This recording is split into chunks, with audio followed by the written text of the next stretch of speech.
So, where did we start session last time? What was the beginning of session last time? We started exactly where we are right now. It started in the prison, Full circle. but you decided to do some stuff to leave the prison. So, where did you guys go before you decided to come back here? Went to find Stent. Is it Stent? Stent's ship? Mm-hmm. Well, what happened when you guys left the prison last time?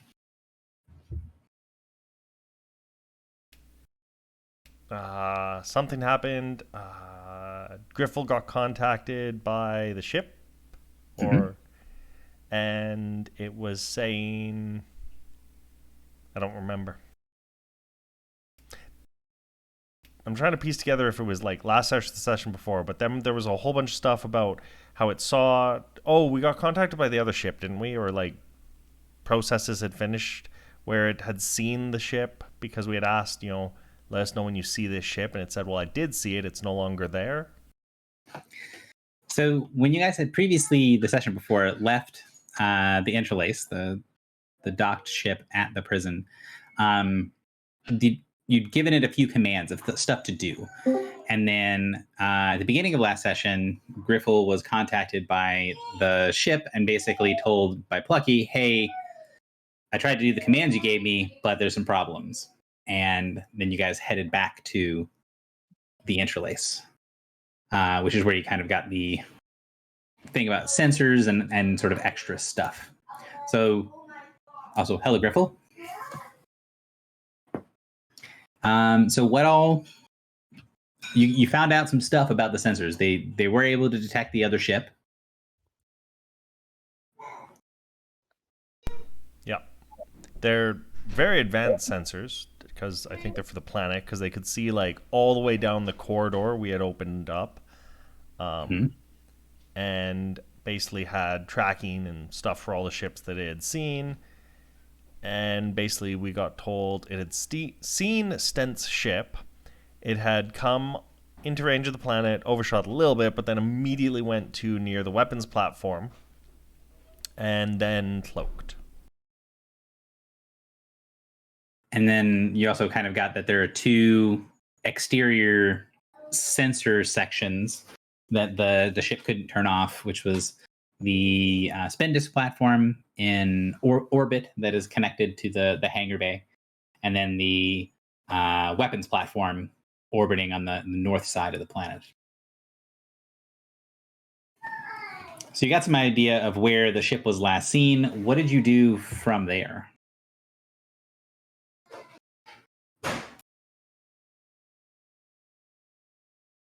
Crickets. Oh, I think that's when we left, right? We went to go check it out. Yeah, so the plan was to go see if you could find the ship, but also it's cloaked, and the Interlace doesn't really have a way to penetrate the cloak. Your ship does, but it's very short range. And so you went to the weapons platform, and what's going on up there?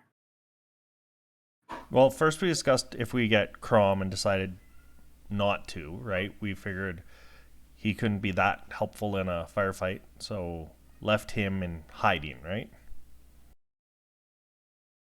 That was part of the decision, yeah. We initially said, hey, come meet up with us so that we can do stuff. And he was like, I'm not going to do that. You have to come to me first, because he did not want to be flying around in the open with this other ship that could jump him. So he preferred to stay in hiding if given the option. And what happened when you guys made it to the weapons platform? We realized there was a spin disk on it. Mm-hmm. And we connected to that system to see what we could find, and found out that it had been used to spin away, but based on because we went there, and based on the footprints and stuff, it looks like they had spun there and then spun away. So we figured wherever they spun to is where they currently were. Right. And you were able to get that sort of address from the other spin disk, and then made some decisions. Some decisions were made. The best decisions. One of many. Would you like to clarify what sort of decisions were made? Yeah. So I cast Wizard Sight and was immediately detected by like a anti-divination ward that seemed to be on maybe the whole planet. But we did locate the other star shadows, or all the star shadows were at the end of the spin disk, and they were doing like a ritual on a black ice cube. And then the warding struck me with lightning, or tried to. Are you on a different computer today, Kylie? I am. Is it terrible? You are understandable. It is noticeably worse mic quality, but it is not going to stop me from understanding what you're saying. How's this? Is that better? I think that was worse. That was definitely worse. Wild. Okay, I'll tinker with it. Okay. Yeah, it mostly just sounds like you're in a bathroom. So what's weird is I'm using my webcam mic, which when I'm on my Zoom calls sounds totally fine. I don't know why it's like it doesn't work well with Discord. Oh, I don't know. I mean, when you were just talking right there, it was not as bad. So I don't know if you were doing anything a little different. Nope. But yeah, it sounds like you're talking in a fishbowl. But it's fine. Like I said, you're still understandable. So yeah, you got you sent the wizard sight through, and then triggered the ward of the second sin, and didn't die, which was a plus. Actually, I think if memory serves, you didn't even get hurt. You had enough time to react to the ward, to toss up some defenses, to divert some energy to the shields, and not get electrocuted through the shields. I mean, it was only 30d6. She would have lived. It is 30d10, but yes, it probably still would have lived. That's what I meant. Yeah. So after triggering the big anti-divination ward, there was a bunch of discussion, but what did you guys end up deciding to do from that point?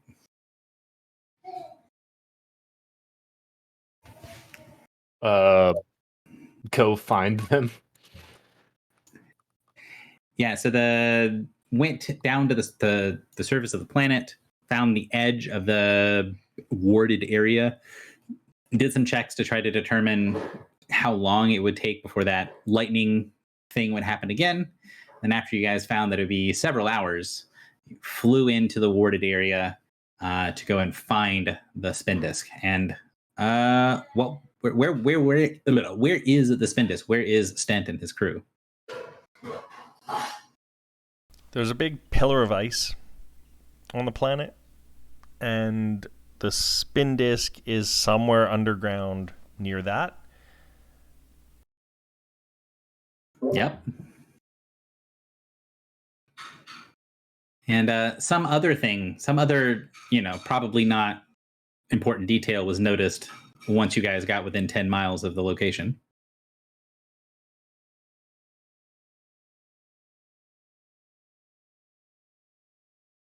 I don't recall something about... Because there was the cube, but did we discover that when we got close? What did we discover when we got close? Oh, there were... so when we got within 10 miles, one's... I always forget what's called. Thing triggered, and we discovered that there were more than the 5 or 6 star shadows we expected. Yeah. So 1 or 2 additional star shadows had joined the crew. Probably not enough to tip the scale. You'll be fine. Yeah, exactly. I believe 121 and 1 or 2 are synonymous. Yeah. In fact, there's many 1 and 2s in 121. Exactly. That's right. And that's how math works, right? Mm-hmm. One's too distracted to argue with us, so obviously that's how math works. Totally. Also, does this sound any better? It does, I think. It's clear. Okay. Yeah, I think the noise suppression was a problem with this mic. Okay, thanks. So one of many had her aberrant totemic link trigger, and one. What all? How'd that go? You asked some questions. Yeah. So we used it 3 times, and the first 2 times was connecting with the shadows of Gebeth in the original 5. And the last one was with a shadow of Gebeth in the 121. And so basically, we're trying to understand what the cube was, what their mission was, where Sted's ship was, and we got some answers that were helpful. And we also found out that if I hit on Akamar with the link, there was a walker waiting to defend them. Wait, when did we find that out? Because we asked what countermeasures were being used, because I guess I got a sense that there was something preventing me or resisting me. And it said Akamar is channeling he whose walking binds all to serve. Oh, did we think of that as the walker being a defense mechanism? I thought that was in regard to the 121 star. Yeah, I thought that at first, but then Gary said, do you want to keep trying with the 5? Because one of them is booby trapped. I will say that the goal there was to make it clear that if you connected with Akamar, that it was going to be bad. So, yes, the intention was, you can tell the countermeasure is something to do with Akamar's channeling in one of the walkers. So popping into his mind might be very bad.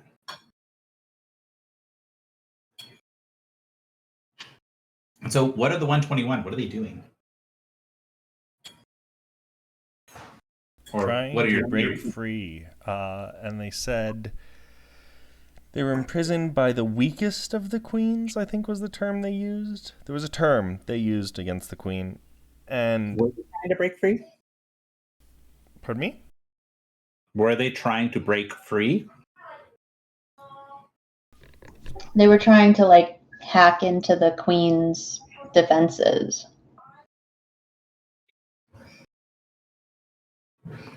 Oh, I thought they were trapped and trying to break out by overcoming her defenses. I thought she was keeping them at bay. She is keeping them at bay. She's keeping them from attacking her.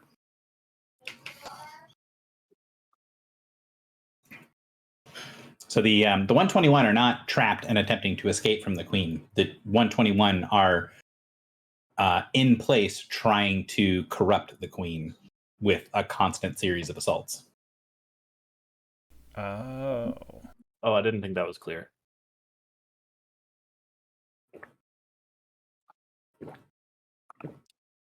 So you're saying we shouldn't have gone in there? I mean, big choices. And also, I think we asked them, how long have you been at this? Or we asked them something to the effect of how long have you been at this? Because we know they're bad at time. I think we phrased it a bit cleverly. Or was it how long will it take or something? Or how close are you to doing it? And they said, it's inevitable. Eventually she'll make a mistake. Yeah, we asked how they were breaking the cube's defenses. Yeah. And they said, we only have to wait and try. Wait. Yeah.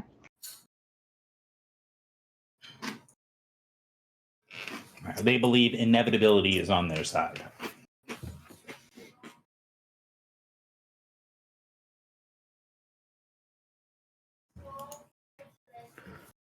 So what did you guys decide to do with that knowledge? Leave. You did something before you left. Blew up a ship, then left. You asked questions to get enough information to be able to locate Stent's ship at the summit of the mountain.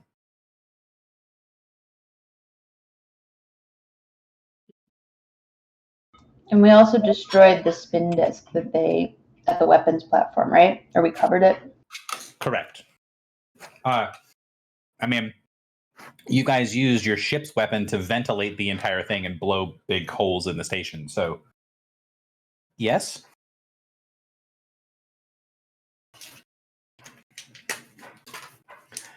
So the This is a spin disc- total non sequitur.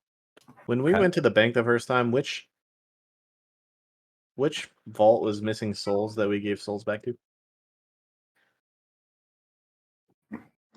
Winter, I think, right? We balanced winter and summer. Correct. Interesting. So my read on what happens next is the group basically says we don't want to deal with that problem. Instead, I think we've crippled their ability to escape enough that we can go back and spend some time digging into the prison. Is that an accurate read of your guys' intentions and conclusion from dealing with the creatures out of the ice? Yep. That sounds appropriate. So we then fly back over. We end at the beginning, get back to the prison, and we have a little interlude with the Myrmidon, and he kind of he potentially clarifies some stuff. What do you guys find out from the Myrmidon?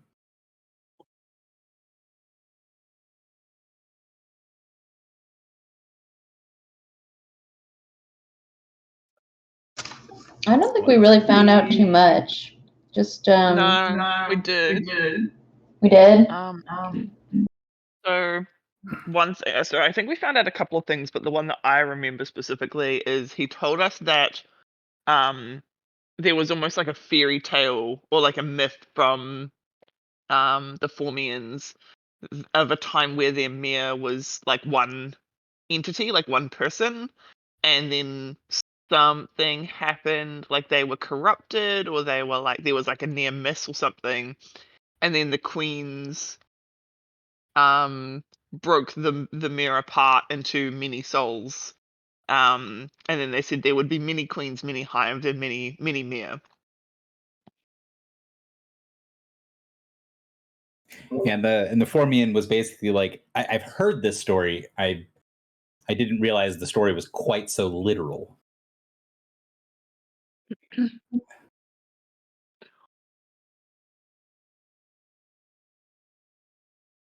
So it seems like the mirror, unlike other races, don't have like, or the Formians, unlike other races, only don't have one mirror. They have like many.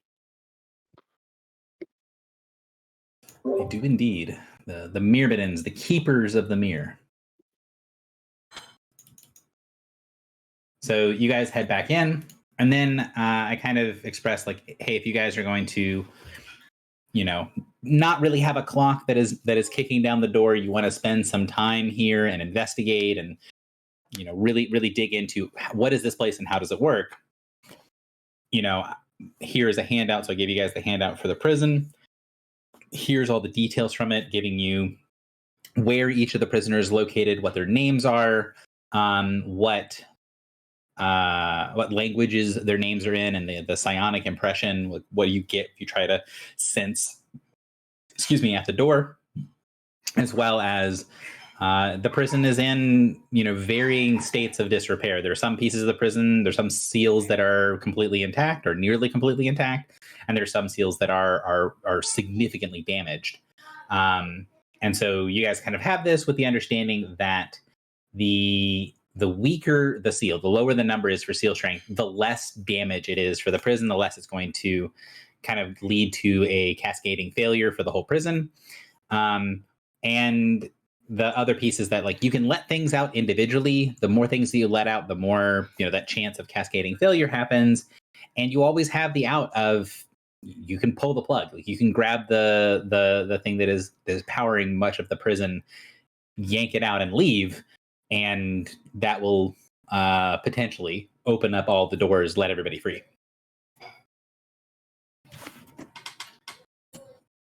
So this is where we get to the end of recap, but also beginning of kind of what's happened between sessions and the decision-making process for this session of potentially what to do from here. If you're going to plan on doing more investigation or trying to let people out or whatever, what happens from this point in? Does anyone have anything before we dig into the handout that they wanted to discuss from last session? We did a sending to Aegis to let him know that we had found Arco Thralvaxis, and he basically didn't really respond with like anything about if that was good or bad. He was kind of just like, I trust you to handle it.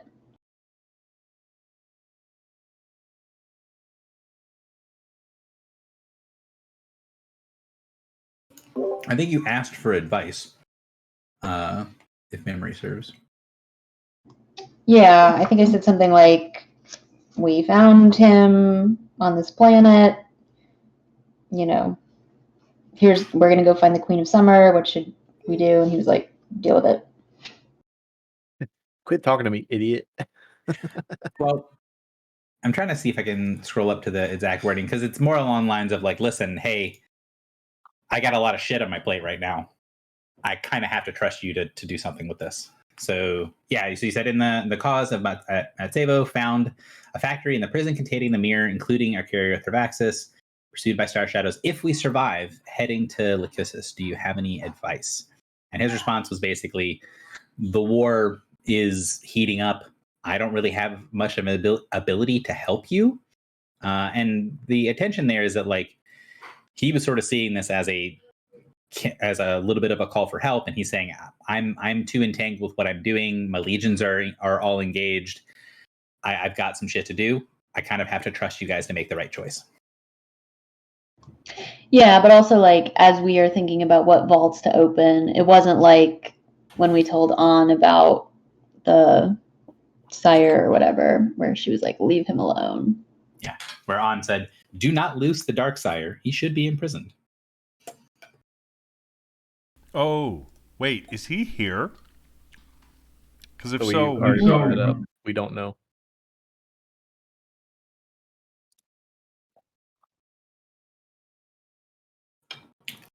He could We be. do not know whether he's here or not. He could be John Deere. There's two pieces. One is that you know that all the mirror are living creatures, but also one of the seals is John Tahiri, which is written in Proto-Vampiric. Wouldn't the first vampire be living? It's a good question. Is that a stupid question? Oh, okay. You don't know? Okay. I think it depends what your vampire mythology is all about. Mm-hmm. All the ones that you know are all undead.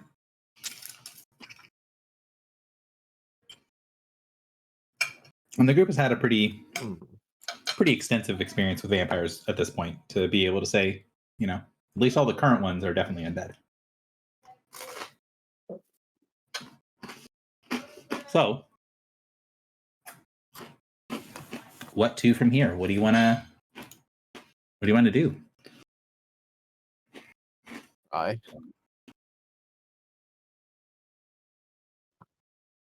Which Well, I vault thought are we we were opening? Yeah, we're going to pop some of these open, but I don't know which ones we had really decided on for sure. It didn't seem like you guys had like purely like, hey, everybody agrees to do this one. But you guys did give me a bit of a short list of ones to focus on prepping for people. And on the short list, it looked like there was there's two names on the list that are in Ancient True Giant. One of them is Sistad, and that was high on the list of possible ones to open up. So Sistad's there. The Ignan Primordial, the Harik bin Sadir al-Samir al-Sibin was on the list. Arcario Thravaxis, obviously the dragon. Morin had brought up, and this is something I want to bring special attention to because Morin isn't here for today. The idea of the Sage from Koth being one of the ones that is actually written in Common, like modern Common, whereas that one might be easier to speak to and communicate to without a lot of the misunderstandings. So that was one of his thoughts to put into the mix. And then Griffel had mentioned one of them, the Parni, right? No, the Parni Samp, the one with the all-consuming bliss, was also a potentially interesting one to look at. So if the plan is to crack open one of these doors, now the decision needs to be made of which door to crack open. Does anyone want to kind of make the case for a particular door? I would make the case for not one of the ones that we think is going to be a giant or a giant dragon or a giant elemental. So maybe the modern common. I'm like so into the idea of talking to the giant. I mean, I'm definitely into it too, 100%. However, if we Now, talk to one guy who's small and he's like crazy and rabid, that might inform our decision making. the modern common guy. Yeah, like we don't know if these people are like. Well, if I they're don't. We also don't know if crazy. like. So think of it this way: like, if is it possible that the people with lower numbers are more likely to be crazy? So if we pick Sage, who has a 4, and then he's crazy, we go, oh, we don't want to talk to the giant, even though the giant has a 10. The giant is a 2, so the giant might. I feel like Puergus is a 10. which one? It is worth noting there are two. Oh, There are two ones in there, and they're both 10. They're two giant names. So Cell 40 and Cell. Wait, where's the other one? Sistad is on 10. Cell 10 and Cell 40 are both Seal Strength 10, and they're both the two that are in Ancient True Giant. so here's a question, Gary. Can we? There's nothing stopping us from like making a magic circle that would like we could open the imprisonment, but have them in a magic circle, right? Potentially, assuming that you knew how it worked, yeah. Because like we could make a magic circle that keeps in giants, right? Or I forget what all the categories are. Also, we're assuming that the character within the cell is the race that they speak. We are, but I mean, I don't know. I think like some precaution might be better than no precautions at all, but I don't know. Now, well, just for clarity on like kind of what this thing looks like, you could been around one of the cells that is open. So cell 14, the interior of that is a massive blank space that has a lot of building blocks for stuff. So you're not sure exactly what the interior of these things look at, but from the one that you've seen, it's got a very large interior space. So there might be a lot of stuff in there, and you have to crack open the seal on the outside of the door to get inside. And then inside of the door is the room, and the room has the containment on it. So the reason I say that is if you're going to make a magic circle, you would need to crack open a seal, go into the room, and then try to figure out where to put the magic circle in the room to then trap the thing once you loosed it from the imprisonment. Okay, I just need a clarification. The idea of the mirror is that they have the knowledge of the entire history of whatever they're associated with, right? That is the information you have, yes. That includes something that they would not necessarily, like if they were imprisoned, it's likely that they know knowledge that they would not have known, like if they were released. So the thing with imprisonment is that from their perspective, no time has passed. So they will not know of anything that has happened up until this point. Whether they will be able to learn that from their ability as the mirror, that is something that you're not aware of. Okay. This is my what's the word? I'm going to make a proposition. We release Sage. Hopefully we can speak to them. Sage is a title, not their name, right? So, yes, to both things. It is a title, but it does seem to be used as a name. So, Okay. like, sort of like how grace, it's just a word that means something, but also it's a name that gets used frequently. Oh, okay, sure. Okay, so we release them. If they're not heinous entirely, then we move to release Sistad. And the reason I want to release Sistad is because using his mirror ability, at least this is how I assume it works, is that when he releases, he goes, oh, because I'm operating under the assumption he's a great ancestor of the other giant we know, that I'm Mr. Lugos. So it's like, oh, you're like good buds with my great grandson. I'll help you out, hopefully. Okay, I would be on board with that, but I would like to do a read omens first, if I could, just to ask if freeing this single person will cause a good result or a bad result. Okay. There's some associated check with it. So. Yeah, you do it secretly.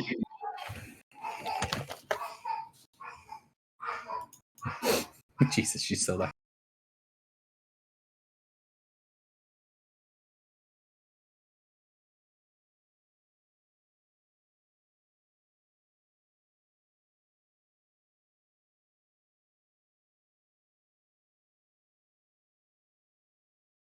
So Read Omens does take a healing surge from you, and Before we do that, then, or maybe after we do it, we never did do the thing that lets us split healing surges back up, because one, you've probably burned a fair few at this point, so we should give you a bunch of mine. So for clarities, the hey, we spent a bunch of time researching this place, that was you all taking an extended rest at the prison. So you guys have taken an extended rest, your full hit points for full surges, full everything. Okay. Cool, thank you. All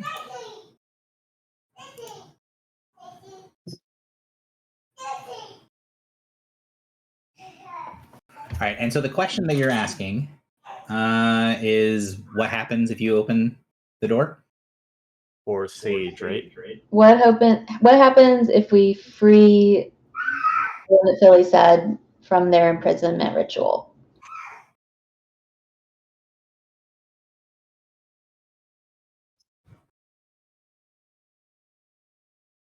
So the return is powerful wheel. What? The reward outweighs the risk. Oh, well, that's very nice.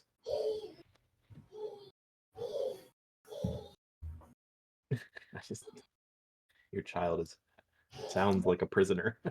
She is having a blast, and she really wants to play and do stuff and have energy because she hasn't been able to like go out and do stuff today. But also her sister is not feeling well. Tessa's got an ear infection and is just a little miserable, and so it's that little excited puppy jumping around the old dog that just wants to lay down and chill. So yeah, that's the response you get is wheel if you crack open the door.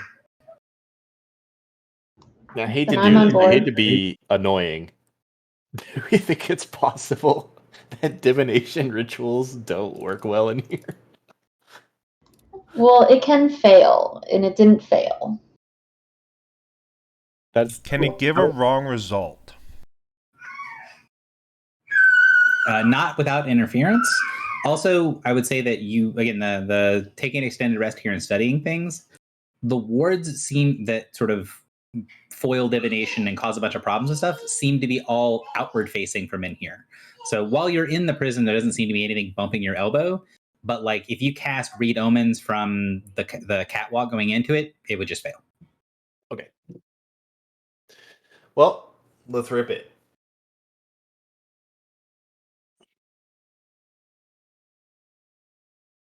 So the default check to crack open the door is Dungeoneering.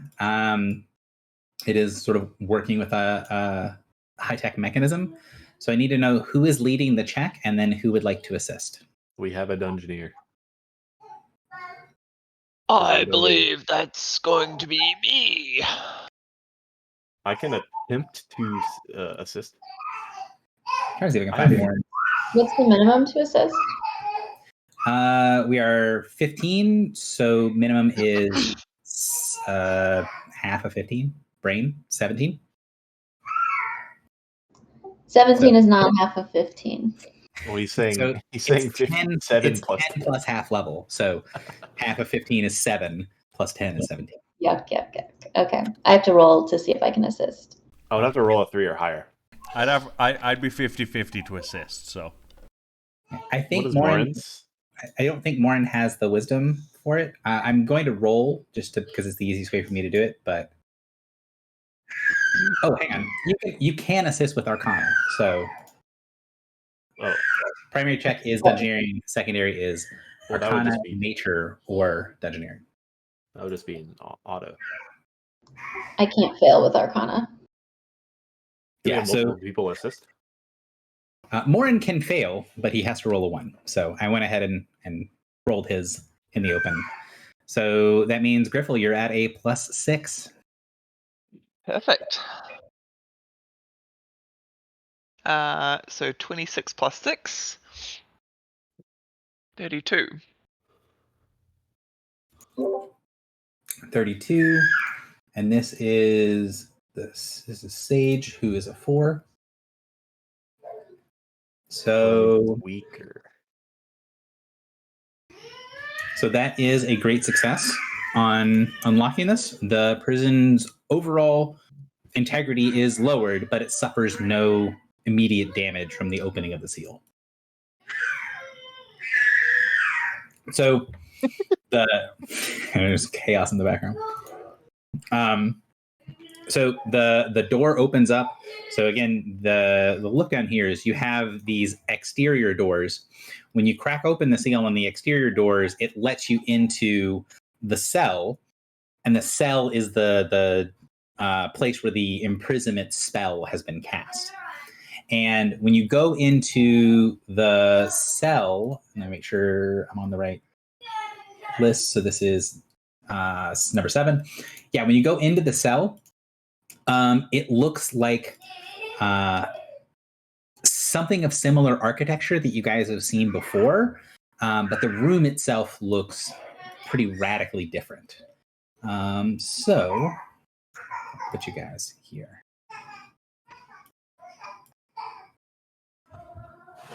So this is what the interior of the cell looks like. The cell door is down here in the bottom middle.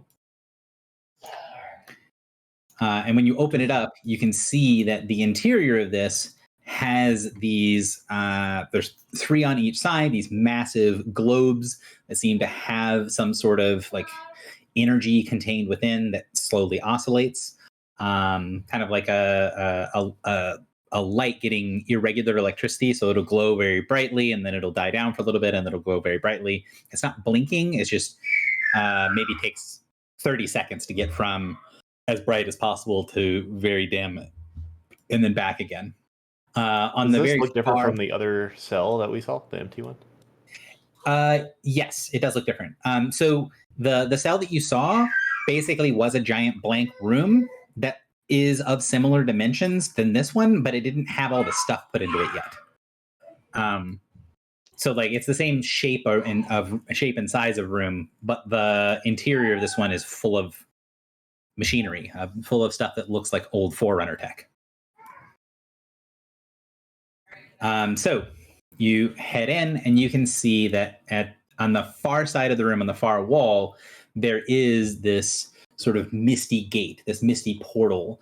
And the sense of the imprisonment, like the actual spell itself, is coming through the portal on the far side.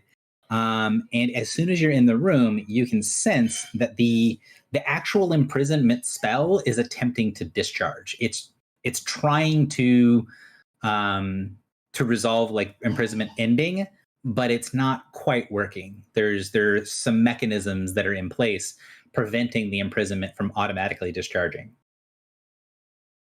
I would say from that previous check, you feel pretty confident that it's not going to be that difficult to basically deactivate one of these orbs or deactivate the portal at the far end, and that will trigger the release of the imprisonment.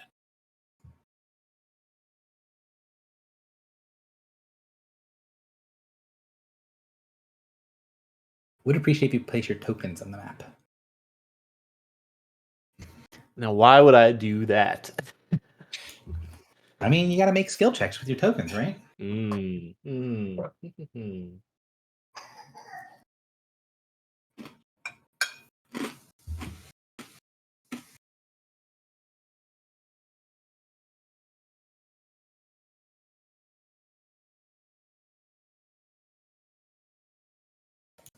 So what's the plan? How you open the door? Or are we creating the circle first? Or are you creating the circle first? And if you're creating the circle, where are you creating the circle? Are you... I think based on read omens, I don't feel like we need to make the circle. Also, like, if they're just coming out of imprisonment, they could potentially interpret the circle as like a hostile action as well. So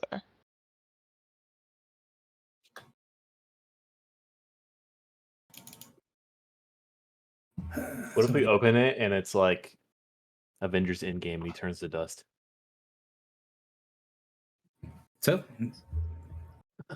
open the door. yep. Let's do it. So the energy in the machinery flickers and fades, and then the misty portal on the far end. The mist in the interior of the portal that you guys can see way up here. It forms into a cloud and then extends outward away from the open gate and then flows into the center of the room. And basically where you guys are standing, it swirls around with the edges of a very loosely defined circle at the top of the two stairways leading east and west from where you're standing. Once the very kind of loose outside edge of a ritual circle is defined, you can see pieces of a magic circle being put into place. And while the circle is fading and the energies are departing, there is this sense of like seeing something that's been written in place, like maybe written in marker in a very long time. And even after erasing it, you can see sort of faded residue left behind. That this thing has been written for so long, it's been in place for so long, that even as it dissipates, you can see some remnants of what looks to be an inward-facing magic circle left behind that basically forms around you, but doesn't complete. Like it doesn't lock a circle around you, but you're standing where one was. And then as the mist evaporates, standing right in front of Griffle, just slightly below and to one side of Griffle, there is a man who's seated cross-legged on a very thick, bright red cushion with little golden tassels on each of the corners. As the thing dissipates, as he kind of fully comes into reality, the man looks up and looks around, and you recognize what he is. He's a Kalishtar.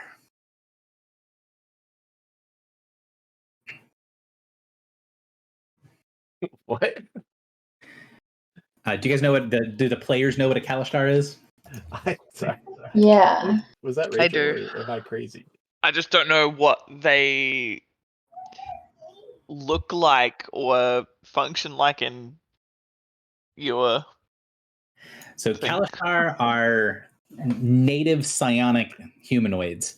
They are basically the like deep space mystic sages. That's the Kalishtar race. They are natively psionic in a similar way that Genasi are natively elemental. And they basically look like almond skin or like slightly darker skinned humans. They tend to be roughly about the same size, although they tend to be slighter than humans. They tend to be fairly thin. It's kind of a vaguely elvish look. Ooh. So he's seated on his cushion, and he just kind of like, you can see he's looking around, taking measure of each person in turn.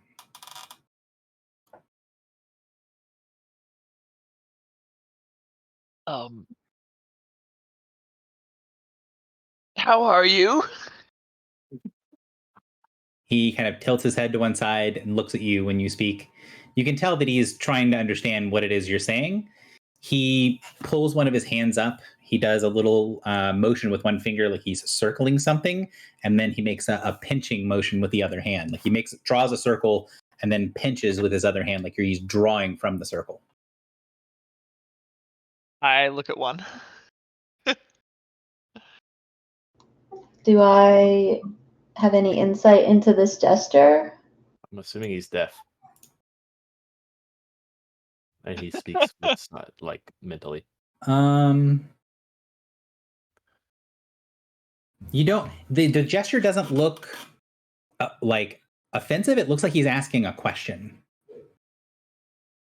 But you're not sure what the specific gesture means. Can I connect with him telepathically? So you reach out, and as soon as you do, you can feel that sort of sensation like a handshake, like someone who has their hand open to accept. He was more or less doing the same thing, but letting you take the first move. Oh, what a nice guy. So you connect, and then you see him sort of sigh in relief. And then he focuses very strongly on one of many, and then looks back at Griffel, and you can tell he's trying to like make some sort of decision. And then he says, "You have me at a disadvantage. I do not know when I am." Oh. We don't know when you are compared to when you used to be either. It's been a long time. Ah, if it has been so long that we use different systems of measurements and calendars, then it is suffice to say it has been long enough that many of the things I might have known might have changed.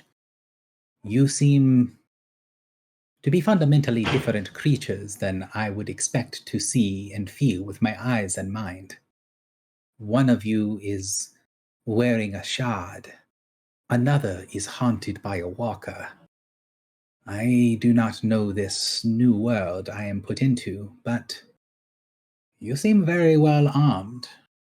If I am to be your prisoner, I need to know what you want me to do. Well, actually, we were, trying to free you from this prison. I just kind of gesture around. You just happened to be the first one we'd let go. Huh? I do not know if I should take this as a compliment, but in the spirit of goodwill, I shall choose to do so. It was really more of a, like, sort of, don't be offended, more like a threat assessment. We're not certain that everyone we let out is going to take it well, and you seemed like you would speak the right language and maybe, not try to kill us as soon as we let you out. Ah, it is good. When I was sealed away, I did what I could to engender will on the outside of my imprisonment. I did not want to seem to be a problem for those who wished to potentially free me. I did not know how successful my endeavors were, because I have only known what it is like on the inside. And for me, it has been just a moment since I took the action. I'm What interested. action? Oh, go ahead. He kind of waves his hand. A psionic veil, a gesture of goodwill towards those who might have the potential to free me, should the adversary fail.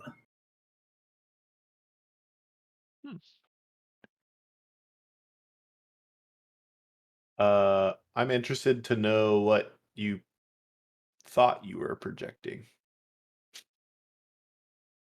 The intention was to present a place of freedom of exchange of ideas and understandings, an open marketplace where a voice can be heard, where someone can be listened to and understood for what they are. That was my intention, although I do not know how much of it carried through. These things were quite thorough. Oh, interesting. That's an interesting change in context. Yeah. That concerns me for all of them. What was his again? It says loud background Uh, talking that fades to noise if you try to listen, which is close to what he just said, but not like really. I wonder if it's like because the adversary is very like no individuals, only collectives. I wonder if it's like it takes the essence of what he's trying to convey and then puts like the philosophy of the adversary over the top of it. So when he's like, yeah, it's a place where like everyone can be heard. Or like, for example, this one where it says ancient, or the one two below it, number 9. Someone behind you is sharpening knives. That could be like, I'm about to have dinner with my family. Yeah.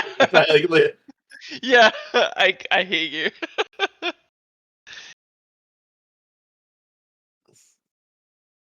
I will say, as you're mentally connected to him, one of many, you can tell that this guy in like raw psionic power he's in the same sort of power scale that you are, but he's noticeably stronger than you are. So he's in Paragon too. Nice.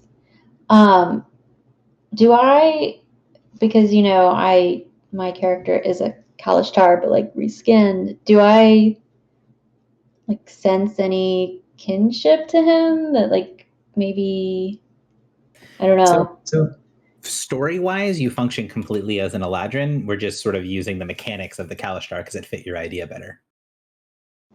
Okay, I wasn't sure if there was like any, I don't know, because she was like changed, like if she connected with him, like how Doc connects with a battle mind. Yeah, it doesn't seem to be.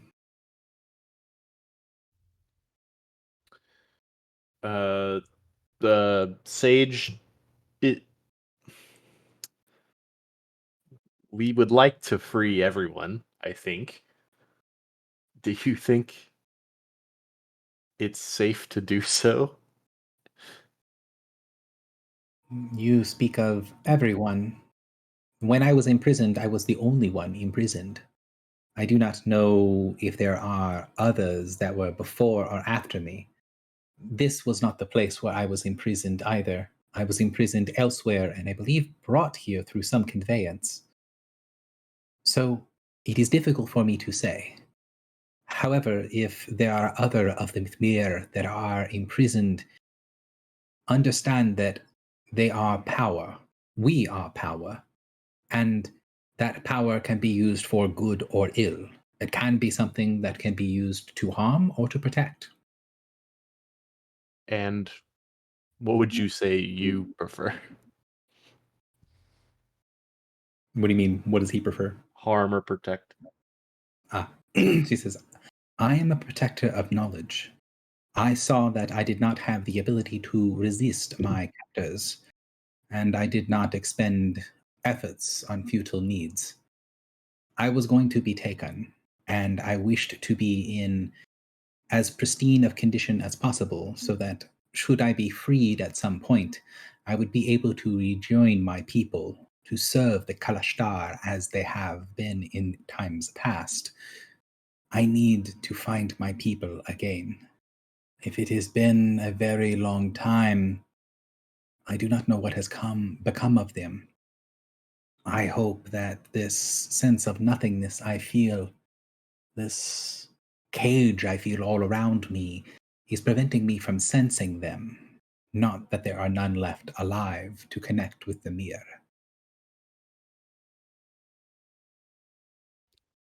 Did you forgive us?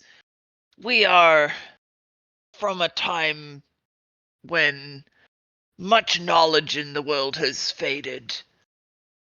What are the Myr, or what is the Myr? A difficult question to answer, but one I have spent many years studying. The Myr are a type of Morphak, a psionic construct similar to a golem, but of the mind, of will, of a connection between souls and entities that all share a common link. This construction was placed as a safeguard to prevent the identities of groups of individuals from being lost. There are ways, of course, to create Morthak to do other things, but the Mir themselves, I believe, were created by the ones that created the individual races, so that some part of their will, of a collective understanding that they wanted their people to act in specific ways, would continue on without a direct interference from the creators. What? What words did I miss that you are reacting to? Okay. What words am I not reacting to in this? Okay. So first of all, Morthak. Did he say it was a type of Morthak? He did. Okay. Don't know what that means. Also, created races? Creators? Aren't all Who races created? Were we created? I don't know. Sage, are, do you know what a goblin is? I am aware of goblin kind, yes. Do I look like a goblin? Please take no offense. I mean only to explain as a comparison to the ones that I have met and known. You seem goblin-like. Yeah, Well, there that you go. tracks. And what about her? And I point at Griffle. I mean, no, you're not a goblin, but you know. So he nods and says, I have met Night Stalkers, yes. Night Stalkers. Don't get me wrong, it's a cool name. I like it. Just not what I expected. Ah, in my time, the will of goblin kind would keep them in perhaps not service in the way of slaves, but service is in the way of an honored profession. They kept in service to the courts of the wild, to the aspects of the king of the wild. And when the king was in his darkest aspects, his assassins were, well, they looked a lot like you. Gary, does Merc look like a goblin? I mean, he does look like a goblin, pretty much. The words pretty much is does he look, So, Merc, he looks or like does he look a more in the goblin? same way that like a bodybuilder looks like a human. Like he looks like Okay. a person who is in like, perfect physical health, and like he's a like a an Olympic athlete compared to a normal person, right? Like they're definitely the same species, but if you expect every goblin to look like Merc, you would not expect someone to look like you. I see. Whereas like Griffle, for example, Griffle has the physical aptitude that would line up with seem to be what he's talking about.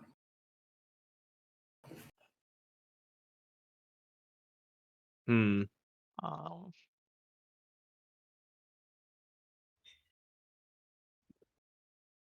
I don't know what else to ask this person. Sage, we're at a bit of a loss here. You said the created races and the creators. All races created? Of course, at least this was the prevailing opinion in my time. I do not mean to give in to objective truth if it interferes with your beliefs.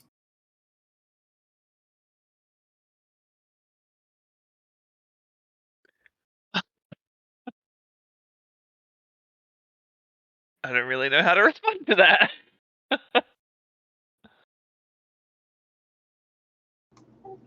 Sage, we believe that the last of the Mir was imprisoned here 10,000 years ago.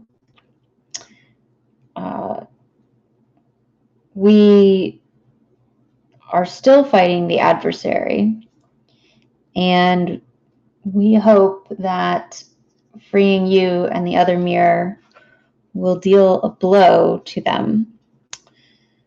We have lost much knowledge, and we would appreciate any insight that you have into your dealings with the adversary and how you might proceed and assist us in defeating it.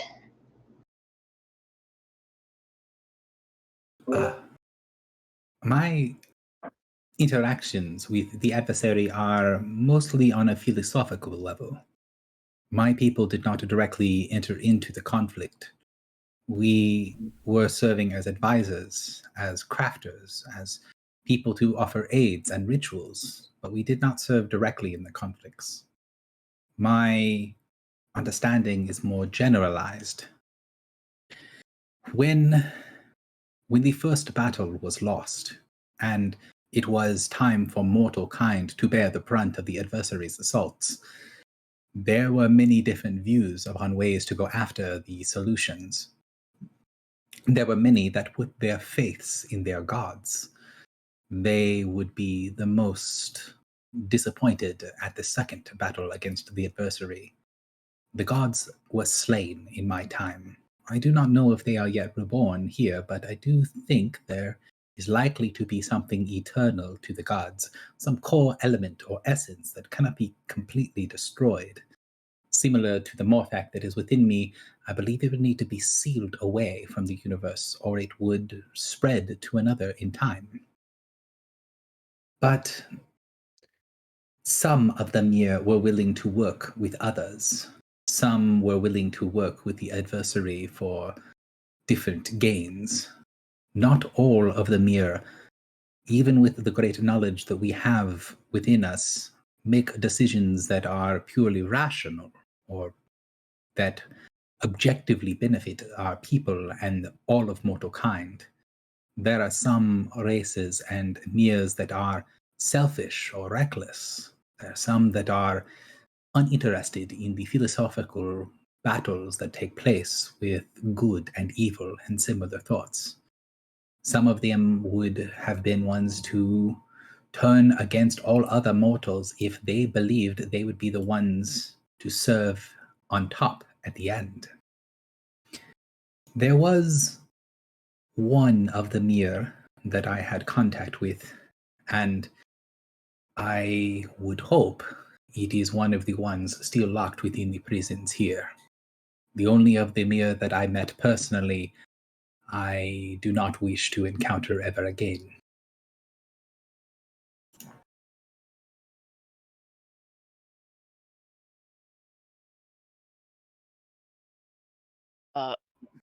Can you give us their name?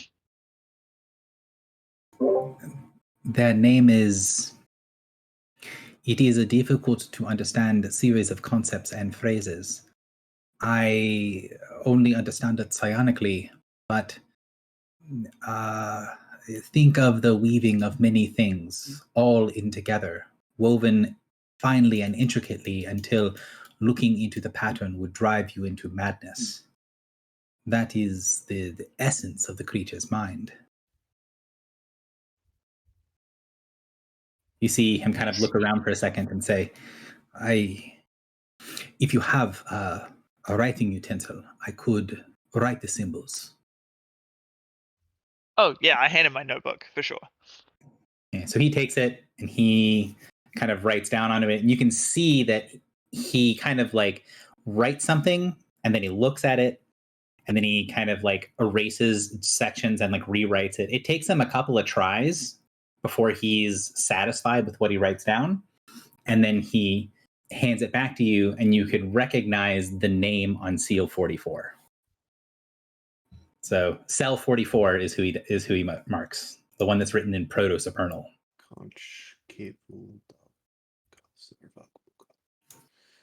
He was saying this person is good? He's saying that this person was the only Mir that he met in person and never wants to meet them again, that they are profoundly wrong individuals.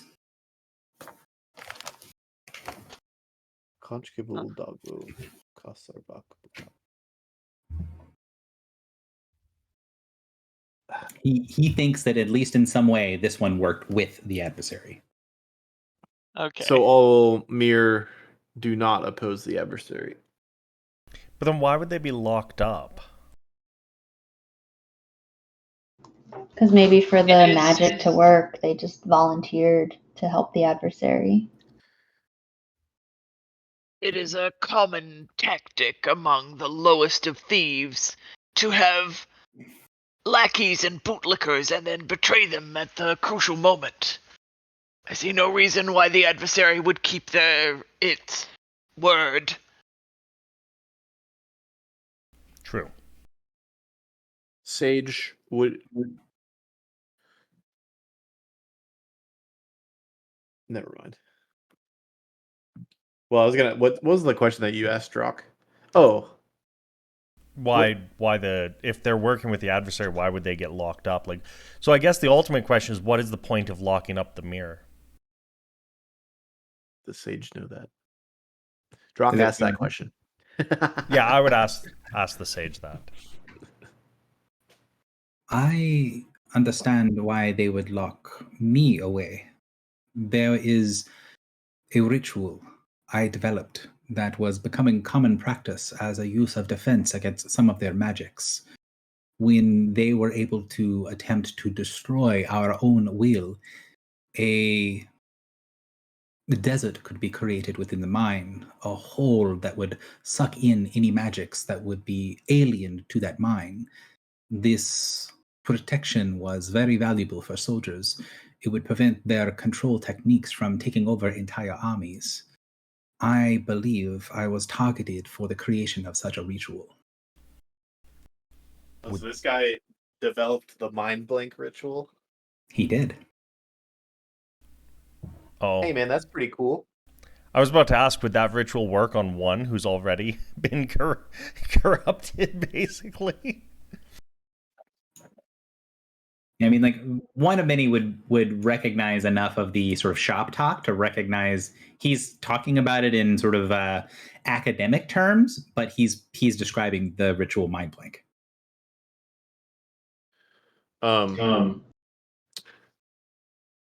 Sage, you said you've only met one other and you don't like him. But are there any you have not met that you've just like heard of? You know, name on the street stuff. There are others that I know of by reputation, but you must understand the Morthak that empowers Amir, that makes them what they are, depending on the race that it is attached to, it may pass very rapidly. The individual holding it may hold it for minutes, years. It's very different depending on the individual species and what impulses the Morthak provides to them and what pieces of personality the individual who has the Morthak can use to influence the sometimes overpowering will of the construct within them.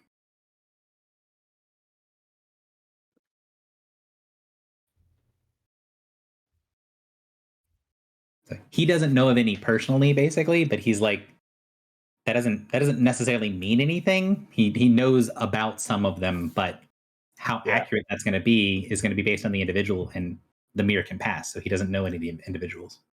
Okay. And then Sage. I don't know what you know about these mechanisms, or if you know anything at all. But there's a sort of different sort of security level between all these different cells, and yours was rather low. Do you know why that might have been? I invested a significant portion of will in degrading the substances that I was being bound with, so as to make my imprisonment easier to break. If my prison was particularly weak, I believe that is the case. If others are in similar circumstance, then likely they took actions similar to mine, or that others took actions in their stead.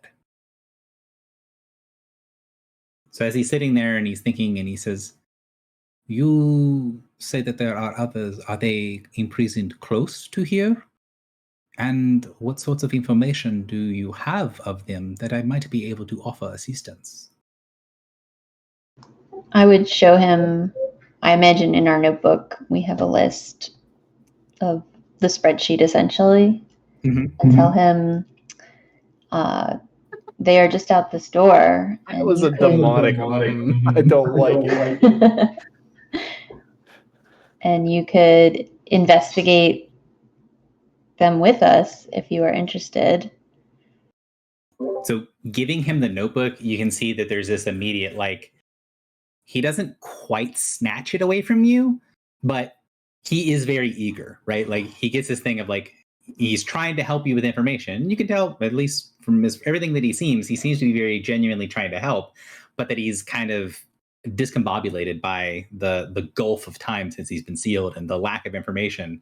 And so having the list, he immediately looks through and he taps on several names and kind of mumbles and nods to himself as he goes through. "I recognize several of the names on your list.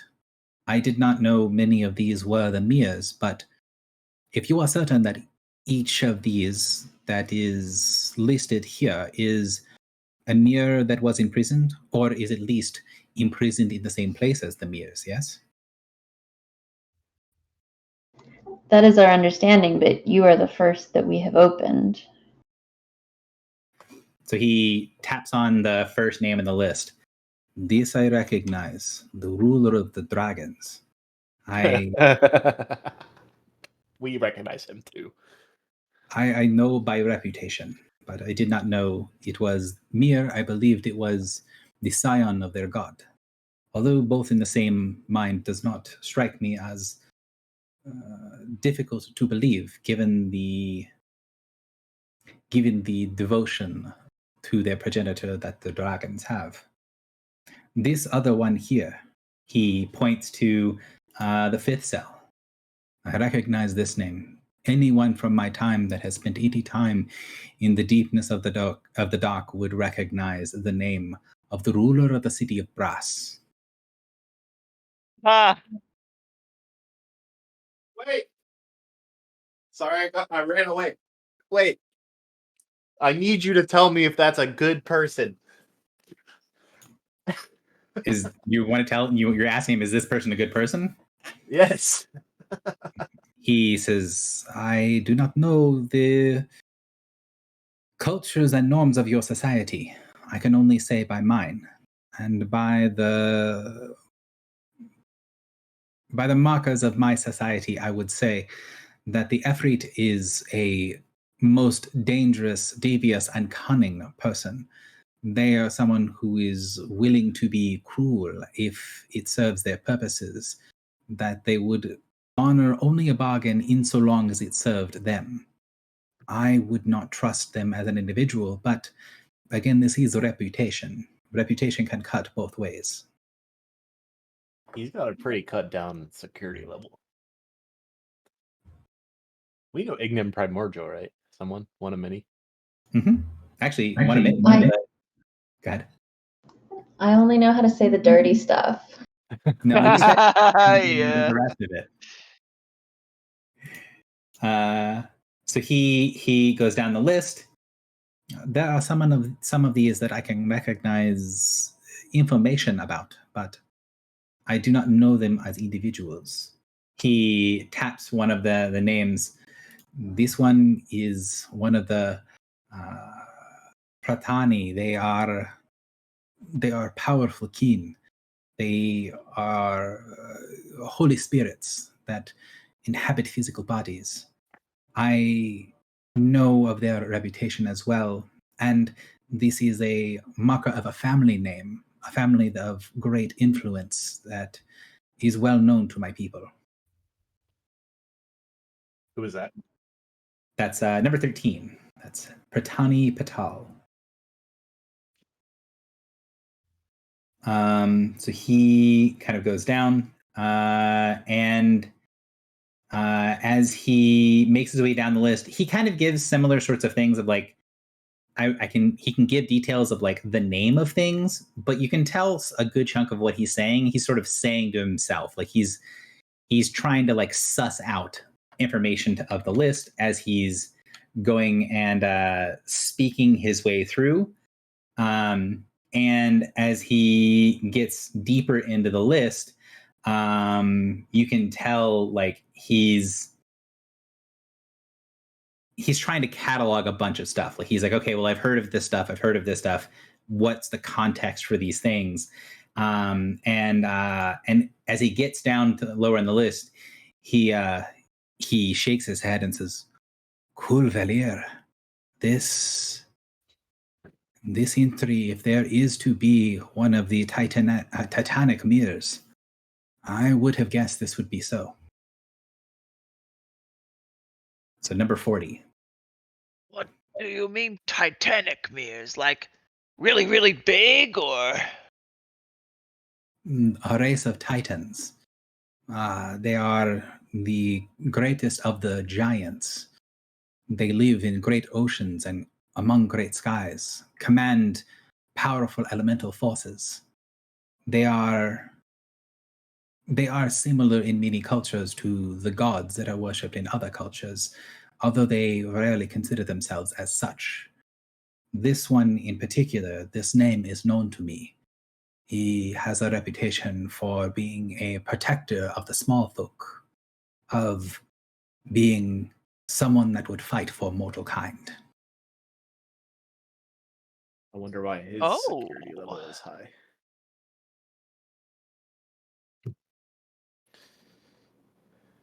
So, go ahead. Sorry. He kind of goes through and he gets to the end of the list, and then he shakes his head and says, "I do not know how much more reliable information I can offer. One thing that is immediately apparent to me that is potentially important for you, the Sept sisters, they can be very dangerous. I do not know what their reputation is for your people, but they have the potential to be volatile. Even if one wishes to work with you, it would not be in their nature to work with you for long." The what sisters? The Sept sisters. The Vapatara and her elder sister, Dapani. So he points on the list that number 4 and number 42 are sisters. Oh my god, I didn't even notice that.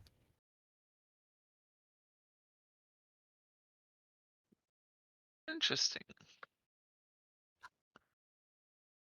All-consuming bliss and blisters on your neck. And Sage, so much is locked away here, and as you said, there could be some strong allies. Do you, including yourself,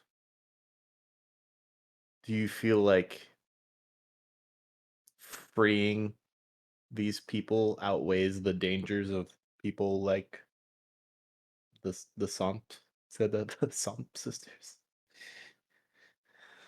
I cannot make these judgment calls for you. That is a question that would depend on the time. If I was to engage in a more philosophical discussion, I would say that there are ones here that should be here for their own actions. But should the actions of an individual deprive an entire species of their collective wisdom? Should an entire history be destroyed because of the failings of one individual? This is a question you would have to answer for yourself. For myself, I can think philosophically, but I also wish to think rationally and objectively. In the end of all things, there is some sort of balance between what is and what wishes all was not. I believe the adversary locked everything away for a reason. If the others had contributed in some methods to the ability for mortals to resist, as I have, then this is a list of individuals that the adversary wished to be caged. And as such, I would wish them free. Who was it that captured you? I was captured by... He tries to say something, and you can see like this like wash of confusion go over his face. I do not know. No.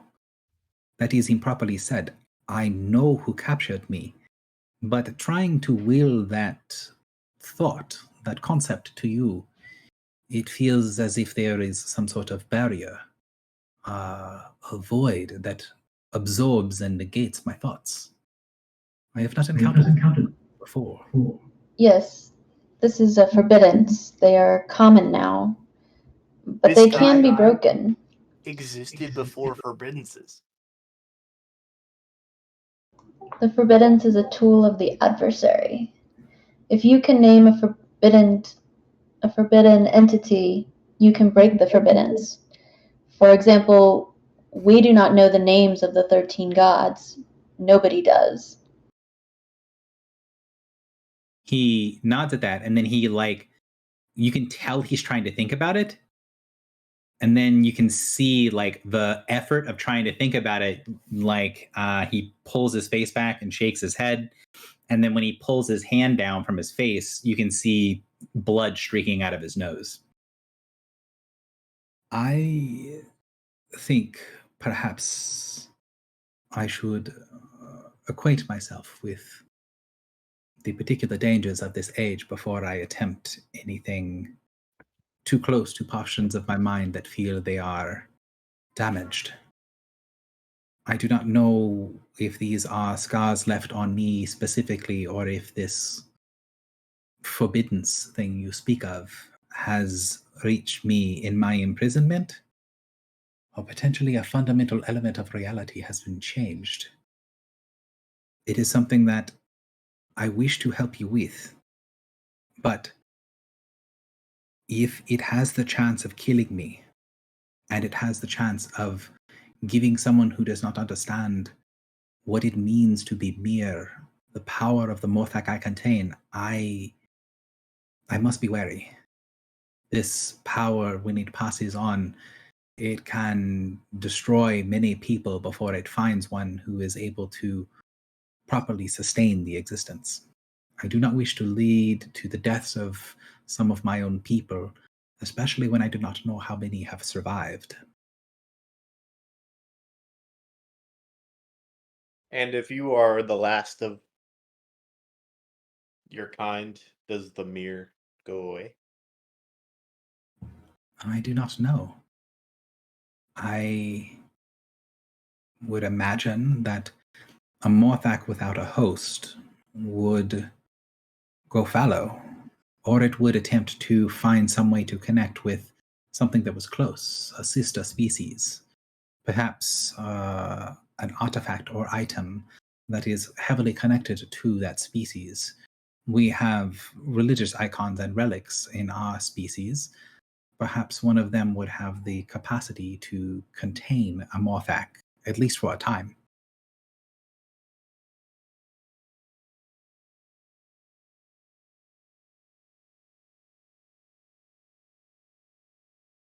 You can tell he doesn't actually have an answer, but he was sort of spitballing, like it was an interesting philosophical question, but he didn't really have a good answer for it one way or the other. Can I hold up my orb to him and ask him what he makes of it? So kind of hold out the orb. He looks at it and he goes, "Ah, I see before I could focus on it, you needed to allow me to see it. Clever. Is this effect connected to your forbiddance by chance? You see he's watching the orb as it slowly orbits around you now. I have no idea. He gestures, kind of puts out a hand, like a kind of like, would you hand this to me type motion. How does the orb seem with me letting him take it? It stops being black, and you can see as it gets close to his hand, like it starts to become more translucent when it gets closer. The parts of the orb that gets close to his hand go translucent. Is that a good thing? Not sure. Sure. So he takes it. An incomplete Morthak. I have seen some of these before. It is a powerful tool. Are you suggesting that one of the mirror was destroyed and this is all that remains? I do not know. We were told that it is the Morthak's eye, and that there are 7 pieces. I have collected 2. So you see he takes his other hand, puts it up, and kind of leans forward on his little cushion and puts one hand to either side of the orb, letting it float between his hands. And then he puts his head forward like he's going to touch his forehead to the orb, but he stops right before it touches. And he focuses his energy, and you see the air between his hands warp with power. The sense of psionics off of him basically goes off the scale. Like the amount of energy that he's putting between his hands right now feels like many, many people's worth of psionics all concentrated in one place. Perhaps there is a barrier of language. I do not have the ability to speak the spoken word, but he pulls his hand away and he kind of gestures towards Griffel, like, can I have the notebook back? Yeah, I hand it over. So he writes down in the notebook, my understanding is this is name. He writes down like Eye of Morthak on the paper. Is this explanation?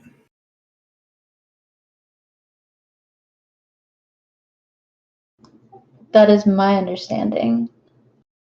He nods. I think there is a misunderstanding of meaning here. This is improperly is inverted. This is not a eye of Morthak. This is a Morthak of the iris, a Morthak of the eye. What you would say, a construct of the Watcher.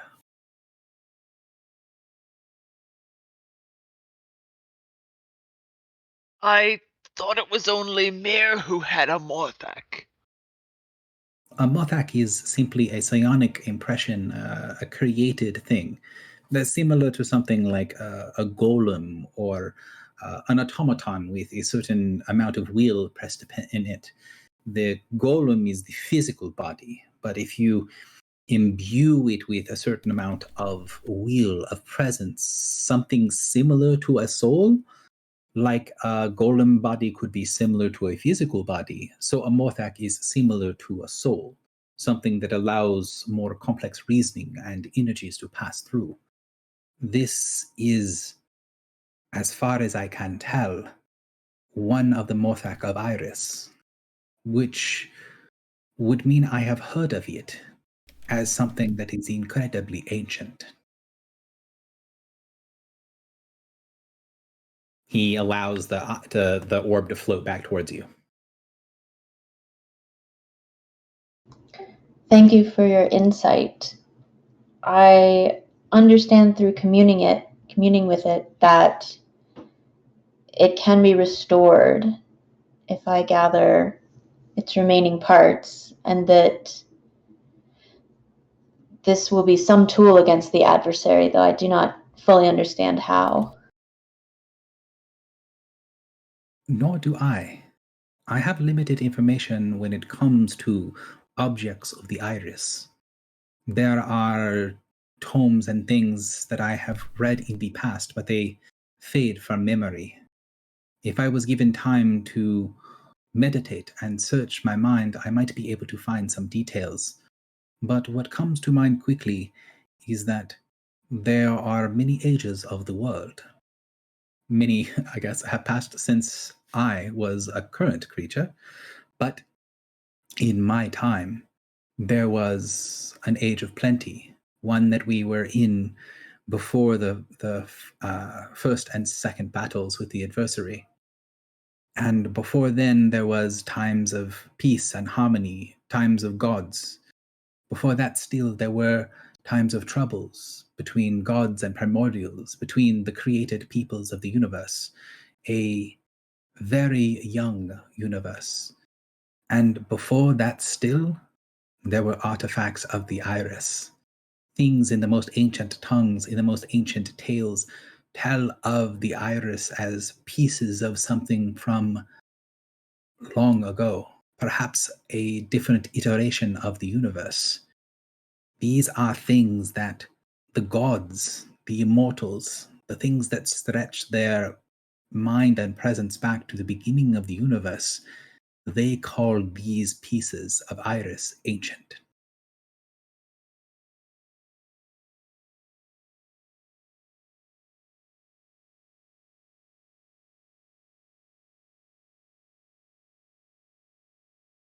I think that helped at all. Griffel just looks super confused.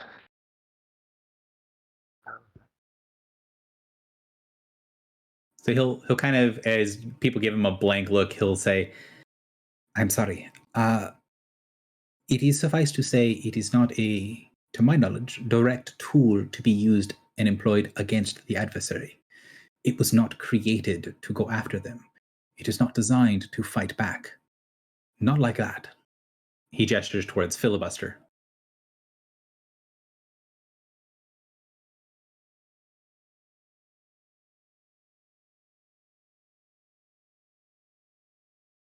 Are you saying filibuster is a weapon? No, Baneslayer. Each of you Alright. have powerful things, things that are old enough that I can recognize them, if not in exact form, I can recognize and function. I believe the newest of the tools that you wield is as old or older than I am. Oh.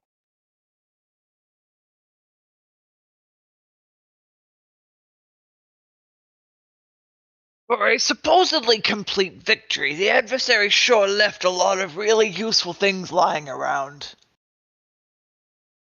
He shakes his head and says, "Their victory was not complete. I do not know the details, but the third battle did not go in their favor. I know some things must not be lost, for existence continues. Their victory could not have been complete."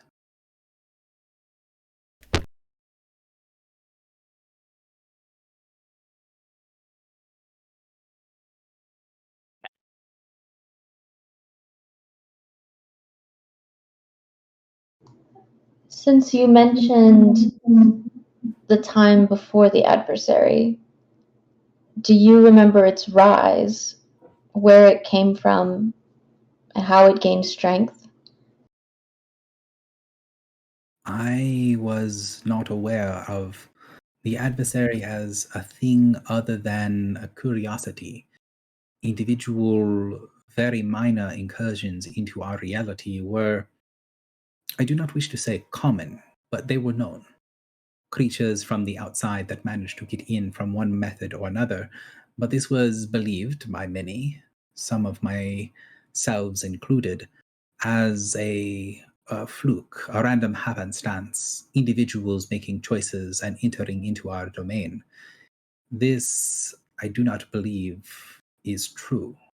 I think the adversary's efforts were significantly more united than any had suspected. And we, as all kinds of existence, were lulled into a false sense of security. We were not prepared for what happened when the adversary attacked. We were not prepared for the losses at Motsevo when the adversary struck down the courts. We were not prepared when the gods rallied to serve their people, to serve their reality, and were in turn slain. This was a different type of conflict than anyone in living memory had been aware of. A fight not for land or territory, for greed or for items. This was not something that individuals are fighting for wealth, but for the fate of existence. I, again, was not a direct combatant, nor were any of my people, but we were aware of what was happening.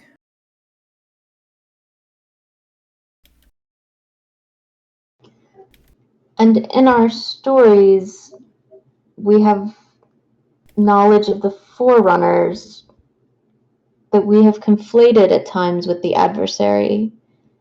Perhaps you may have known them as voiceless talkers. Do you know how they relate?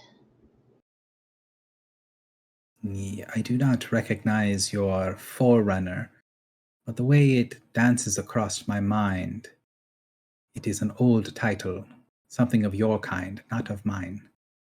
But the voiceless talkers, yes, I recognize that designation. They were the dreadlords and generals of the adversary. They were the ones that created great fleets, mechanical and biomechanical things. Technologies like none that had been seen anywhere else came into existence, seemingly fully formed, and under the direct control of the talkers. They enslaved entire peoples, broke the wills of entire planets. It was their influence on the comings of the battle that caused me to retreat and create my ritual. He said we were the battle at Watsevo? Mhm. Is that correct? That's where we are, right? It is. When he's talking about things, he calls that the first battle. Okay. So the gods were slain in the first battle? The second battle. So the battle for Motsevo is when the courts were struck down. The second battle was the battle where the gods rose up and were slain. And the third battle was the one that he thinks did not go well for the adversary. But we don't know anything about that. He doesn't seem to. You get the impression What that, like, makes the you first- think it didn't go well? He shrugs and says, existence continues. I believe the extermination of something that is forbidden was the last great hurdle. I believe if they had won, if they had completed their route on the third battle, that we would not be able to have this conversation.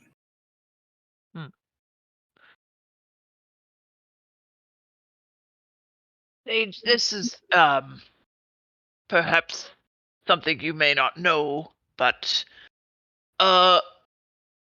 we are on Matsevo now, actually.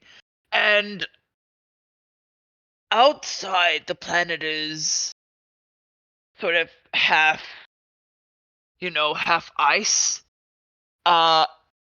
We think that the youngest of the Winter Court is imprisoned there. Would you know anything about that? In my time, the stories told that the courts would fight until the end of the earths and the end of times, and that the least of the queens of each of the courts played major parts in the battle at Motsevo.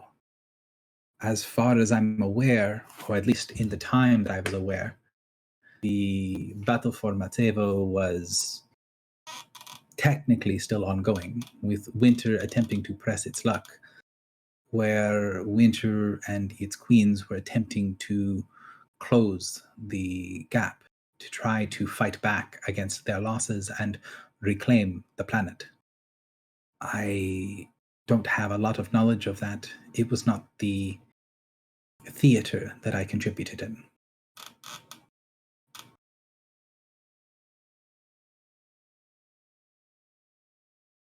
Well, it does indeed seem that the battle is ongoing, and well, we'd like to try to help if we can, but we don't understand any of what's going on, really. He nods.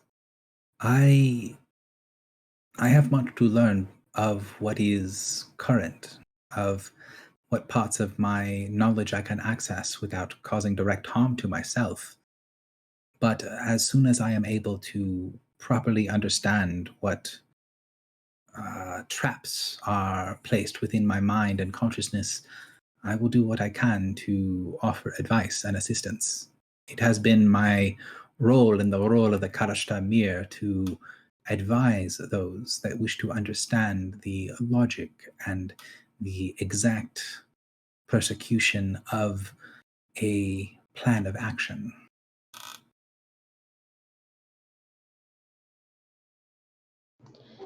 If we leave you here, are you able to safely journey from this place? Or we have a ship if you would want a safe place to rest and recover. We would certainly benefit from your wisdom after you've had a chance to meditate. It would be foolish of me to turn down hospitality and to have a potential offer to understand the current workings of this time. The world I knew no longer exists. I do not wish to find myself out of one pan and into another fire. We still have that saying, by the way.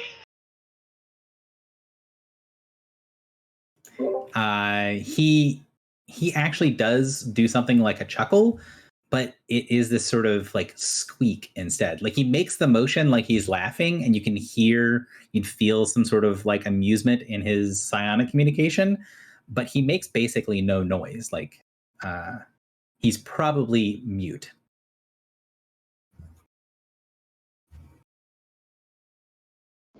We would be happy to escort you to our ship. There is an entity on board. We would not want you to be blindsided by this meeting. He is a former Shi. He was trapped on our ship by Harik Ben Sadir Al Samir's kin. He is ornery. He nods.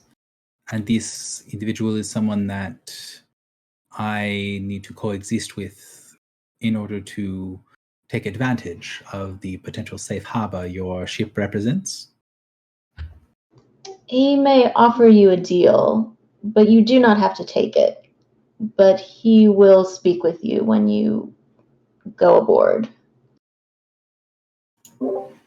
And you said, I am the first of her list to be freed. Is this individual that protects your ship similar to one of the ones on the list? You said it was she at some point. From our understanding, he was she and was changed to be a Matmahaji Jinn. But this is, again, above our understanding, truly. So you see him take in a sharp intake of breath when you say that. Ah, well, I will do my best to attempt to keep the cultural taboos of my people and my time separate from the practices of this different and current age. I will extend my most polite manners to your Matmaraj.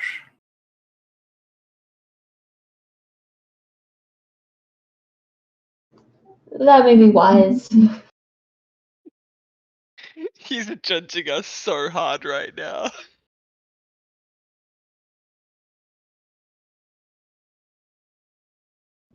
You would also be welcome to stay with us while we open additional vaults, or we could accompany you to the ship. I would not want to place you in an uncomfortable situation. I can advise, but something I am recognizing is he takes his fingers and sort of makes this sort of flowing motion with his hand, and you see little like swirls of color appear off of his fingers when he does it, and you can sense a little tingling of like arcane energies around his hand when he does it. And he goes, I have, on the philosophical level, I am aware that arcane magic, that the force, the fabric of the arcanum changes over time. It mutates and warps. The magics of one age are not the magics of another. And I feel as if it is all new to me. Until I better understand how magic has changed and what fundamental principles would be different now as they were in my time, I can only offer advice. I do not wish to participate in the direct influence of magic. Not yet. Seems reasonable. Yes, of course. It would only be to advise us, as we have no knowledge of these individuals, and you at least have some. So he nods and says, of course, I am willing to advise and give you what information I can. I would ask simply which of these names and individuals you wish to be opening next, and I can provide what information I can. Kylie, I need your note-taking knowledge. Okay. Does the current Harik Ben Sadir Al Samir, the other name, is he currently the head of the city of Brass? I don't think he's the head. I think he is. But I know that's why I wish Josh was here, because he would know. Because he is like got mad beef. Well, because didn't we go to the portal and we saw the city of brass and we were asking if we would be able to see him, right? But that's because we don't know who he is. Well, to be clear, the portals weren't like there was a misunderstanding there at one point where the sort of shattered like mirror portal, the thing that Josh thought it was initially was, oh, I can focus on something and then it'll just find that wherever it is in the city. And that's not really what it is. It's more like there's a bunch of chips of perception spread around the city, and you can draw one like onto the main monitor, so to speak, but you can't change where the sort of think of like a bunch of security cameras, right? You can pull up any one security camera to focus on, but you can't like move the security camera to go follow someone. Got it. And so I know we had the name of the guy. I know it's almost the same as this Harik guy. And I know it's an Ifrit trickster. But is he the current king of the city of brass, Gary? I don't think that you guys know that for certain one way or the other. Yeah. I thought we had heard him called a prince before. Mm-hmm. He has been called the prince before. So that's what I know, Michael. I don't know if he's the current leader of the city. I think he's royalty of some sort.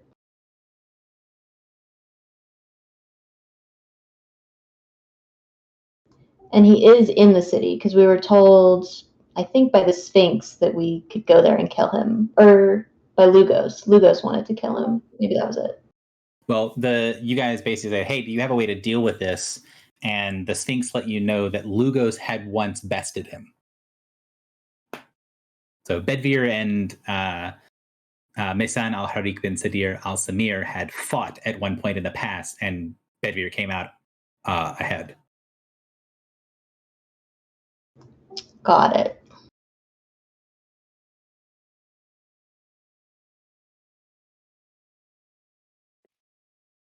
So yeah, the DM is basically asking, because of the way you guys did this, basically Yes. asking the same question that the prisoner, the sage is asking is, okay, I'm happy to help. Which one do you want to open up, and do you want information? Do you want more context for things? Because I will do it again.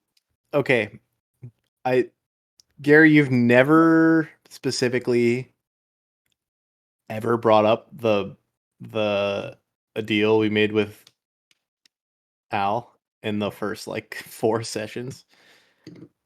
But to me, freeing the City of Brass guy, capital G guy, is the best step we could do to help Al Shaib. I mean, we could ask Al too, right? The ship's like a 20-minute walk away. True, it's probably less than that. Because it basically you just have to walk to the top of the prison, walk enough out the like gangplank to get into the prison for Griffle to connect to the ship.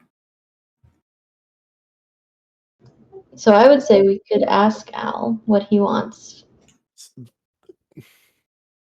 I am of and also like well- our bargaining chip is like, hey, we freed you.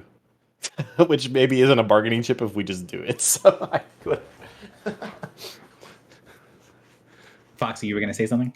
I was gonna ask, like, Plucky can't interact with Al, right? Not really, but there is a way to kind of connect the dots, because you can use the helm to contact like your crew, and the crew can talk to him. Right. The crew doesn't like to talk to him, and pretty much the only person who would be willing to actually do it as an official member of the crew is the bosun. And the bosun would your character is aware that the bosun, if you tell him to talk to Al Shaib, he's basically going to ask permission to have Hatterai do it, because Hatterai is about the only person on the ship that doesn't have a problem just sitting down with Al Shaib. So he's gonna be like, cool, I can technically do that. Do you mind if I get Hatterai to do it? Is what you're gonna Yeah, I think that would be fine. Hatterai can do it. That's fine.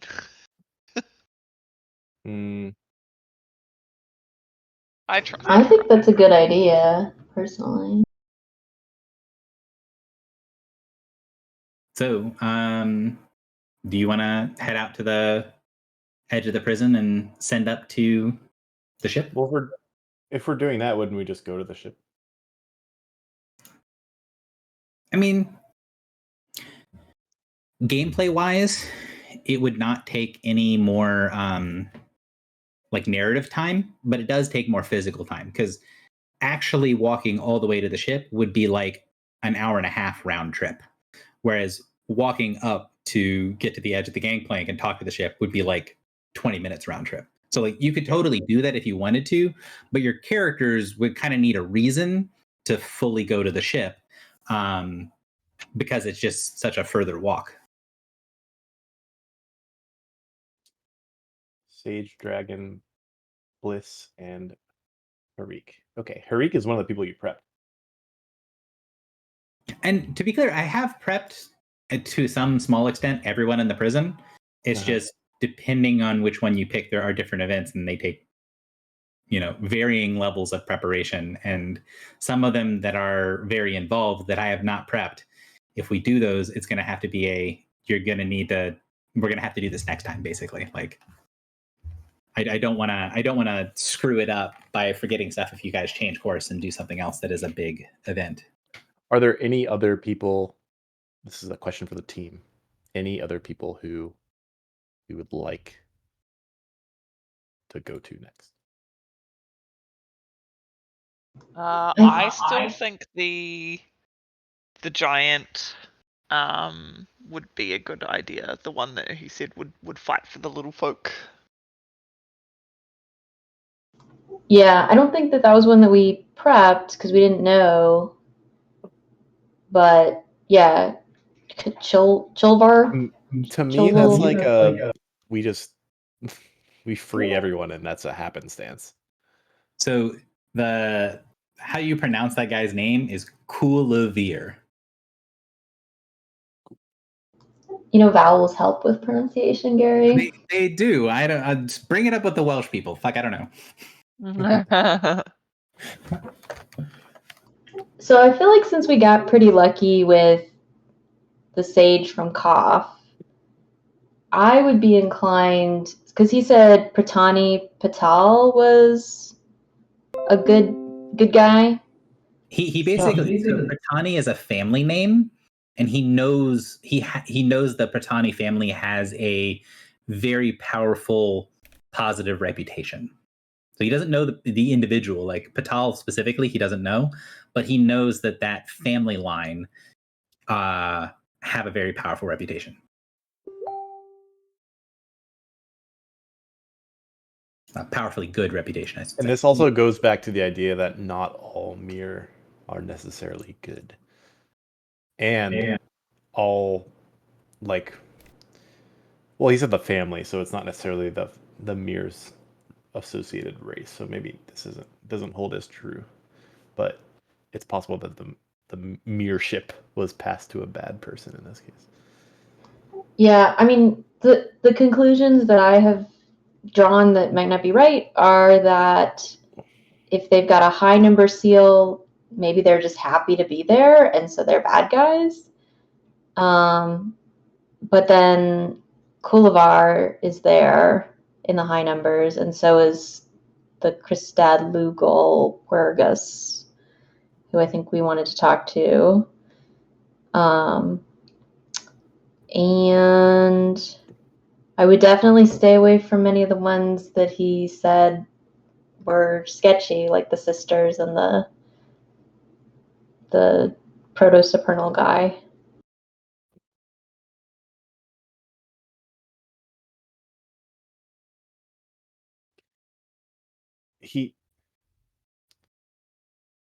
Is it possible that he's biased against the proto? He did say he met him, but is it possible he's biased against Conchcable?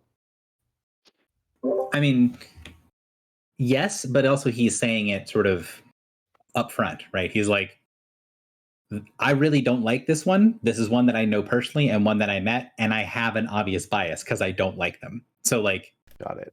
Yes, he's probably biased, but also, he's telling you up front he doesn't like the guy and he's biased against him. Yeah.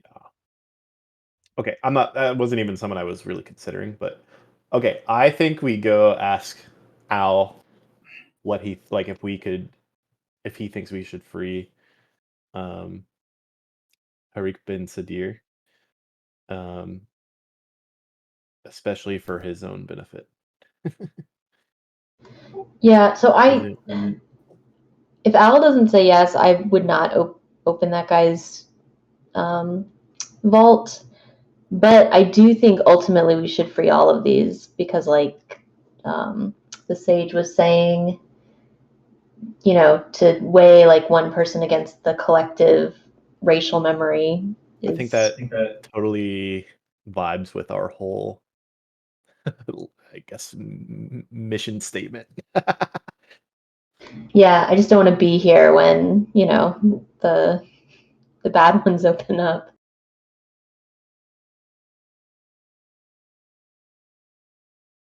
So you guys head up out the gangplank and get to a spot where the ship can be interacted with.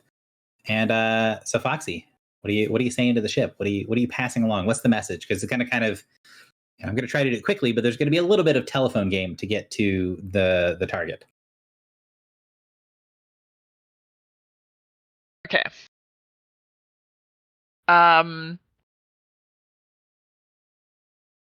So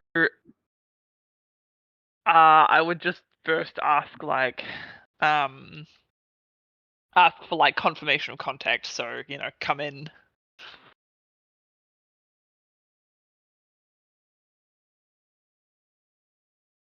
I think you broke up there, Griffle. Oh, so I would just ask first for confirmation of contact. So Yes. come in. Yep. You get a response from your bosun. Cool. I forget the bosun's name. Fuck me. So bad. So do I, which is why I have to. So Garvu is the bosun. Garbu. How are things? Things are proceeding as well as can be expected. There are no signs from the. I can't do his voice off the top of my head, but he says there's no signs from the other side of the planet that things are going poorly. Good. Keep us posted. We'll check in. I want to say that like before we went back down, I would have been like, we'll check in like once an hour kind of deal. To like, we'll just pop back up, make contact, check in.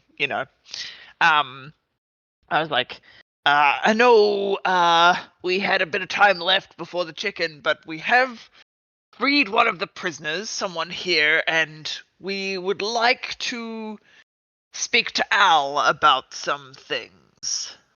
Ibn al-Shaib. And this do be something you wish for me to do? I could be finding the scholar if you need something complex to be said. Whatever you need, friend. You can tell that like he will do it if it's a direct order. He just doesn't want to. And if he can kind of get the scholar to do it, he says, "Ask, and I will pass along whatever message you require, pilot." Cool. So I'm speaking to him. He's then speaking to Hadarai. Hadarai speaking to Al, and then it's reverse the chain to get the reply. Yeah. So I'm basically going to just summarize. Cool. Okay. So what are we asking, gang? Oh, but not everyone in the crew knows that we have this deal. So we have to speak around that. It has come to our attention that there is a person of interest in this prison to Ibn al-Shaib. Why don't we just give the name? Why don't we just say like one of the prisoners is? I mean, we would definitely say the name. Okay. And we would like to. We feel that it could be of interest to Ibn al-Shaib for us to free this person. Of interest directly to him for a couple of reasons. We just wish to hear his advice on the issue. Yeah. Okay. So I will put that through as I'm so bad with the names. I'm sorry. It's all good. Where is it? I'll give it a go just for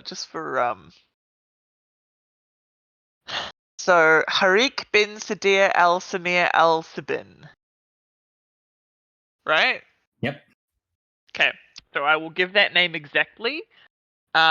Is a prisoner in this complex. What is your advice? So, you give it like 10-ish, 10, 15 minutes, it would filter back through, and Garvu would say, the message I'm being passed along is that individual was once the great Sultan, the ruler of the city of Brass, the lord of all Afrit.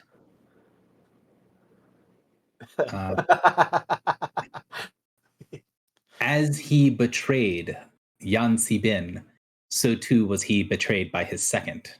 And his second, or what was his second, is the one that, and you can tell there's a bit of a breakdown there where like he's trying to figure out what's exactly being said, and then he just says that spell's mark is on al-Shaib. So Al Shaib's Harik. So yeah, that makes sense. That's Yeah. kind of what we So were saying. okay, so he betrayed Yancy Bin, who was the primordial, right? Like the Yeah, the greater primordial of air. Yeah. Oh, the one. And then he Wait. was then betrayed, and then the dude who has El Shaib imprisoned is his second. Yes, was his second that betrayed him. Okay. Was his second at the time. Okay. I guess I would then ask, should we free him? He would send back that the Great Sultan was the strongest of the air and old guard Efreet, stronger still than the current ruler of air, and it was only through treachery that he was taken down and captured. I do not believe. So he will send along that Al Shaib does not believe in his prime that he would have been a complete match for the old Grand Sultan with all of his resources, but he believes that it is potentially possible that he could have destroyed them. And he doesn't think it's a wise idea to release someone that he doesn't think you can find a way to have an upper hand to fight against. Right. So basically, says, he's a big dude. yeah, basically, Al Shaib's like, that guy is a combat peer to me, and I don't think you guys are combat peers to me. So unless you've got some way to handle to even the odds, I would not do that. Okay. I will obviously share all of this in detail with the party. But we're not trying to fight him, we're trying to free him. Full. One time, Drock, when we were talking to Al Shaib. Well, from the reply, what I'm getting is we said, should we free him? And he said he could beat you to a pulp, which I'm interpreting as if you free him, he will beat you to a pulp. Basically, Al Shaib is saying, if you free him, he is going to have the ability to just like kick his way through you, and I don't think you'd be able to fight against him if he decided to turn ugly. So you need to have a way to even the odds and have a reason to deal with him.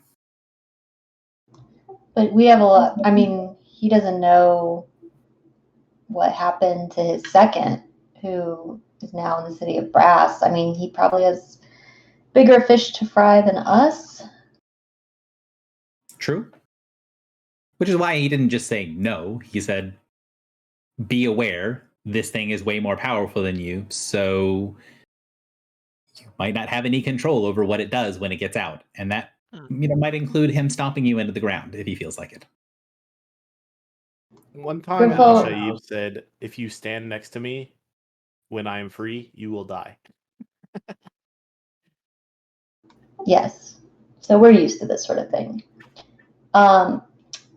Griffel, could you ask Al Shaib if freeing Al Shabin could benefit Al Shaib in any way? Sure. So I will pretty much give the exact wording. I'll would freeing Harik Al Samir benefit Ibn Al Shaib in any way? So he will send back, I can see a method that would benefit me by giving my enemy an even greater enemy. Right. That was my original thought. Yeah. His greater enemy being his second, who's now in charge. Yeah. So what I'm thinking, guys, is we do let this guy out, but the first thing we say to him is like, I forget the name of the dude who's currently in charge. Al Shaib's captor. I know his name. It's Mason Al-Harik bin Al-Samir. Yeah. The first thing that we say to him is like, this dude is in charge of your realm. Are you gonna let that stand? We also literally have a way to get him there. right? Oh yeah, we do. There's The a door to door. the yeah. That was my other thought too. Sorry, I never brought that up specifically. Yeah, I mean, I could see a way that we could make a deal with this guy to dethrone his betrayer and also make his betrayer free Al. No, if his betrayer dies, Al gets freed. Well, that works too. We just got to be careful making deals. Yeah, Yes. we don't want to make it a bargain. We just want to be like, here's some free information. Go do the thing. I mean, he's I devious. kind of He want might- to do it. Is that selfish? No, this has been on our quest log for a long time. I think it makes sense. I kind of want to rip it. So something that I do know that will be relevant here. If we free Al, we will need to find an alternative power source for the ship. But Al Shaib, well, unless his bindings are the specific reason we can draw energy from him. But Al Shaib, They very specifically are. So not Al himself, but the pact that Al had with correct me if I'm wrong, Gary, the creators of the ship. More or less, yeah. The binding on him is what you're drawing power from. You're not drawing power from him through a binding, but yeah, the ship is powered by the binding of Al Shaib. okay, The I do have to binding let of you know bias. that one of Minnie and I both have a pact with him that says we must do everything in our power to free him. Yep. I'm pretty sure that Gary's not going to give us this amazing ship and then leave us high and dry on this dumbass planet. So I don't know. I mean, I would also say that, if you, assuming the plan is open the door, tell the prisoner, hey, have you seen the movie Suicide Squad? Yeah, the thing you hate is over there. And you just aim him at it, that's not going to be and he does that in the next 10 minutes. So yeah, But also, our deal with Al is that he will assist us in Yes. return. So Yeah, I think not leaving us stranded is part he of that. he might choose to still like honor that. Or maybe he'll It be just more depends powerful. on and we how could have- he's choosing to interpret assisting us, right? Like, It is true. He really wants to assist one of Minnie, like really badly. 3 times. 3 times.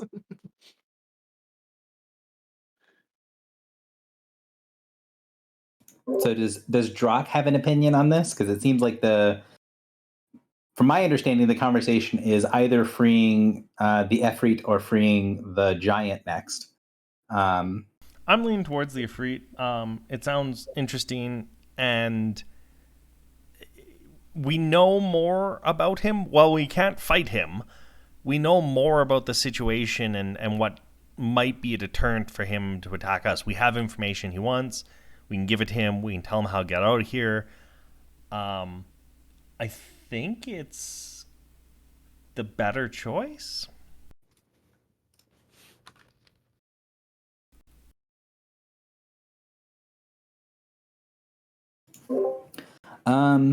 The only thing that I would do is I assume I can't. I don't remember what Josh has going on. But there is an element of this that, if the group is sort of equal on free the giant or free the Efreet, having more in here for free the Efreet might be slightly positive. And also, there is an element that the old Sultan, something that he's known for is betraying Yansi Ben, and Yansi Ben is the maker of the Spear of the Skylord. Like, the weapon that Morin has is going to have a reaction to meeting this guy. okay, so so there might be an easy way to solve this. Would having would freeing him first impact the way that other prisons play out, or would it be appropriate to like put a pin in this, like retcon, go back if Morin casts a vote to say yes, I want to do this, like next session? There are definitely prisons that can be affected by releasing him. However, the giant is not one of those. Cool. So if the choice is between those two, it would be easy to sort of do them in either order. No, let's do the Yeah, giant okay. first then, and then wait for Yeah, Morin. let's do the giant, and then we'll wait for Morin, because I think the giant conversation could potentially like take up ages, eh? What gives you that idea? We're We like 2 hours Well, into this talking to conversation. giants. We like talking one a lot. I don't know what you're talking about. Are we doing a point system, Gary? For the freeing of people?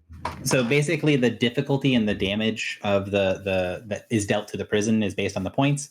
So the DC is higher with the higher seal, and the potential damage is higher. I put on there that like the 20-point system is mechanically the way this works. It is very unlikely for you to trigger the everything falls apart catastrophic effect with less than 20 points. Like even rolling like 2 ones in a row. Okay. So the 20 points is like you're gonna get this far before it starts being like, oh, we have to make some real choices whether we open this door or not. Because the I'll start sharing, hey, these are the DCs if it is going to be if catastrophic failure is one of the options. That makes more sense. Okay. So these 3 doors actually that we picked are 19 total, so it's kind of chill. Can I ask the sage about the John Deere door? John Deere tractor door? So he's unfamiliar with the mirror or the name. He would say, I recognize the language, but I'm not familiar with any of the information about the language. I am sorry. Do you know? One. Sorry, say that again. Do you think the malediction, the song, is related to this prison in some way?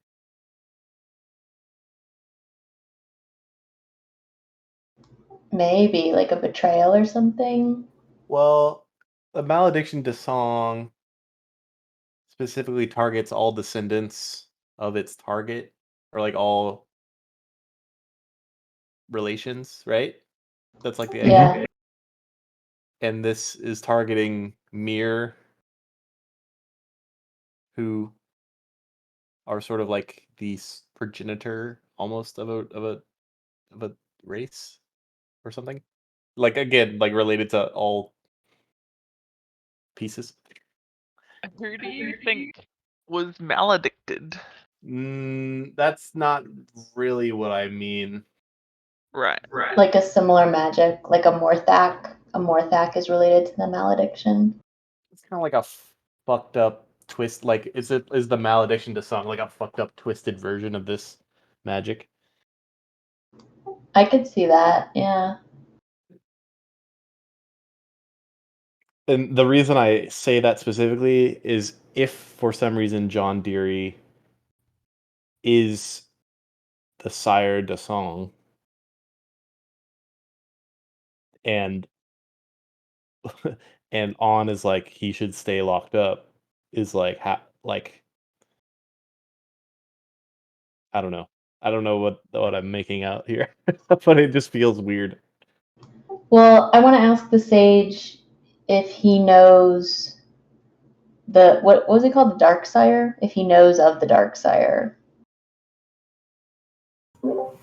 So you say that, and he nods his head and says, that title is weak with psionic residents.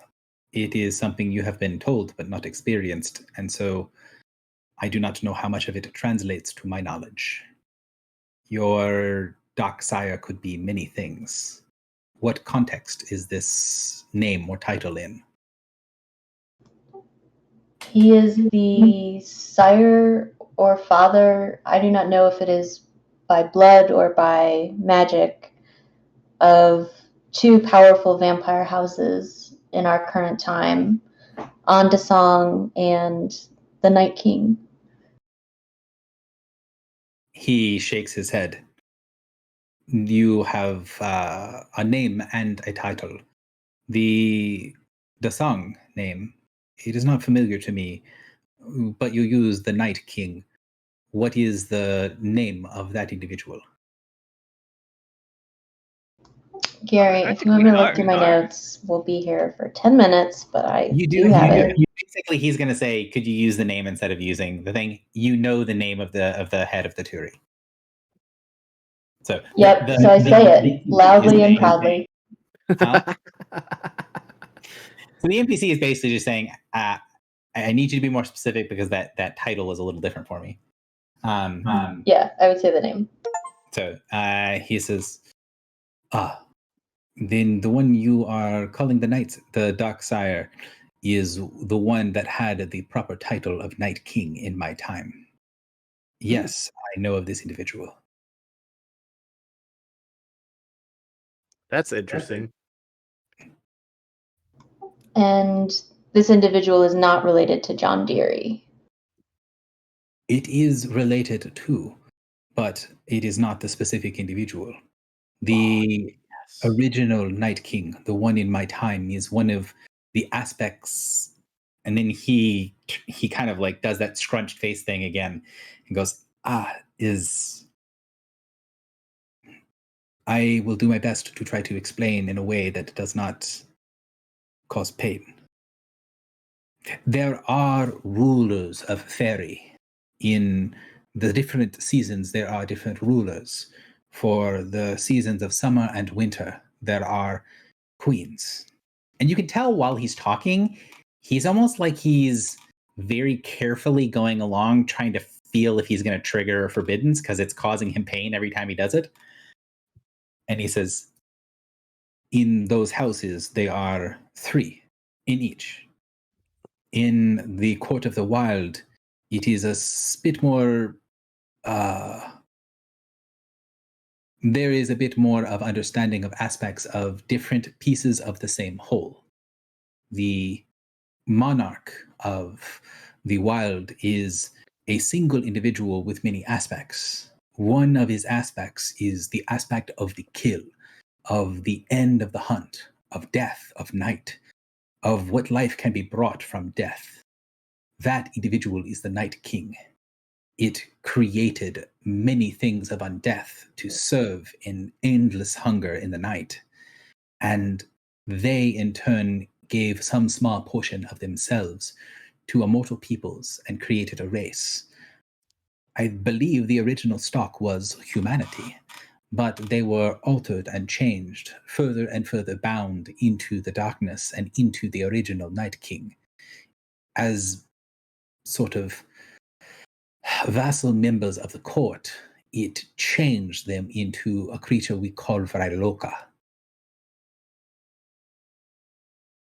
Is it possible that John Deere is, quote unquote, a Night King? I would believe he is likely Vrailoka, but I do not know for certain. Those were like the servant vampires. But so the original Night King, is he the one who led the wild hunt? That is a question with, I would imagine, many, many academics having different answers. But I think the simple answer you are looking for is yes, sort of. There is an entity that has different aspects, and the different aspects have no shared awareness, no shared identity between them.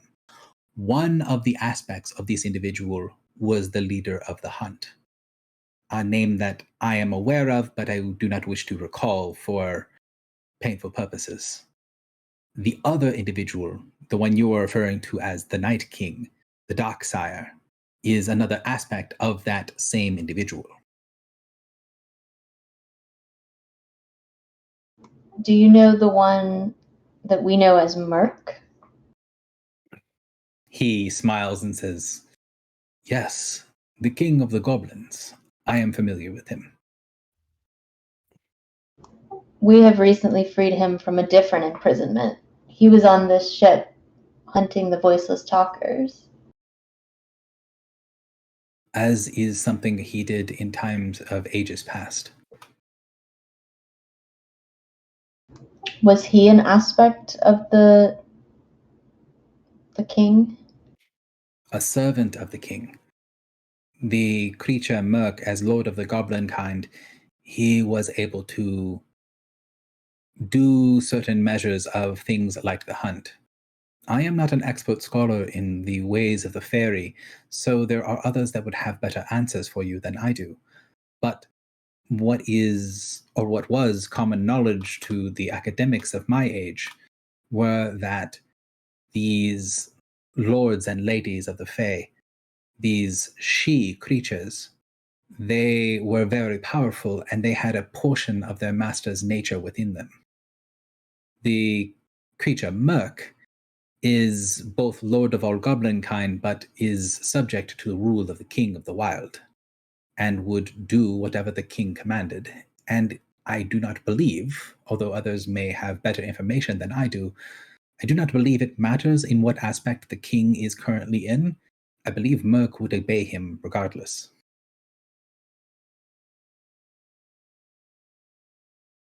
Wait, did you just say that Merc would obey the Night King? Yep. Oh, that's not good. But not our Night King, the real Night King. Are you sure? Yeah, that's what he's saying. Nope. He's going to talk about what is the Night King for you guys.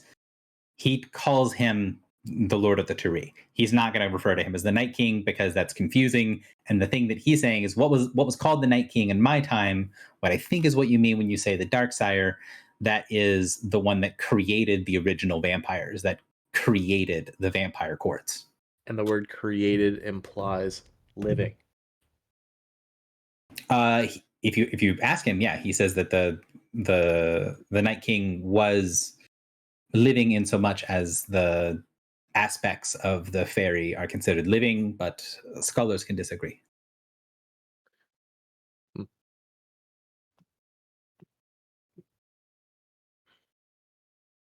Wow. All right, let's go free this guy. A freak. Oh, wait, no, giant?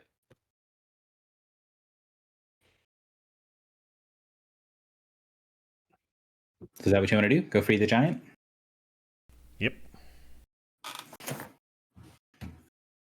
Is that Is okay? that cool for you, Griffle? I haven't heard you in a minute. Yeah, I'm keen. All right. So so Sage is basically going to ask to watch the process because he's interested. He's not seen the process happen since he was on the inside for when you guys let him out. He would like to watch, but he's going to set himself up kind of at the entrance to the room because he doesn't want any of his stuff to conflict with whatever you're doing. And you can tell there's also a certain element of like, just by default, he seems like the kind of person who would not really want to get his hands dirty. Like he's very much a pure academic and has that mentality of like he wants to have a good view of everything that's in front of him, but doesn't want to be hands-on until he's certain of what he's doing. So that is containment room 40. And so I think the only person that we need to actually roll is Morin. And he needs to not roll a 1. So Wait, we're doing Cholvier instead of the other one? Like we're doing the Titan, not the giant. Huh? We're doing Cholvier. Cholivier? So Kulvir is the guy that he talks about as the giant, as though the protector of the smaller folk. He said Titan. Yeah, he says he's a titan. Is this the one we wanted to go to? I thought so, but we did talk about Lul Puergus before today's session. Is that what you meant? That's what I meant. I don't have an opinion, but do we... Is this the one we want to do? I was under the assumption we were doing Sistad. It's up to you. I mean, you guys don't have any more information on Sistad that you didn't have prior to the beginning of session. And when you guys said, "Hey, let's go open this one," it was, we should open this one because he's the sage said that he was like a protector and that he knew the name. If you guys are talking about different things, I just want the group to make a decision of like, hey, this is what we mean. I do have a problem with you guys opening either one. I just don't want you to mean different things when you're both saying the giant, because they're both written in the giant language. The one the sage recommended might be Yeah, wise. I'm referring to the one that Sage was like, yeah, this guy will help, would be like a defender of the weak. Can I do a quick wheel or woe? Sure. It's Arcana, right? Or whoa. Your Arcana is better than your religion, right? Yeah. Okay. Yeah, How long does Wheel of Woe take? 5 minutes. 5 minutes. If we aren't under a time pressure, could we potentially do Wheel of Woe for like all of these? Yeah. I mean, and that's It kind of it is you guys removing the time pressure, or at least significantly delaying the time pressure of the alienist, is one of those things where it's like, yeah, you guys can use all your rituals. You can bring in experts. You can stop what you're doing and talk to Al. Like it is. You guys are usually under the gun for this sort of stuff. And this is one of the times where you're like, no, I want to use all these resources and I want to dig into things and just cast the ritual and see, hey, is this going to be a bad thing? It does take a healing surge every time, though. Mm-hmm. Oh, Can someone okay. else sacrifice the healing surge? Not in effect later, yes, but not for the casting of the ritual. Okay. Like you have to So, use them to rearrange your Comrade Trucker, yeah. I could also cast this. So the result that you get is strongly wheel and strongly woe. Oh. You can get both? Yes. Yeah. Oh, I see. Wheel and woe. So maybe we just have to handle this real carefully. Well, why don't we do it for the other giant? Okay. Good call. I'm all in on that guy.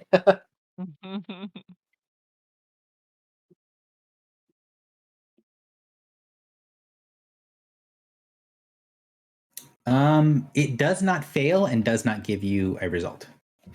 What the fuck? That's not better. This is neither good nor bad, though.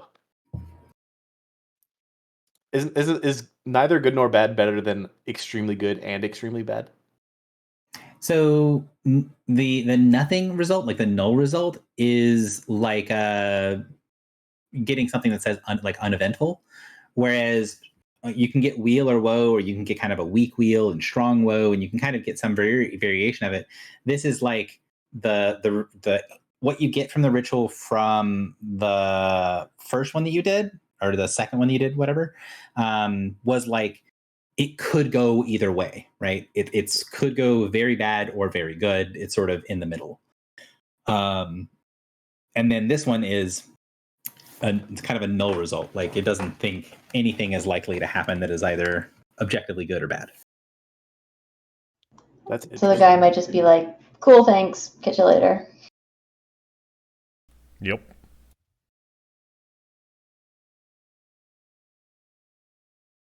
That is a concern. So So it's I a question vote- of, do we want to risk, or do we want to just sort of feel it out more? And keep in mind that Sure. if you are opening the seals, it is going to make the later ones harder to open. So Okay, Can we do one last one? Can I cast it this time? On the Ifrit? Just for healing surge time? Or Yeah, sure. You can spend the healing surge. Are you casting Read can I Omen? do it? Yes. What are you doing? For Harik? Is that the Ifrit? Yes. Sorry, I'm terrible with names.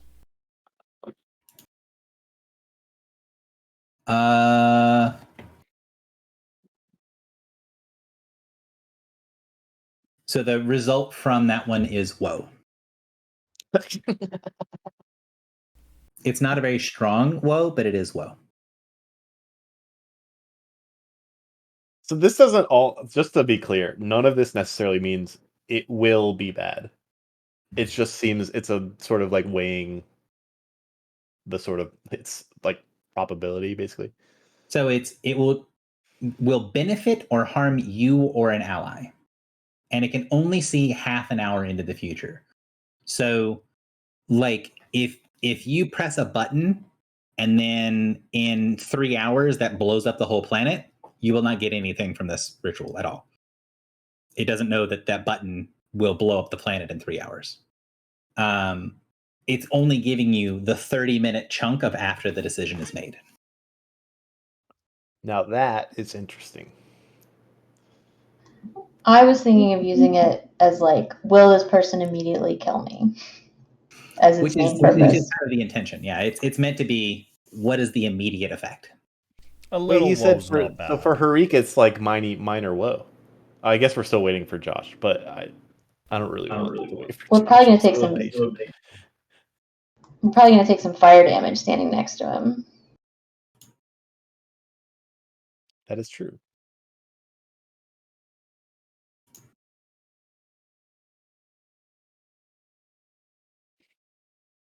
So what's the decision? You've got the answers for those three. Okay, so I'm gonna make a case for it being within the next 30 minutes. I still am leaning towards Sistad, but if you guys want to take a risk on the Titan, I'm okay with that.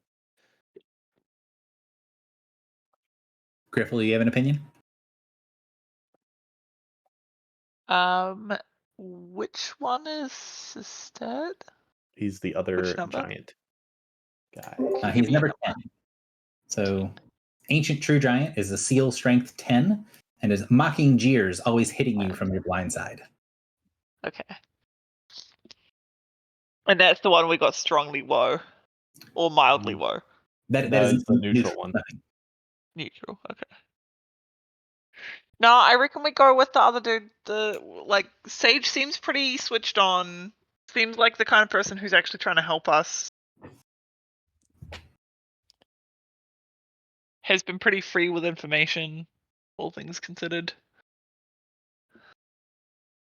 Yeah, I'm kind of leaning towards that. It was a lot of good and a lot of bad, potentially, but it's still kind of interesting.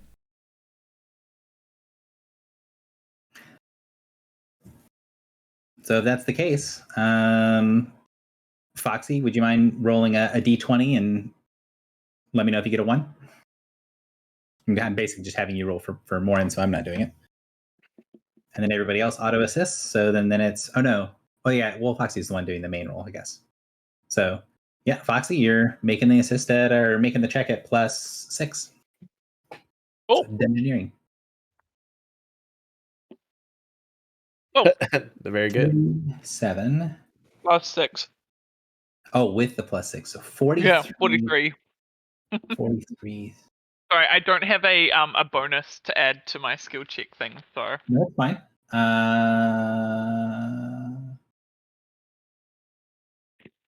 I accidentally closed the window that had my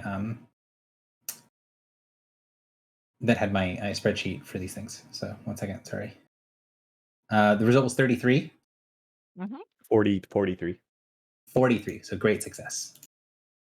Great success. Great success. So same thing last time. You can tell the prison is weakening because you're taking pieces away, but you did not damage anything when you removed the piece. Again, sort of like going back to the idea of the Jenga tower, you were able to cleanly pull the piece out and place it on top. So the the entire structure is slightly less stable because you've moved the piece, but you didn't bump anything. The tower's not leaning, anything like that. I'm so good at Jenga, guys. So so the same thing happens from the first time. The room, as you open the seal and go inside, it looks basically identical to the room where the sage was in. And as you go through, you can get this feeling like you're in like a copy. Like this is the blueprint for this type of thing, and they didn't make each individual one for each individual mirror.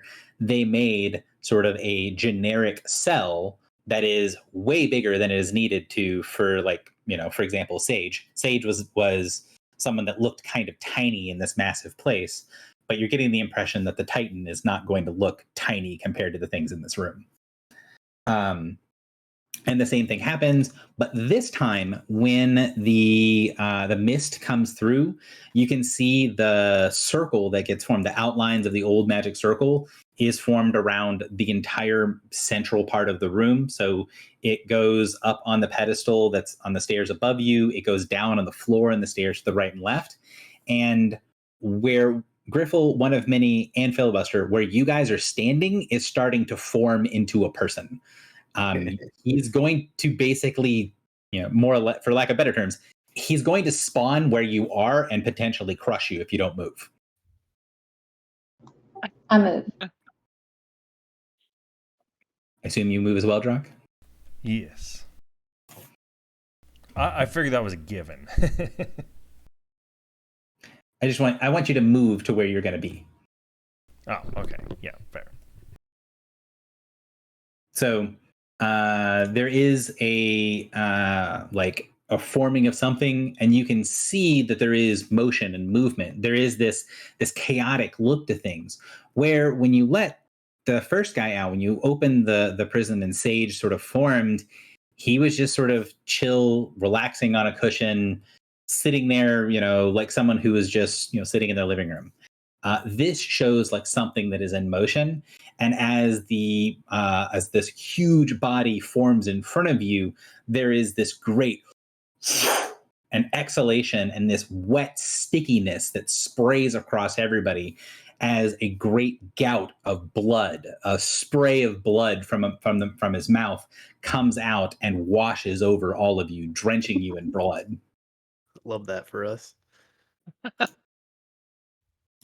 That didn't work. Hang on. Like he has tuberculosis? He just has Oh, fuck. He looks really fucking dead. So he collapses forward. There is this wash of blood, like he was spitting a mouthful of blood out of the circle. And then this thunderous boom as this massive body collapses to the ground. And you see his shoulders and his arms twitch a little bit. He's not dead, but he is really, really injured. Is it because he broke the magic circle? No. Oh, okay. His body is laying within the completely contained within the circle. Can I... Would my heal do anything here? You're not certain. The size of the wounds and the size of everything else, you might be able to make a check to try to help. You don't know anything yet, so let's get started. So, Griffle, since you're the first one to step up, go ahead and hook me up with a heal check.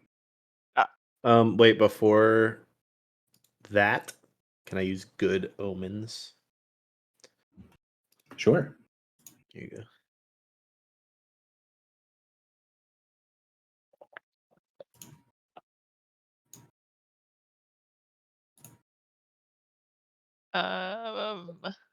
+5 power bonus to the end of next turn. Okay.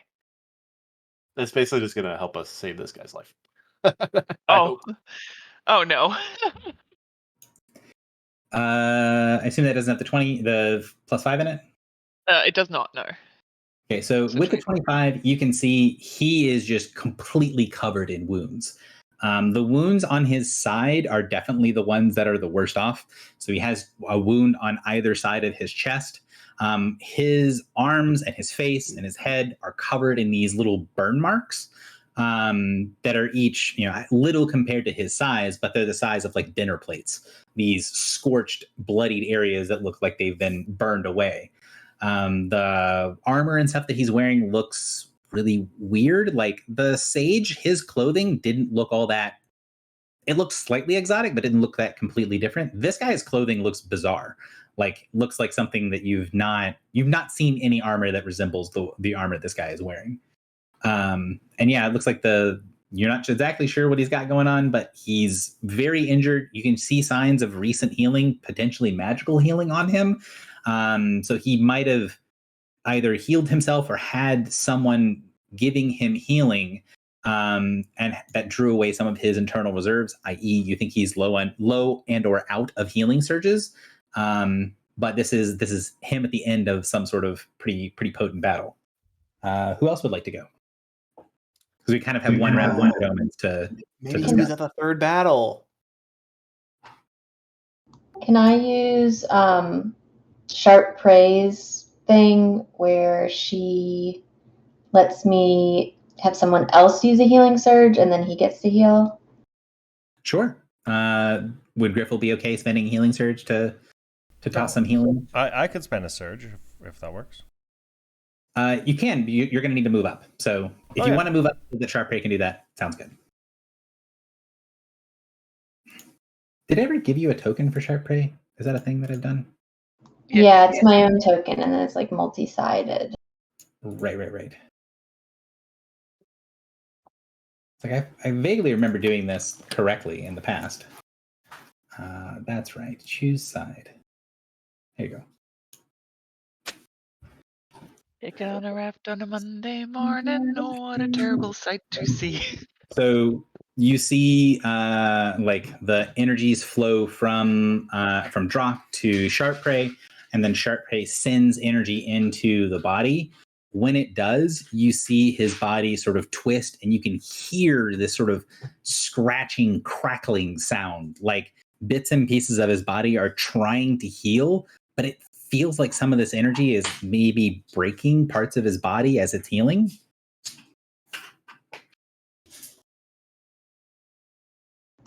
Is there like something in the wound? Potentially, yeah.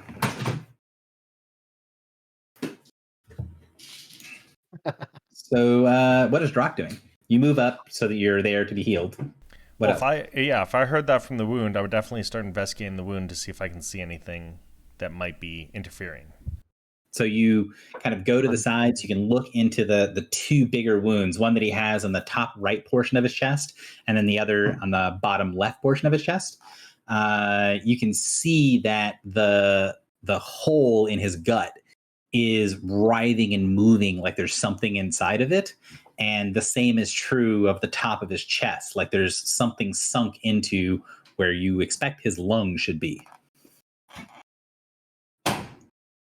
Can I grab it and pull it out?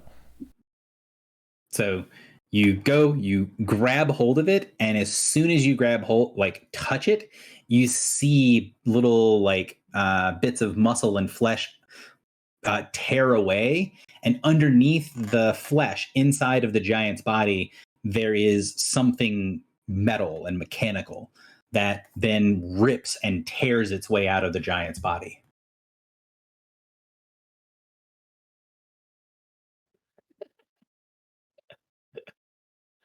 Lithium. Did touching the metal hurt Drock? It made your hand feel a little weird, but like you could feel there was some sort of like current, but it didn't hurt you initially. Yeah, this is going to be initiative, folks. I'm Gary. Every prison is a battle map.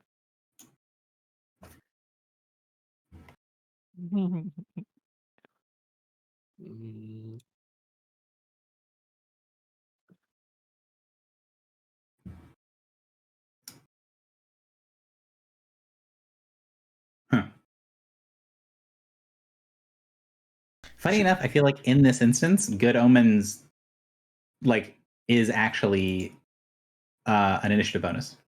Oh no, you're right. I would agree personally. Is that because this is a D20 roll? Yeah, I mean it is. I was looking at kind of the wording to it, but there's no reason it shouldn't be. Just normally you don't have the time to spend the action right before you jump in. Should we also use stall tactics on these guys?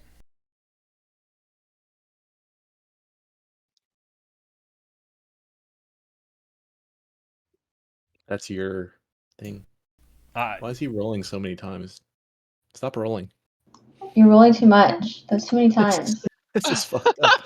Oh my god, it's like a fucking whatever worm from Magic the Gathering. So whatever worm. What's that worm? Something worm coil engine? Oh, like a worm coil engine. How dare you? So did you add the +5s in?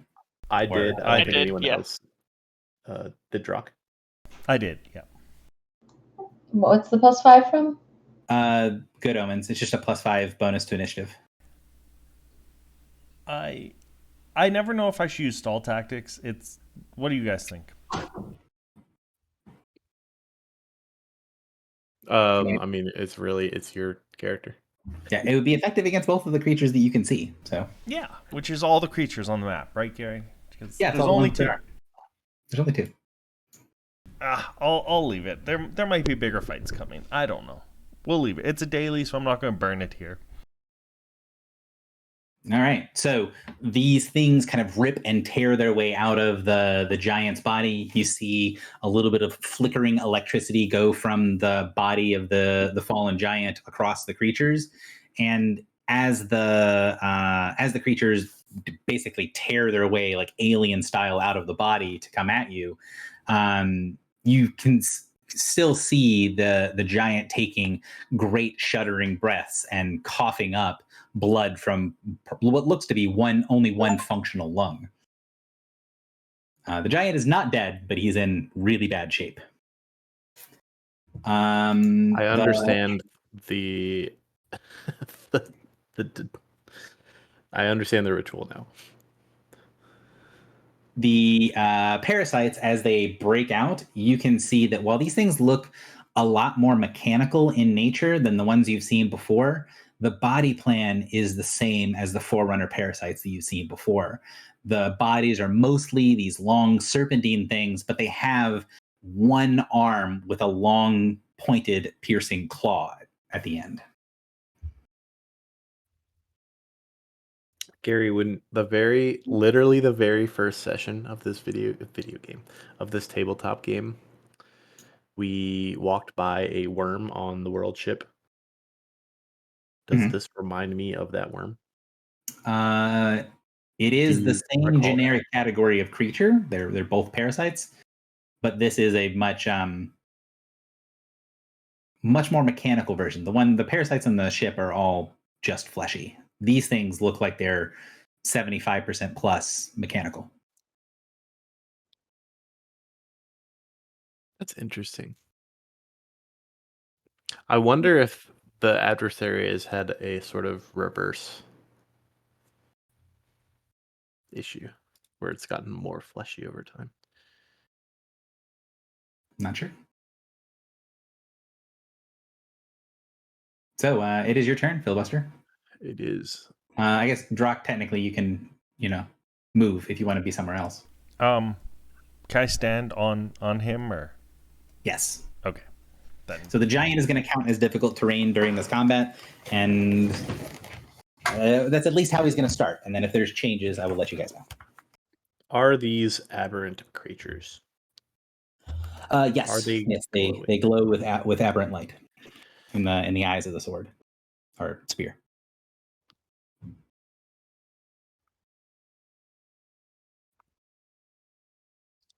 Second question. One moment.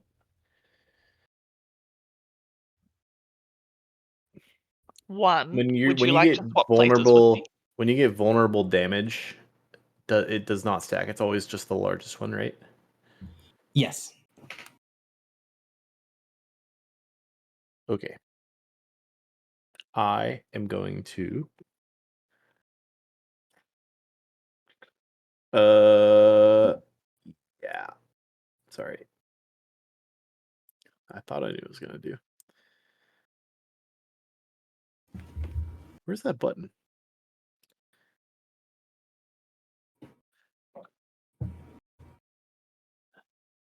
It's that new power. Where is it? Oh. Character sheet, help me. Oh, remorse. That's what it's called. Remorse.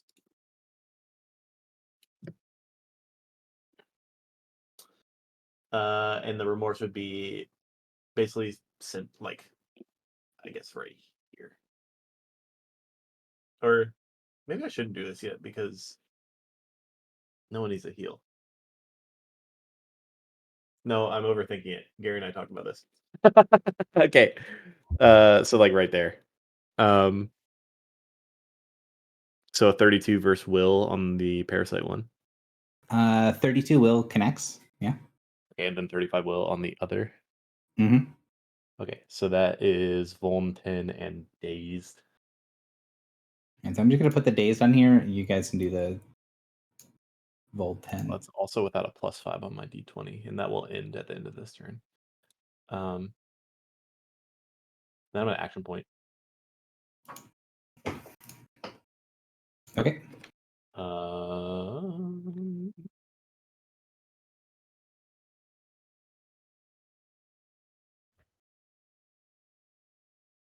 I'm a tree of creation, which is burst 3. Does that reach? Do I have to move for that to work? Do I have to move for a burst 3 to hit them, Gary? I never remember. I cannot remember everybody's power off the top of my head. Well, a burst 3. That's what I'm asking. Is it close burst 3? Yeah, close burst 3, you need to be closer. You need to be within 3 squares in order to do that. Okay. Let's pretend I moved first. Okay. Well, move first so that I can see where you're going. That's within 3 squares, I think. And then I will tree of creation just in front of me, I suppose.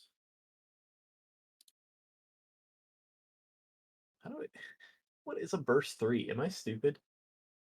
It is all squares within 3 of you.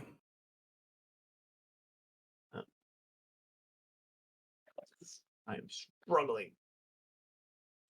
You hit both targets. Do you need to make a zone, right? I need to make a zone. Oh, I can just do a zone on my character. You mean an aura? But yes, Aura. you could do an aura off your character.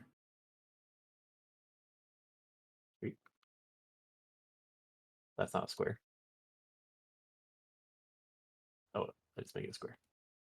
Cool. There you go. And then tree of creation. You should all have action points, correct? Yes. I can deal out action points. Show. Deal. 1, 2, all players. 41 versus will. 41 will connects. I need another d20. Oh, I am stupid. It does 33 radiant, and the 24 will not connect. That's not. You rolled a 19. Plus 25. Yeah, okay. That's like 50. Yeah. So 33 radiant. Yes. Creatures do not seem to resist it. As the wash of power leaves from you, you can see underneath the giant's body, writhing things move away from the burning light.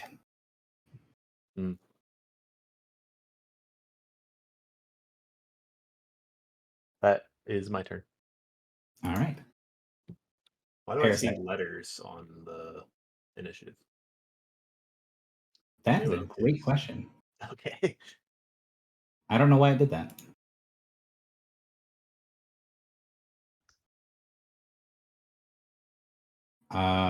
No idea, but it's still in the right order. Okay. I must have clicked something. So Parasite 1 is going to look down at Drock, and it's going to let out this bizarre rippling howl. You can feel that there is some sort of psionics being exuded through the creature's body, and this weird vibration sort of echoes around your body. It's going to do this. So 39 versus Fortitude. Yeah, that hits. So 15 psychic damage, and you are bloodied until the end of the encounter. What? Like, just always bloodied, even at full health? You're considered bloodied, yep. Interesting. It was nice knowing you. And then the creature is going to thrash. It's going to make an attack. First attack is against Drock. Second attack is against Griffle. Strike against Drock. 37 AC. Yeah. For 26 fire. You resist fire, no? Or is that only when you're no. in form? Yeah, and that's poison, actually, oddly enough. Oh. Yeah, it's weird. He gets resist fire later. I see. And your ongoing 10 fire. And then it says makes MBA against creatures. It's supposed to be, he makes multiple basic attacks. So the second basic attack is going to be against Griffle, and it's going to be a range basic. So he is provoking an attack of opportunity from you, Drock. Okay, I will punch him.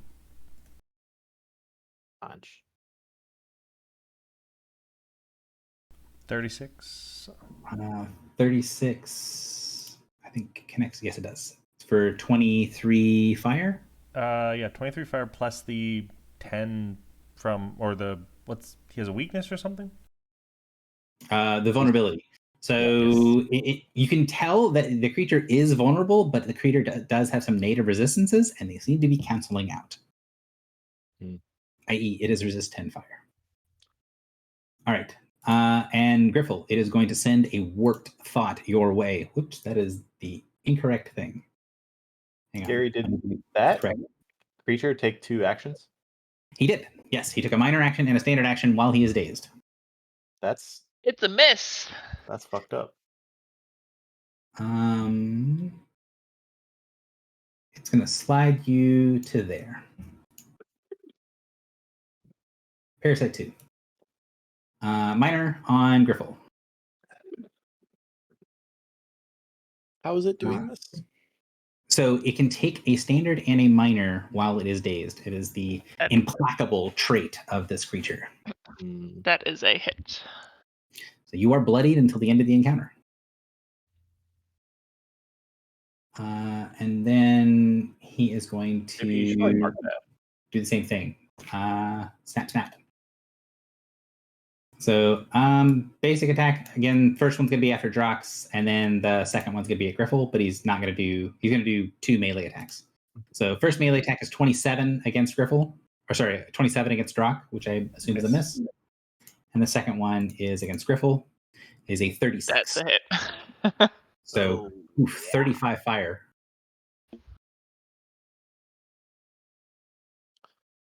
And then ongoing 10 fire? Ongoing 10 fire, yeah. Okay.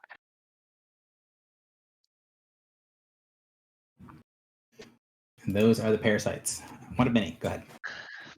So the implacable trait is while they are dazed, they may choose to either spend action points or to gain a minor action. So he can either standard minor, or he could standard spend an action point and get another standard. That doesn't seem very... That doesn't seem like a drawback to me. It means that he can't action point. I'm no longer considered bloodied. I just am bloodied. Okay, so I have a question about, I guess, teleporting, carrying things. So if I use dimensional shortcut to let me and each ally in the burst move 20 squares, could I consider the giant an ally, and what would that do to the parasites that are still inside of his body? What's the dimensional shortcut? Yeah. Let me look. I think the answer is yeah. So that grants somebody else a teleport. He would need to be conscious in order to do it. Okay. So then I have another question. So for the void shard attack, where I pull enemies, Mm-hmm. what is it going to do if the enemy is like inside of his body? It is going to be not targetable. So you will be able to hit the two big things, but none of the little things until they erupt from his body. Okay, and what if I used dimensional scramble, but just on him? Would that teleport him and leave the little things where they are, but not in his body anymore? So anything that is in his body that is, in game terms, anything that is sharing the square with him will go with him. So the things that are not sharing the square because they're standing above him, those things you can teleport and leave those there, but the little parasites inside of him are probably still going to be there. Okay, got it. All right, so let me think about this for one sec. About a third of each of the lithium parasites is still inside of his body. Gross.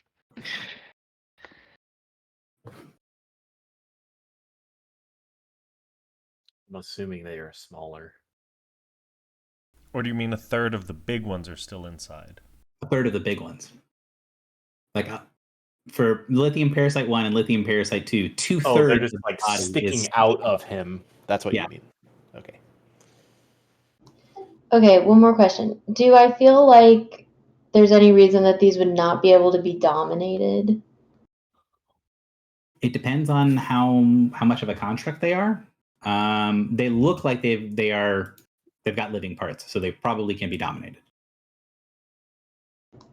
Okay, I'm gonna try it. I'm gonna try to dominate the one on the right. All right.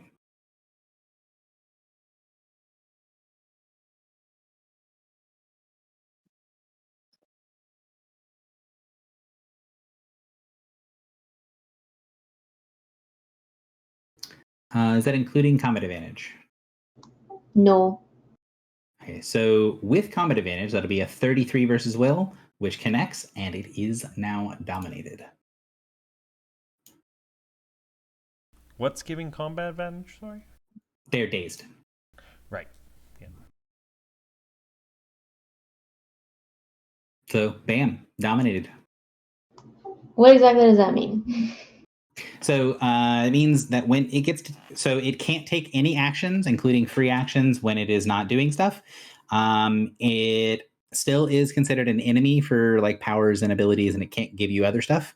But when it gets to its turn, you will be able to command it to do any single action. So you can be like, use your multi-attack power to attack stuff, or you can try to get it, like you could command it to get out of the giant's body, or you could command it to do whatever, right? It can take a single action on its turn. And it has to listen to whatever you tell it to do. All right, that's my turn. Drock, you're up. All right, well, I'm just going to, I guess use, you know what? Screw it. Let's use Shattered Time on the guy on the left. So he's dazed, so I get 2 attack bonus, right? Correct. Yeah. Beauty. 40 definitely hits. For 22 fire damage. Yep. And the 10 vulnerable cancels out, I guess. Yep. So he takes 22. Can I turn off that bonus fire damage or not? No. Perfect. Okay. And yeah, so I create the zone. Do I not put the size of the zone? Apparently not. Yeah, cool. Should be a. I think it's a 3x3. Whoops. That's not the correct tool. I will check. But I think that's really all I'm doing for now. Oh, no, the heal is a... The zone is a close burst 2. The 2 out of 3. Okay, cool, thank you. I thought it was a 5x5, so yeah, burst 2. A heal is a standard action, not a minor, right? Second Wind, which is the only default way that characters have to heal, is a standard action, but there's lots of heals that are not. Yeah, no, that one, second Wind, yeah. Okay, no, I'm good with this. I'll leave it at this for now. Did you hob out of your ongoing, or are you going to take that? Oh, yes, I will do that. I forgot about that. Yep. Okay. Ooh. Hob. Can you mark yourself as bloodied, please? Sure. Griffle, you're up.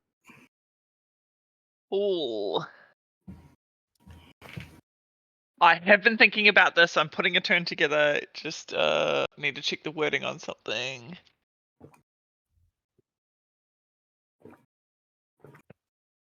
Okay, any melee attack power. Okay, awesome. So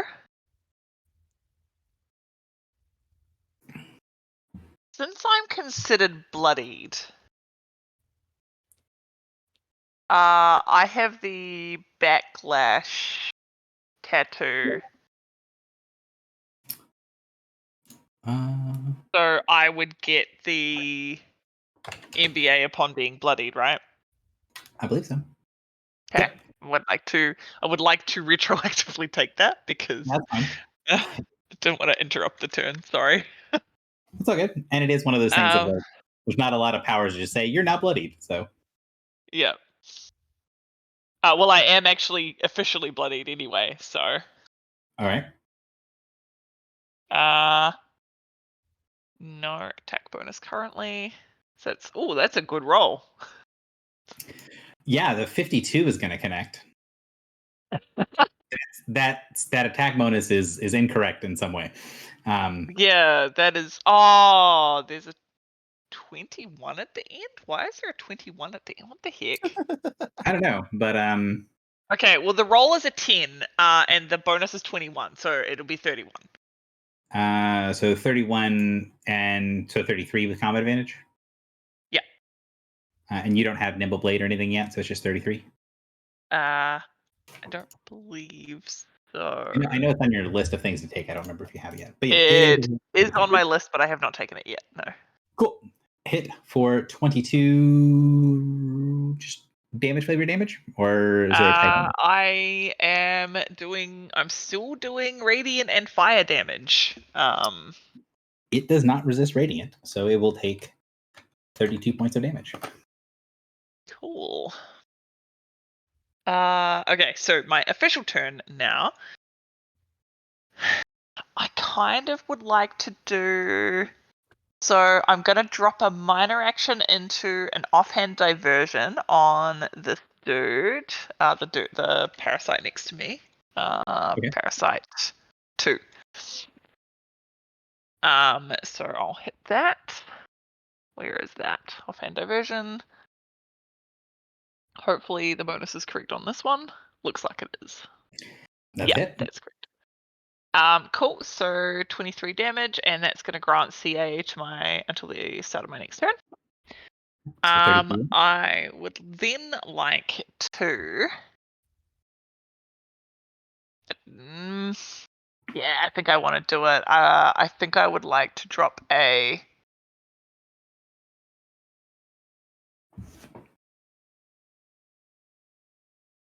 So I need to look at the wording on this. I'm pretty sure attacks on the run doesn't provoke opportunity attacks. I think it does, but you don't have to move. It does. Okay. Yeah, it doesn't say it doesn't provoke, so I assume that it does. So Okay. it does provoke, but you don't necessarily have to move.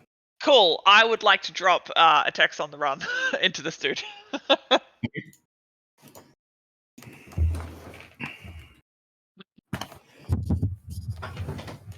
No damage bonus. Number 2 is still dominated, but so it's a hit and a miss.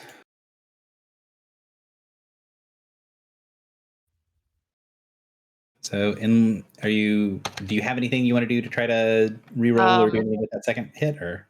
So are they?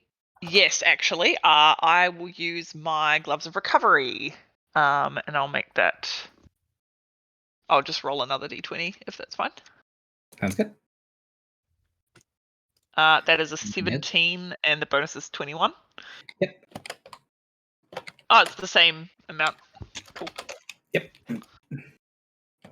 So drop an attacks on the run for 92 points of damage into him.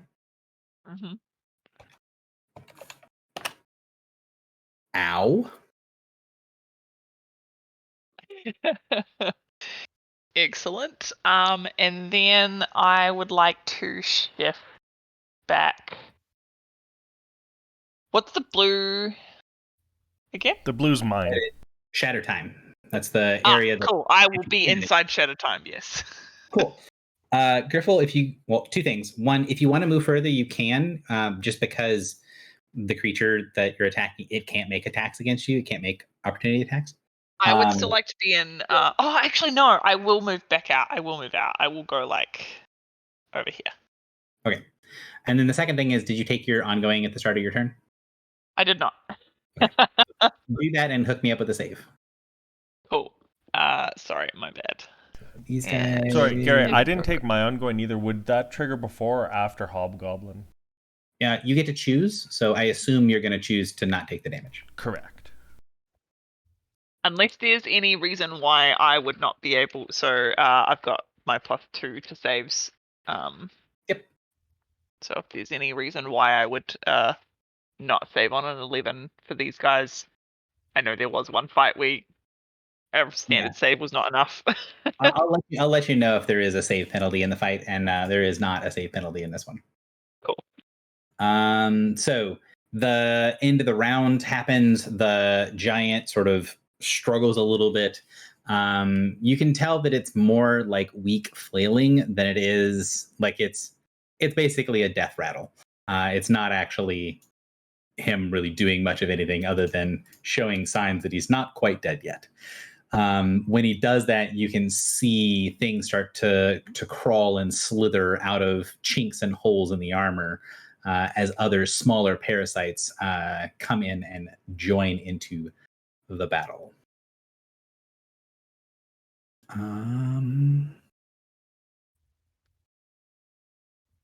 So we did have a okay check, and we had someone do some actual magical healing on him previously. The previous magical healing has meant he survived the last round. If he does not get some form of healing by the end of the round, you're pretty certain he's going to die. I got it. Don't worry. So I need to show these things properly. Hang on.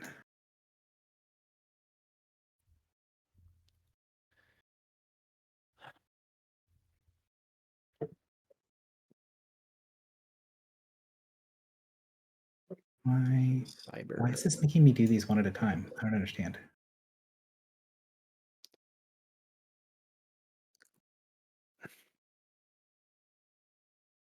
Yeah, I don't know why this is making me do. Sorry, this is taking a while, but Filibuster, go ahead. There's going to be more parasites if it'll ever let me switch them to the correct layer. How many of them are in my zone?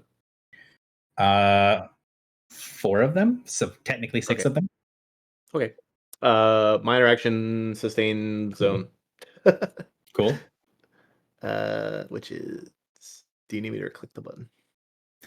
By the way, the things on the right hand side, those are just for initiative. They're not actually there.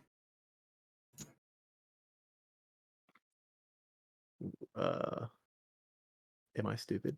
Tree. How do you spell tree? S-T. Tree definitely doesn't have an S in it. I don't know what you're trying to do. I'm doing. I always know T comes after S in the alphabet. Okay. That's just 3 radiant damage to everything in the zone. 3 radiant to everything in the zone. All right. Do the parasites not die? When you sustain, they do not die. No. What? Some minions those are. Yeah, the cyber parasites. So while the big ones look like they are like big blocks of machinery, the cyber parasites look like they have a relatively fleshy, almost like a skeleton of a bird's skull head, but then their body looks like it's made of these huge ropes of some sort of slightly reflective black cording. Basically, their body is made of fiber optic cable. Cool. Okay, and that is my standard action. I am going to Healer's Mercy, and I'm going to consider the giant an ally.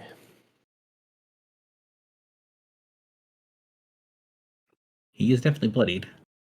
Drock is also bloodied. Griffle is also bloodied. Mm-hmm. So Drock and Griffle, you can both spend surges if you want and get the extra benefits.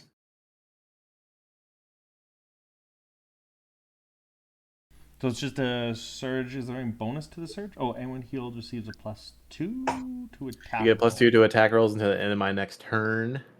And you can also choose to shift one square or receive +2 to AC and reflex. So the power of the Healer's Mercy sinks into the body of the giant. You can tell that some of the it's trying to draw on energy reserves it doesn't have, but being targeted by the healing power does have some sort of effect. The giant's body twitches. You can see more of the parasites pulling away, and small parasites, basically ones that are as big as your hand or smaller, start to just flood out of the giant's body, these little chips and pieces of mechanical parasites that almost look like toys that are just drenched in blood. And the giant sort of shudders, and you can see this ripple of energy, aura of lightning. The giant shifts his head very slightly on the ground, and you see him try to raise his head to look up, but he doesn't have the strength to do it. When he goes to raise his head, you see a crown around his head of lightning bolts appears for just a moment and then fades. Bro, is he the fucking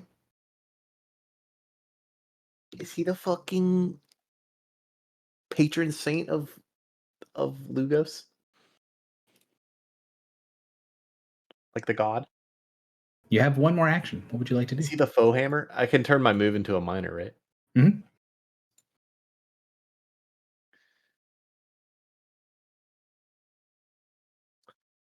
Can I? This is more flavor than anything, but I just as an inkling. And he doesn't have any healing surges, but whatever. Can I turn my move into a minor? And Foxy, you do get to spin the healing surge still. If you're there. Yeah, sorry, I'm on that. Turn my move into a minor, and I would like to healing word the giant. But when I do that, say something along the lines of like foe hammer, can you hear me? Or like something like, I roll like a religion check or something. I don't know. Sure. I mean, the thing is, this guy probably doesn't speak any modern language. Yeah, you could try to do like a religious invocation. Sure. 29. So you spend the healing surge, you kind of call upon this thing. When you do it, there is this brief moment of a channel opened up to you where for a second, when your power goes into the giant, you feel like there's like a direct connection from you into his spirit. And you get this sensation of this great crackling eye of electricity in your head turn and look towards you. And everybody else can see this aura of lightning extend from around Filibuster and sort of arc up and down, striking into the floor and reaching up and having this little skittering lightning that kind of creates this branching tree up from you and up and connecting into the ceiling as what basically just looks like massive things of static electricity rotates off of you. You can feel when the conduit gets open that if you wanted to, you could push power through it, i.e., you could spend a surge for the giant. Yeah, I'll do that. So you do that, you send it through, and you get this impression as that what at first felt like an eye of lightning, a crackling lightning. When you send it back through, the lightning calms down for a moment, and you see a ring of 6 thunderbolts in a pattern, just a circle of thunderbolts in your mind's eye. And even though that's not like that specific incarnation of a holy symbol is not something you've seen before, you can recognize that that looks like what Bedvir Lugos's 6 spears might have been based upon. Yeah. That seemed obvious to me.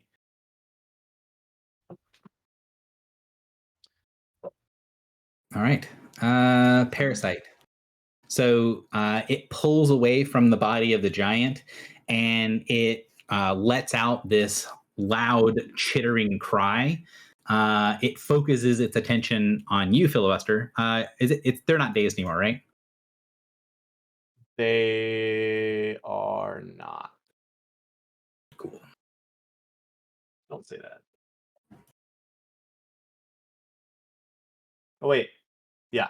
They are not dazed. They also are not vulnerable. Also, did they take 5 or 13 from the sustain as well? Extra 10 on those. Oh yeah. They should have. I did not do that. Hang on.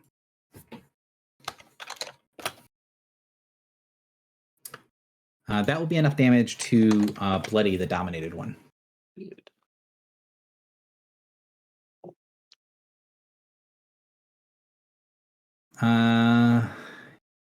It is going to. Sorry, Gary, one sec, because I'll potentially lightning rush, but I always forget. I can't lightning rush and do shattered time, can I? I'm almost positive you can. So shattered time is an OA. Yep. Okay, cool. So he's targeting Philly? Yep, he's targeting Philly. All right, so I will then do my shattered time. Okay. OA. And I don't have any bonuses to him, right? Oh, he's bloodied, so I have 4. He's not bloodied. Not the blood. Oh, sorry. Good. Okay. Oh, I didn't do the +2 to the attack, so 45. It's for 48 damage. 48 damage, so 38 points of damage. And then I will lightning rush. Well, he's got to attack first. He's got to. I thought I had to do it first, so I didn't know how much damage and stuff. Oh, that's true. Yeah, he is declaring the attack, so you're right. Yeah. Go ahead. And sorry. This time I'm going to put the bonus in because I need to be better at that. All right. 33. 33 AC is going to connect for another 18 fire. Yeah. And then the attack goes to me. All right. So he's making 2 attacks. So the first one will go to you, and the second one will go to Filibuster. No penalty, no bonus. Warp Arcana on you for 34 versus your will. That'll hit. So you take 34 psychic damage, and you're taking an ongoing 1d10 lightning damage. And if you make any non-basic attacks, those attacks will deal an extra 1d10 lightning. Interesting. Oh, weird. And then it's going to make its secondary attack against you. 35 versus will against Filibuster. So it's aberrant, right? It is an aberrant creature, yeah. I just have to check something real quick. I'm using the little blue marker to be ongoing lightning. This happened last time. What happened last time? Meets it, beats it. Sorry. That's so sad. 32. It pulled me. Yep.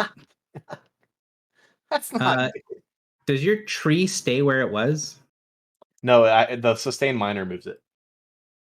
So this is technically wrong. So maybe we do need to make a square. Yeah. So do that when you get a chance. Yeah. He isn't dazed.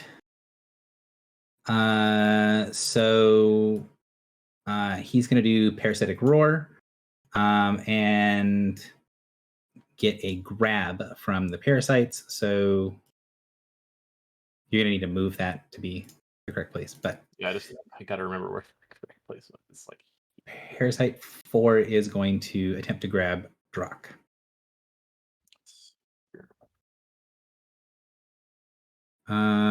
Which is, wait, did that actually roll? There it is. Sorry, 37 Fortitude on Drock. Yeah, that hits. That is incorrect. It's the wrong attack. Good. Sorry. That is the attack that does not grab. That is the attack if you are already grabbed. This is the one that grabs you. So 35 AC. Still hits. Okay, so it just does a shitload more damage. Cool. That damage is incorrect. So -5. I'm sorry. So 31 damage. I'll need to fix that. it's not that much better. Parasite 2. What is he doing? One of many. What are my options? The basic options, he has a multi-attack, so he can make a couple of attacks against things. He could also like run through the group and grant combat advantage, get away from the giant and take some opportunity attacks. You can command him to do something that's not one of his abilities if you want the creature to do something specific. Can you do so I can only do one thing, correct? He can do one thing. He can take one action, but one of his attacks is a multi-attack. So he can attack 3 targets with his single action if he wants. Okay, but I couldn't move and also attack. Correct. Okay. I'll attack the 3 little guys, the closest 3 little guys. Okay. So he is bloodied. So he can do 1, 2, or 3 creatures. That is the worst done macro in the world, but I know what it's supposed to be doing. Because it shouldn't be 1, 2, or 3. It should be 1, 2, or 3 creatures, but the second part should just give him an additional MBA. It shouldn't be against one of the 2 targets. Regardless, so 1 on each guy. So MBA on Parasite 2 is 32 AC, which is going to miss. MBA on Parasite. Well, I guess that was on Parasite 3. This is Parasite 2. That's also a miss. MBA on Parasite 3 or 4. So he misses 3 times, unfortunately. Whoa. So you hit me every time, and then you roll against yourself and miss? I apparently roll 7s against myself. I got nothing. This minion sucks. Gary's playing with loaded dice, so Yeah. How long did your dominate last? Until the end of your turn? Save ends. It is save ends. Well, he's going to attempt to get out of that. He does not. Yes. Get fucked. One minute, you're up. Your minion is Okay. not great, but it is loyal. Well, that's great. I guess I'll do a Void Shard attack, and I will attempt to pull in all these guys. That is not friendly, right? The pull is friendly. All I'm saying is we are hurting. Well, so we want to keep them in the yellow square and the blue square, right? I mean, it doesn't really matter for the blue square. the yellow square can move. So. And the blue doesn't really matter. I thought the blue matters quite a bit, because isn't that your shattered time? Yeah, but it's not the end of the world if some things are out. It's whatever. Don't stress over that if we think moving them away from the giant is better. Well, we basically want to get the big guys out from inside the giant, right? Mm-hmm. I thought the one was. I thought Gary said Parasite 1 kind of came out. The cyber parasites came out of they're completely out, but the other two are still partially in his body. Yeah, so I'll put it right here. Okay.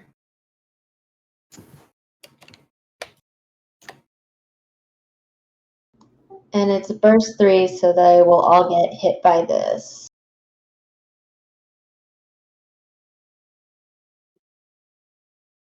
I need 1, 2, 3, 4, 5, 6 rolls. Each enemy burst, yeah. So miss on the two big guys. Miss on Parasite 1. Hit. So something like that. Sure.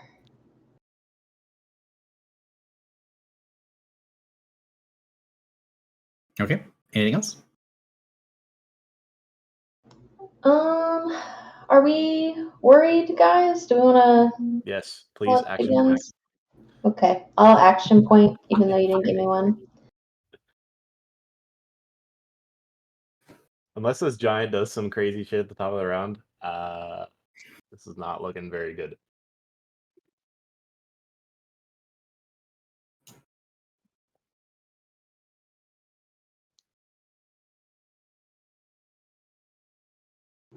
Can I angle dishearten so that it wouldn't hit the giant or my friends? Yeah, the worms are quite big, the giant parasites, so you can aim it up. But you wouldn't be able to get the little worms and not hit your friends. If that makes sense. Yeah, okay. So I think I'll dishearten, I guess, all the way over to the left.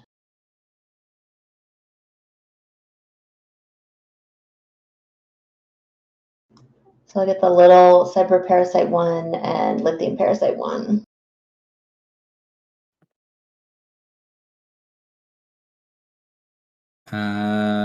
So Parasite 1, Cyber Parasite 1, and Lithium Parasite 2. Parasite 1 are the two you're hitting, right? Yeah. Okay.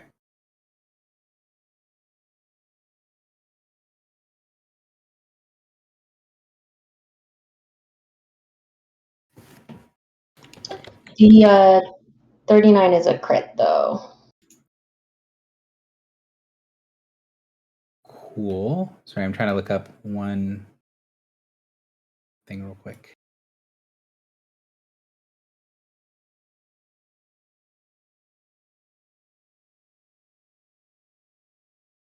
Where is that? Not. I'm sorry, I'm trying to look up something for my notes for this round while you were taking your turn, and then it's not in my notes. There it is. Jesus fuck. Okay.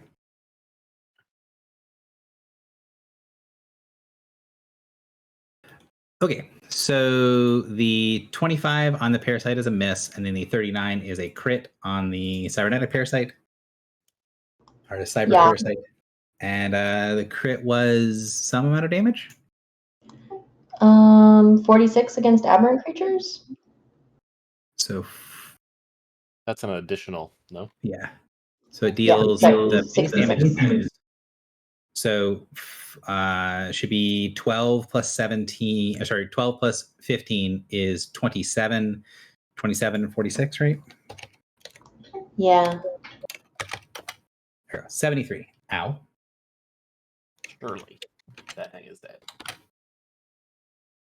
It is bloodied. Oh my god.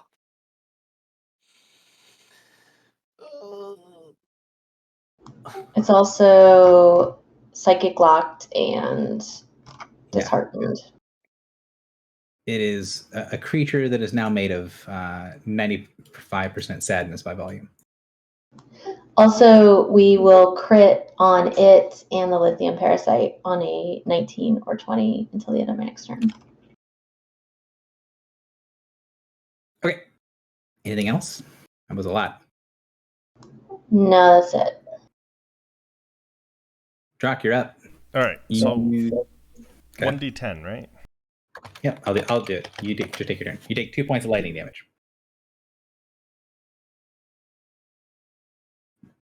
And then do I save now for that or later? At the end. You save at the end of your turn normally. Okay. I'm going to forget. And the grab that I have, because I'm grabbed, right? You were grabbed, but then one of many yanked it away from you, so you're no longer grabbed. Perfect. So I'm not grabbed. Okay. But if I do any non-basic attack, I take another 1d10, right? No, anything you do that's not a basic attack, you deal an additional 1d10 lightning damage. Oh, Do you have an AoE? yes. What does it hit? One sec. What's the range? Burst 1? Yep. So that would be Lithium Parasite 1, Lithium Parasite 2, and Cyber Parasite 3. And I think it's ally friendly. So it shouldn't hit Filibuster. Correct, yeah. It says every creature in burst. No, that is not ally friendly, so it would hit Filibuster. Really? Please do not hit me. Hold on. Let me I'm make sad. sure I did that right then. That's What, Spectral Legion.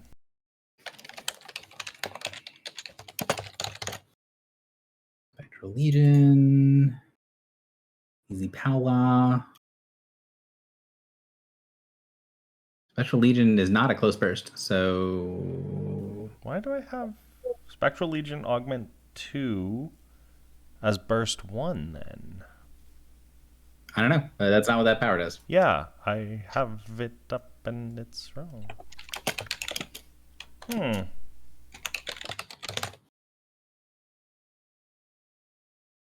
Whirling Defense is a close burst one. Yeah, I wonder if I somehow screwed the two up.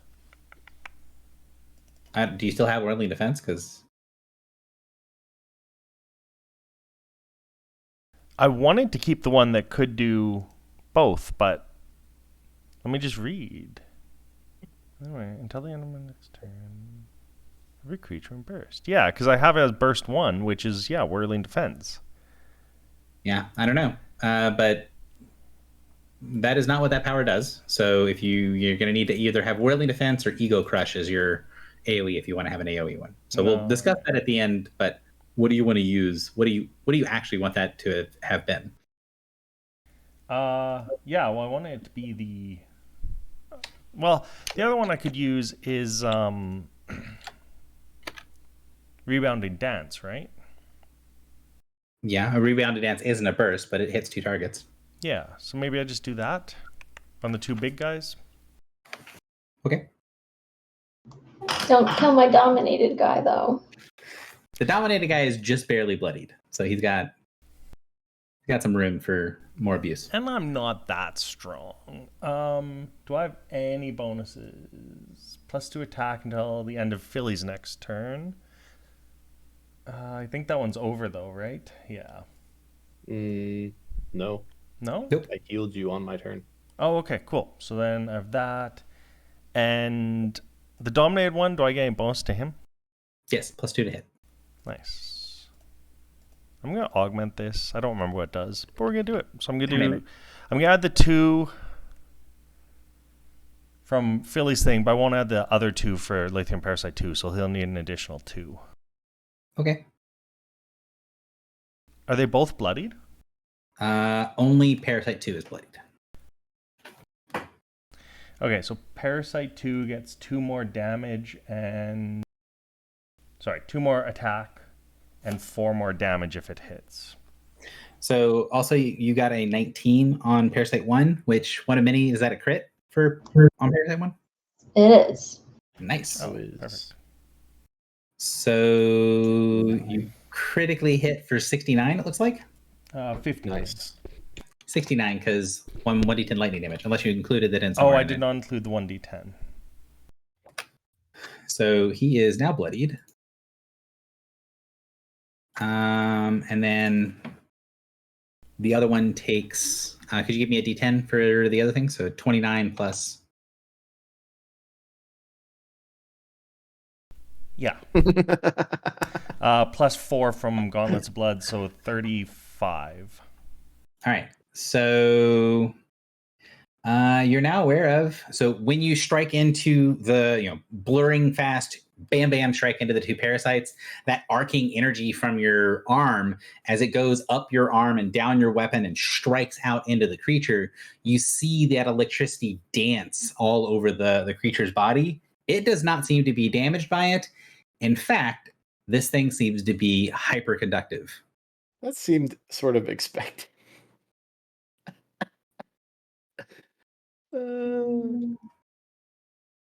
Wait, was all of that damage lightning?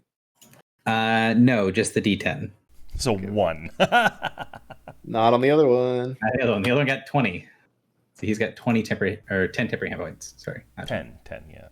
Okay. And then since I actually bloodied someone for the first time in ever. The thunder damage is also important. Please. So enemies that can see me, which is basically everyone, take -2 to attack rolls against me until I am hit. Well, So if they're intimidated. However, it is a fear power, and everything in this combat is immune to fear. Seriously, the one time I bloody something. You've gotten used out of it before, but yes, these guys are immune to fear. And then I'm gonna sustain my zone and call it a turn. Cool. Cyber Parasite. This is what number? Hang on. This is number 1.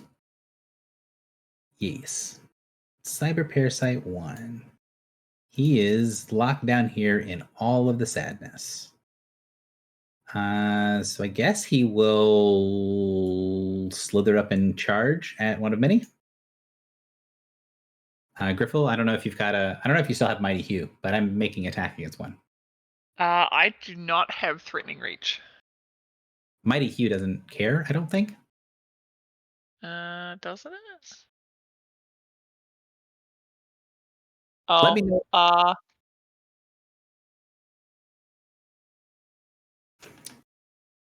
So -7, so at -6.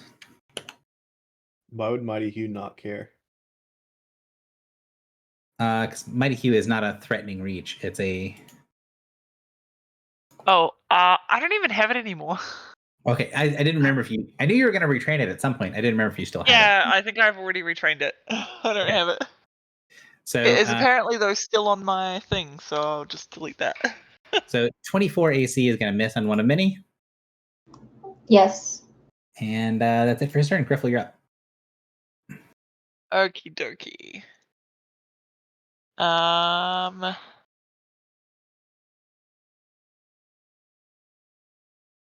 Should I have?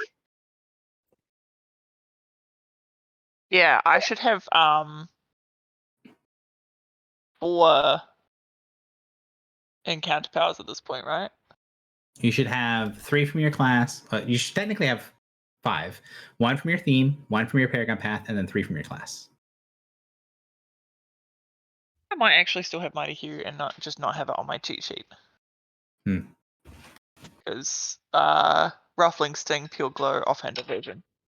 In which case, if Mighty Hue does in fact still exist, you would like to hue him? Hue and Haw, indeed. Yeah, I'm pretty sure it's melee. It's immediate interrupt melee weapon, so I suppose that works for me, right? Yep, works at reach.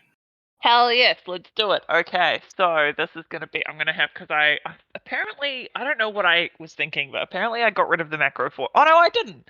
I stupid didn't. What the heck is going on? It's fine. I got it sorted.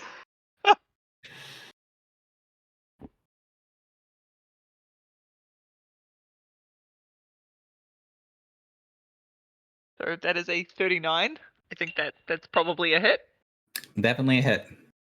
27 Gonna points take of damage. 27. Yep. And half damage to that triggering attack. Yep. Oh, sorry, Gary. This is why I was going to do Must have the died. save at the beginning. I forgot to do my saving throw. Yep. So Do your save it there. All good. is it just against the The 1d10. Yeah. 1d10, which is the 1d10 in both? Doesn't matter. Yeah.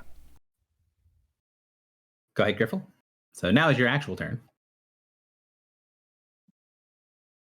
Okie doke.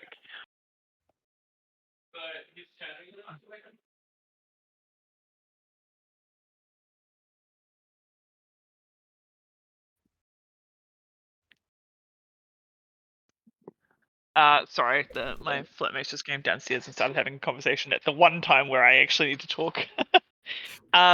Okay, so I would like to pure glow.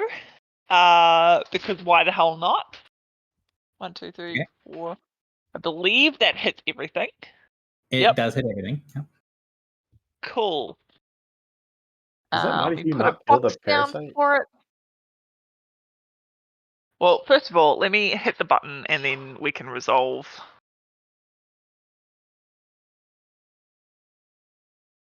Okay, cool. Is that going to be enough? 2, 3, 4, 5, 6, 7. Is that enough? 1, 2. Yeah, that's enough attacks, right? Yep. The Mighty Hue did not kill. No. The cyber parasite won? Yeah. What the fuck? How much health do these fuckers have? And they are not. They are not anywhere close to minions. Cool. What the fuck? Okay, so first attack 33 versus Will. Hit. 33. Hit. So how much? 14 damage is what we're going for here. 14. Yeah. It's taking 100 damage. Yeah, yes. It's taking 103 damage, actually. What the fuck? So hit. Miss. 20. Miss. Crit, fail 32. 32 is a hit. And then you a crit. hit that guy for 33. And then a 26. I think the 26 isn't on anything. Okay, cool. So the crit is 33. Yep. And then until the end of your next turn, enemies that begin their turn in the burst take 10 radiant damage.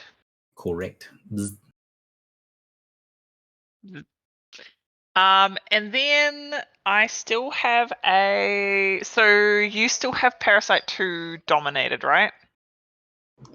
Yes. Which ones do you have quarried? None currently. I haven't had any spare action economy to quarry anything at this point. Gotcha.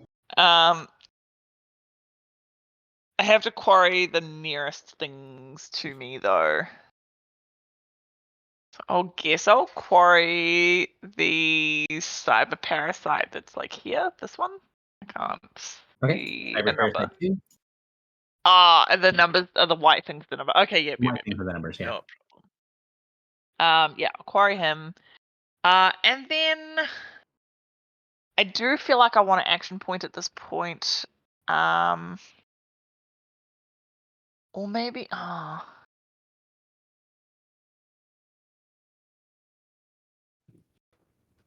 actually no, I will hold my action point. Instead I will I think there is a thing. So you said the giant's out of healing surges, right? He is, but he has spent one because when Filibuster connected with him, he connected with him on sort of a religious level, on a domain level, Yep. and was able to grant him a surge. So he spent one. Okay. Am I able to try to do the same thing? Yeah, you can try.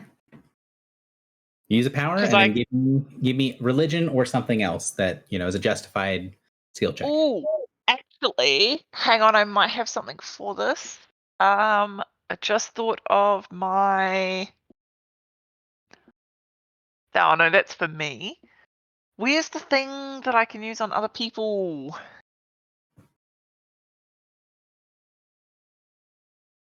Are you talking about your new item? Do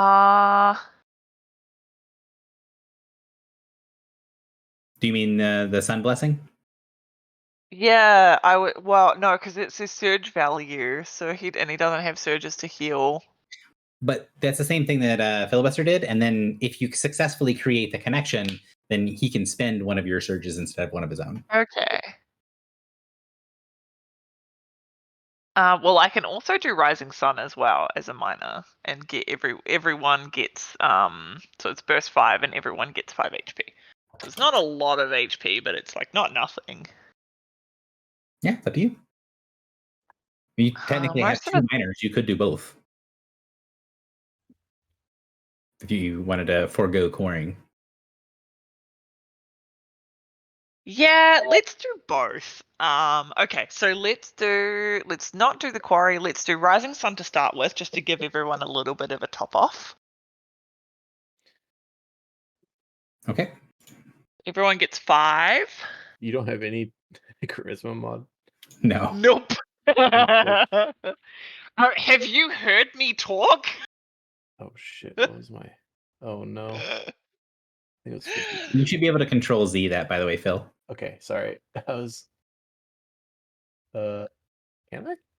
I think so. I think you can control Z changes in health. I think it's 53. Cool. Plus 5. Nova, quiet. Oops. And then I think I don't, don't think think it I had works. time. Not. Here we go. Sunbow heal.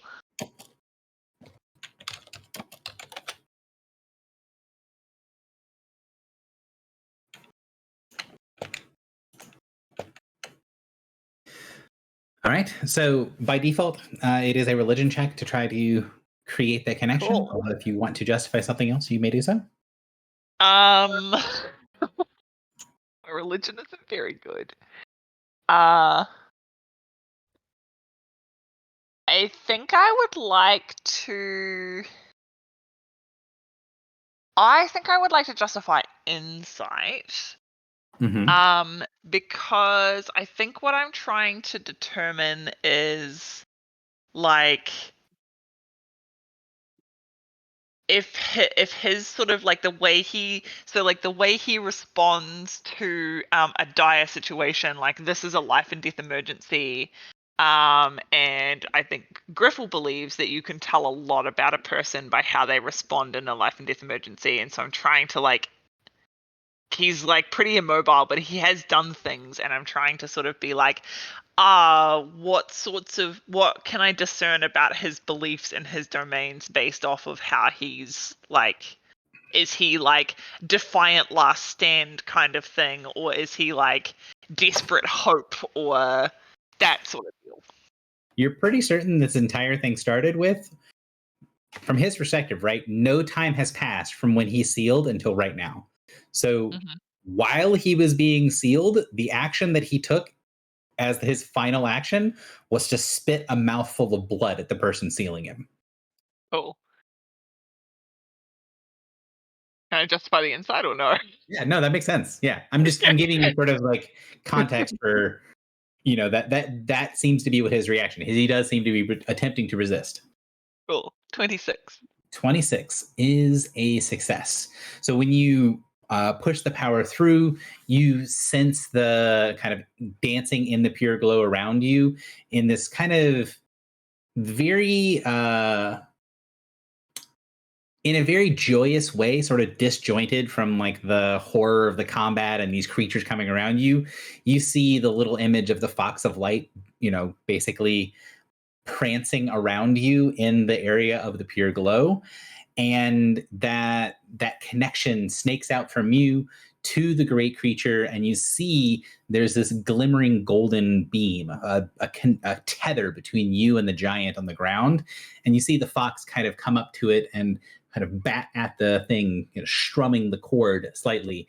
And you see that the cord changes and has all these symbols, some symbols that look like a thunderbolt or a hammer. There's a thing that shows like a gauntleted hand. You see other symbols glowing and forming away from it. But you can see that some of them look like they're tied more directly to this creature, specifically the gauntleted hand, the thunderbolt, and then something that looks like a banner with crossed swords. Is there any one of those symbols that you feel like you would focus on for the insight to kind of push your power through? Those seem to be the ones that it's that he is manifesting. Okay, so none of them are like domain overlaps with me, right? Does not seem to be. Okay. I think I would focus on the clenched fist because I get the feeling that is maybe like justice, or I don't know exactly, but like I get the feeling. I think the banner is war, and then the other one is like tempest. That one I don't know what it could be, so I'm gonna focus on that. The fist. So you push power through it, and you get this resonant voice calling out, this sort of choral sound that says, "Strength." You see the giant's body start to fill up, and he takes in one shuddering breath, and you can feel his lung kind of pop back into place as it reinflates. Gross. And the giant shudders and goes, "Melvir, I am coming." You see him raise up his hand, and just lightning starts to arc all over his body. The creatures for a second turn. Well, actually, only one of them turns like it's going to like snap down and drink up the lightning coming off of the creature. But as the lightning arcs across, you see it glow with inner light. As mechanically, what's happening is instead of the giant's aura that he has around him when he's conscious, dealing lightning damage, it's dealing lightning and radiant damage, penetrating through the parasite's resistance and immunity to lightning, and causing the one parasite to recoil and take a terrible amount of damage.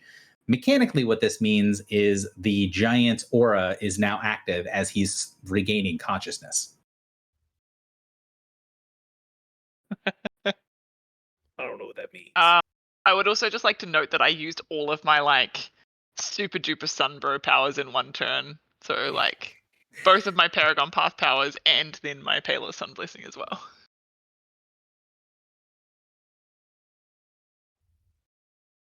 All right. Hang on. Let me pull this up real quick.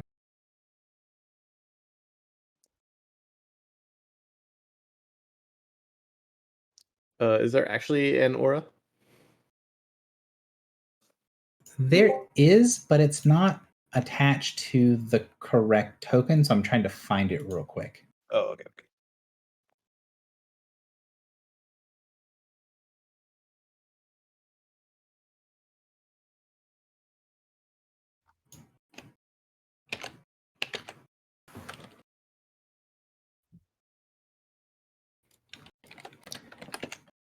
All right, so there is his aura.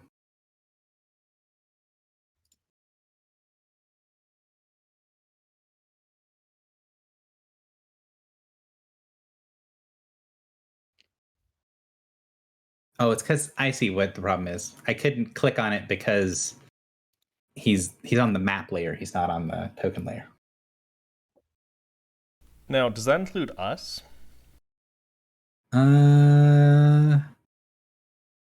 I imagine it would. It would normally, yes. But This this is supposed to be ally friendly. The original version isn't, but I think that's just because this monster wasn't really. Oh no, the other one is. I copy pasted the wrong one. Is the damage the same in the other one? Yes. So it is supposed to be enemies. Okay, so we're safe. Yes. Cool. And technically now it's dealing lightning, thunder, and radiant until the end of the round. So Parasite 4 is not out of the range, so he's going to start his turn and take 60 damage from the aura. And no, because it's dealing the 3 damage types. And 10 damage. If he doesn't get any more radiant juice, it is going to start having the effect that you're thinking it's going to have. So he starts his turn and takes 70 points of damage, which is very painful. So wait, what would cause them to start spawning more guys, Gary? So this is the hive. This is the hyperconductive hive mind ability. Right. Right. So right now, the fact that it's converted all of the damage to radiant, right? It's not dealing lightning and thunder damage anymore. It's dealing radiant instead. So if he stops dealing radiant, stops being full of Sunbro power, it is going to start electrocuting the parasites and giving them strength. Wow, these are the worst enemy for this giant. Yeah, I think that seems to make sense. that is the point. Hmm. It's specifically designed for the task at hand. Griffle, it is going to come and attack you because you are causing it all kinds of problems. This is number 4? This is number 4. It shifts a square forward and then is going to attempt to attack Griffle. Would you like to lightning rush? Yeah, she doesn't have much health. I don't have much, and I'd be doing 3 OAs. Yep. I do have some things that I can do. Okay, I'm gonna, because it's 3 OAs, I know I have like more defense against OAs, but he's been rolling so good against me, I just can't. It's all good. So 34 AC against Griffle. Is a hit. So 28 points of damage, and it is going to grab you. Some of that's fire damage if it's relevant. You are grabbed by number 4. I will say no. Okay. Delay all effects of an attack. Oh, dilatory? Yeah. Okay, so you'll still take the damage, but you won't be grabbed. You take the grab Cool. off. Number 3 is next. He's going to start his turn and take 70 points of damage.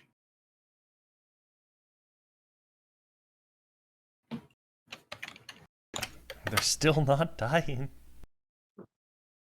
And then he's going to attack.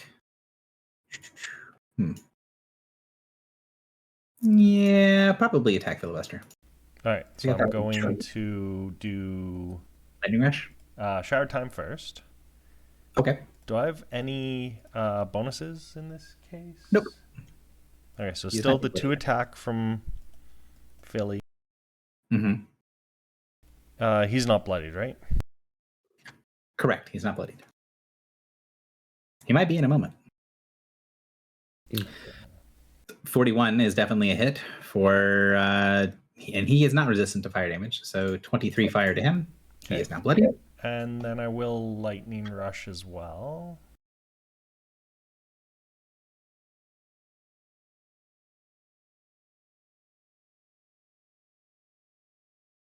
Oh, 43 for 40 damage. 43 for 40 points. Ow. Just like out of nowhere. Gonna swing. I mean, you just did 63 points of damage to him when he tried to attack somebody else. Which is, I think, the most damage I've ever done, so. So that is plus 2d6 fire. 41 to hit your AC. Yeah. Oh my god. So yeah, 30 points of damage. Some of it's fire if it matters. I don't think so. Yeah. And I'm grabbed again. Yep, you're grabbed by 3.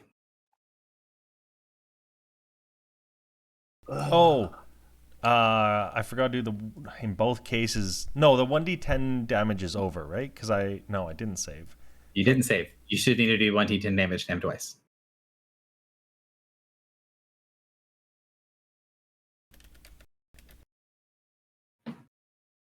It's 14 5 extra damage. And that does affect him. These guys, the little guys, are not immune to lightning and thunder. Oh, Right. Okay, good. So it's more damage.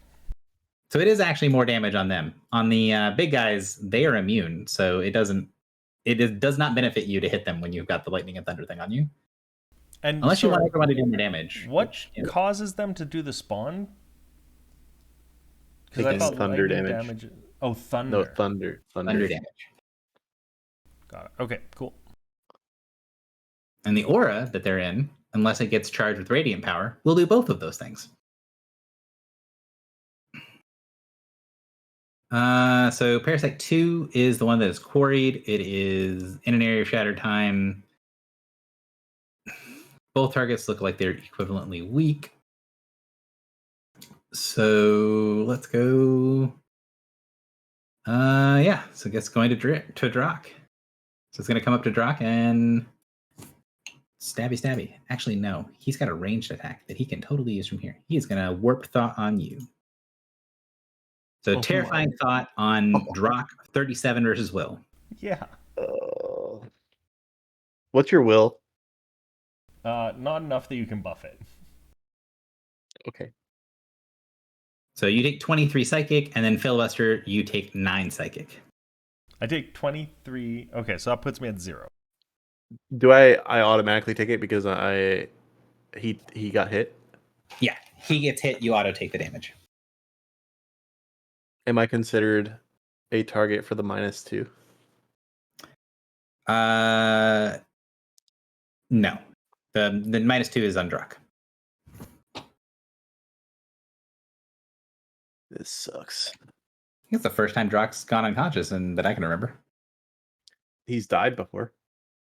Well, first time he's gone unconscious in a very long time. That's it for them. Filibuster, you're up.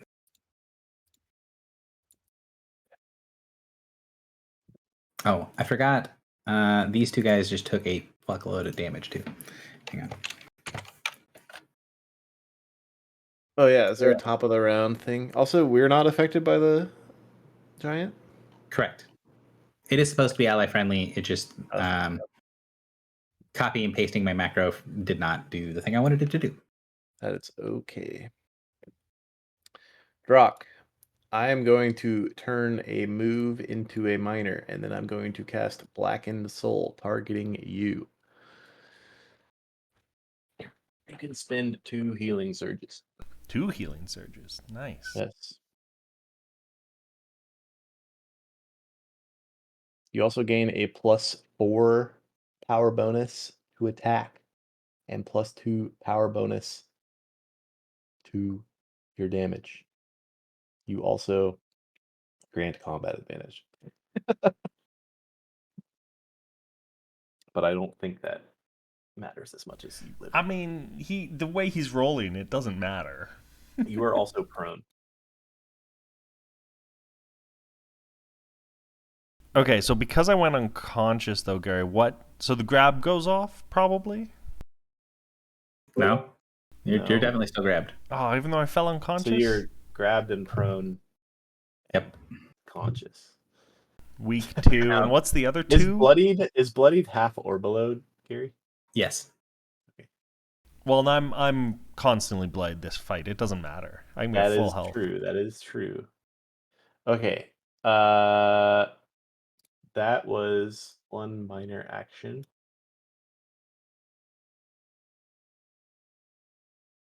I don't have a heal currently.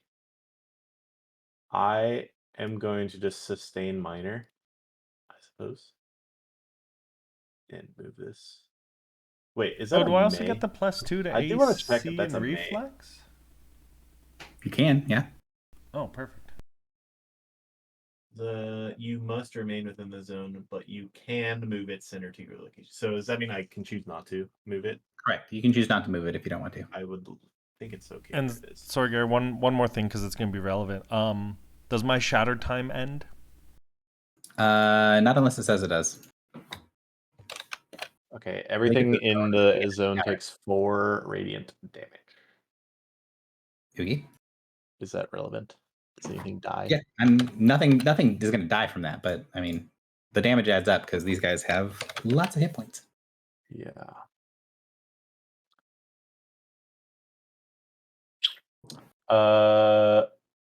Okay, team. I am weakened currently. Oh, I am weakened, Gary. That is 2, right? What is 2? What? Should if I'm weakened and I do that sustain minor, does it still get cut in half? You deal half damage with attacks. There's no attack roll That's not associated an with it, so no. Okay. Team, I am weakened, which means I deal half damage with attacks.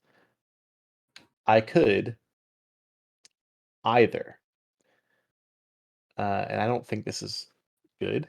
I could fourfold, or I could spend a standard action and try to heal the giant. I think healing him, or if we can keep him doing radiant damage, because if he stops doing radiant, we are screwed. I agree. Anyone else have thoughts? I cannot heal currently either. Okay, that's an agree. Foxy, any thoughts? What are your options? I was gonna say I don't really want to attack. Also, a lot of my attacks do thunder damage, so that's also Right. I could Rain of Blood, which is actually I think you don't have a way to stop you from provoking, do you? you're correct. So that's probably a So really Rain of bad Blood would idea. probably get you killed. Okay, I got one choice. Okay, I would like to. Am I like next? Because you have me dragged and I'm like on his head, right? Yeah, you're standing basically right next to his face. Okay, I'm not gonna like hurt him with this, but I'm like imagining like me taking a fist and making like almost like a beat on his like neck or his cheek or something, and then like sort of singing a song like Bedveer would, and trying Okay. to like Do you, in his ear. do you think the character would remember the sort of weird cadence that the Bedveer, because that was part of the thing with the Reach, was the voice on the wind had this very weird rolling cadence. I think of Bedveer as like my religious daddy. If that makes sense. Like I like look up to him, both literally and figurative. But he's not smaller than you. He He's is not. I would do extra damage.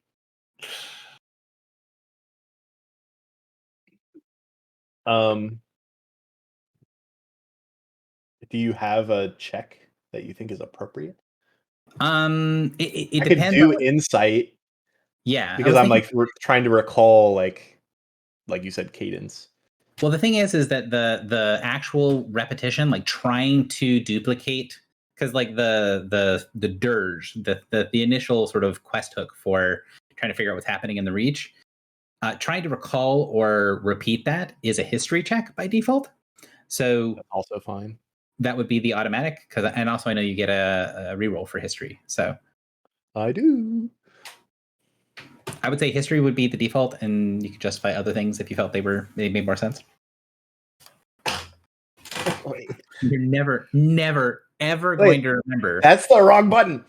I know it is. I'm just saying you're never going to remember. Also, guidance. this is a really good button that I should use. You should, but it's still not guidance of the past. Okay, that's fucking awful. That's a 4. Well, that's okay. I got a free one. Okay. History. This is trained. If I'm trained, does that give me anything? I mean, it'll already be built in if you're trained. Sure. 28. 28. We are 15. Yeah, that is plenty. So I basically I gave you, because it was a really good idea, and I like the connection with the stuff from Bedveer, and there would be something to connect there with, and having that sort of the cadence of the dirge as you're going, instead of sending the energies into the giant kind of turns his face to you, and you see when his eyes open, there's sort of milky white. There's no pupil at all in his eyes when they open and kind of look over towards you. There are these giant sort of dead white eyes. Each one of his eyes is like, the size of your chest.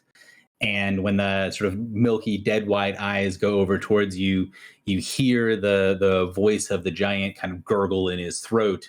And there is this sense of presence that comes out. You don't know exactly what the giant says, but the way that he says it is defiant. and he smiles, and you can see several of his teeth have been horribly broken. He has more broken teeth than he does have functional teeth. And then he goes and grabs hold of the head of one of the parasites and grabs it and kind of pulls it to him, like he's dragging it into the grave with him.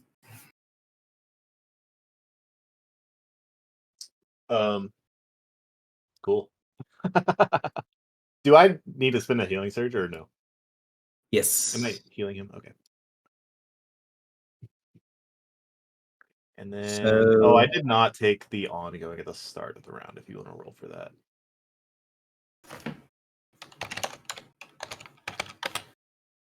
Take 2 points of lightning damage. Could you roll? That is wrong. Could you roll me 4d6 plus 32 for his grapple? 4d6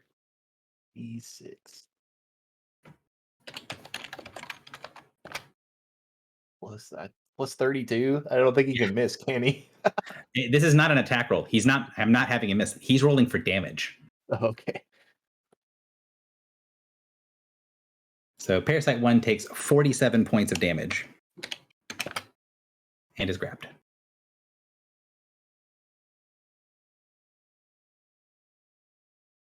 And then I will attempt to save. And I save. Cool. That is it. Parasite 1 is going to try to get out of that grab because he does not want to be grabbed by the giant.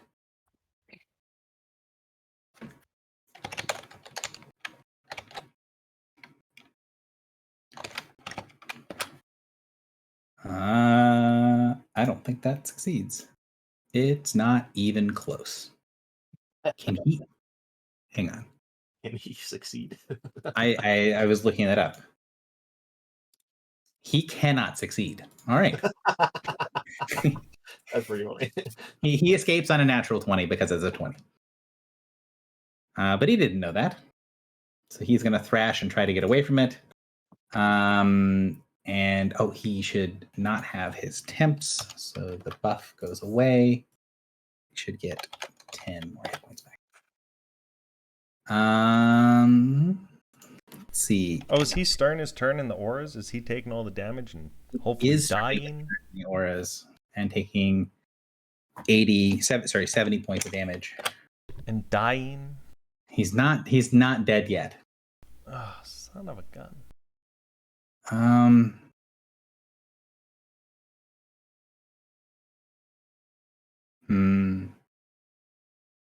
Yeah, I'll do evens odds. So evens, he's gonna odds he tries to fight you guys. Evens he tries to attack the giant. He's gonna try to take you guys down with him. Drock, you are combat advantaged all to hell. So let's multi-attack and try to kill Drock and filibuster. Who's he hitting first? You. He's going to hit you twice and then try to... Well, he's going to hit you once, and if that doesn't kill you, he's going to try to hit the other person. Or he's going to... or no? Again. So 2... So +2, -2... And you're prone, so 0. Okay. That's easy enough. You can't use your thing, right? Because your turn hasn't come up. He can't Lightning Rush, I don't think. Correct. I can't Lightning Rush. But he can use the other one. Sure. So 25 AC misses. Correct.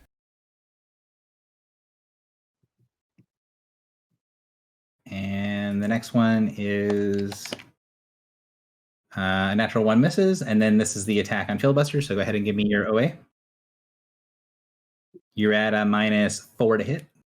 -4? Mm-hmm. You're prone. Okay, so I'm -2 to hit. Yeah, -2, minus that. +4 from Philly, so I'm at 0. +2 damage from Philly and +4 from my gauntlets. Okay. 26 does not connect. Wait, hold on. I never use it, so life's losing hand, right? Yeah, that is a 3. So okay, we did it. For the first time ever, I didn't roll a 4. And then do I roll the whole thing again? You can just give me a d20 because it's a d20 plus a ridiculous amount. 14 plus 23. Well, I mean, it's 14 plus 23 plus your charisma. So it's like... Oh. Yeah, it's... 5. You hit. Yeah. So there's a hit for 26 points of fire damage, of which he resists a little bit.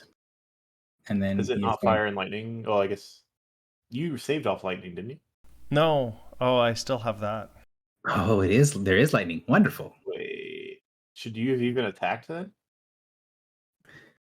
Give me a d10. I Too mean, late. it is. He's trying to redirect the damage to himself. No, this is just Shattered Time. It's not redirect. Oh, it's not redirect. But I roll Well- like shit, so it doesn't matter. And then this is melee basic on Philister.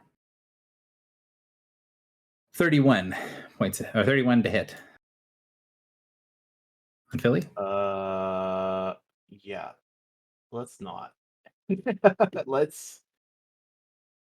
let's not. Please reroll. That was only an 8, so unfortunately, but whatever. Fuck! That's worse. Do I take the first damage or the second? The first damage. Fuck. Parasite 2. What is Parasite 2 doing? One of many. Can you attack Is Parasite it- 1?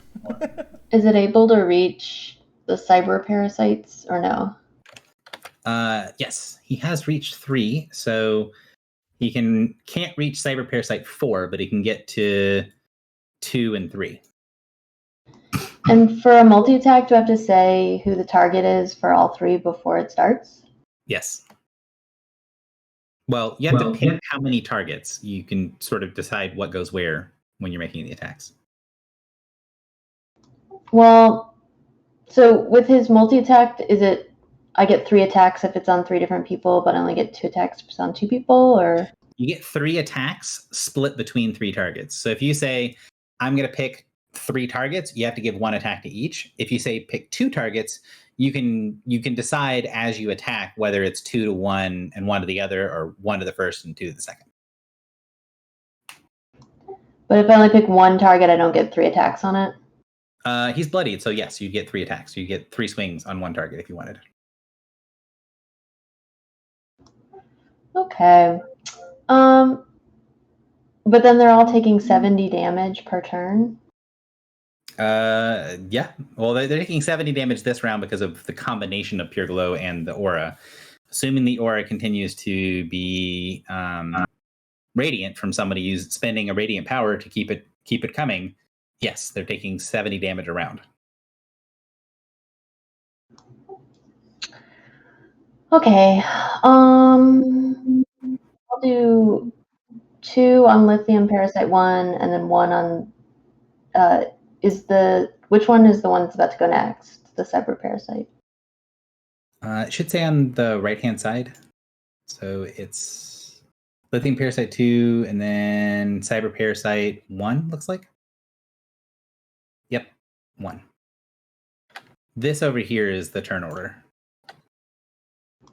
Oh, okay, cool. Yeah, all right. I'll do 2 on Lithium Parasite 1 and 1 on Cyber Parasite 3. All right.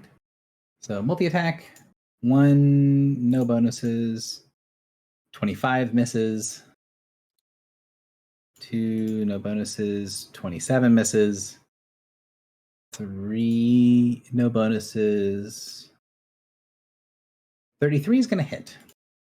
And that is going to kill this one. Woo! Oh my goodness, finally something died. Other than me. And it gets out of the mind control. All right. It's no So it longer takes done. ongoing 10 psychic. Okay.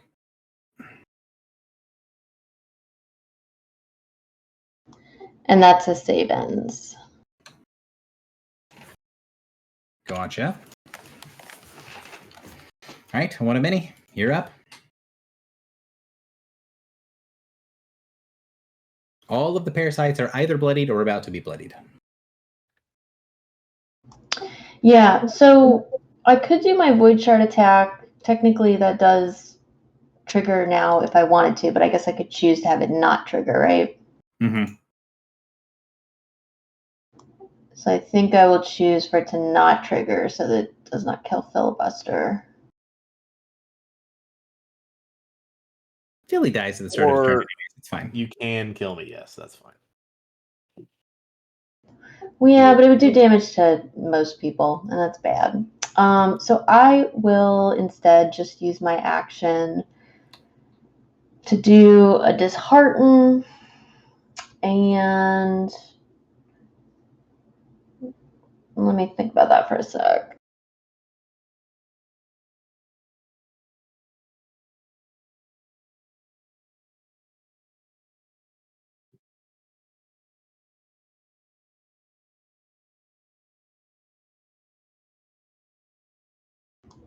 So, we did not roll our dice of auspicious fortune, but I also didn't use any of them. Can I just use those 3 from before? Sure.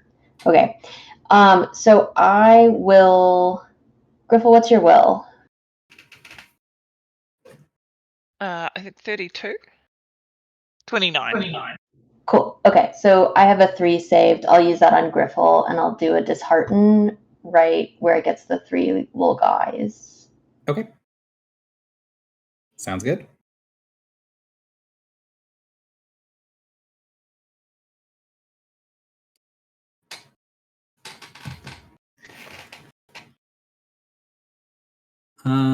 So 39, the 26s are gonna miss. And so 2 hits. 27 psychic edge. He is bloodied. And those are actually 27s, if that makes a difference, because Griffel's in the burst. It does not make a difference, unfortunately. All right. All right, and then I'll shift 1, and then that's it. Drock, you're up. Yeah, so I really shouldn't hit these guys, right? Because I keep doing lightning damage to them. Speaking of, Oh yeah. 8 points of lightning damage to you. Now you can hit the little parasites without any penalty, but it's the big guys that you're empowering when you punch them. Yeah, I'm also gonna do my saving throw now. I know it's end of turn, but I'm gonna forget again, and it doesn't matter anyway. Did I miss Lithium Parasite saving against the Dominate? Yeah, he did save against the Dominate. I totally meant to stop him from doing that. Sure, you can do it now. Okay. It hasn't changed what's happening yet. Okay. Oh, but that's a reaction, and I use my cloak. Does that count? I don't know what cloak. The cloak of displacement, but that's an immediate interrupt, actually. Yeah, if it's I can use a reaction. If they're both immediates, you can't use it, which I think it sounds like they are.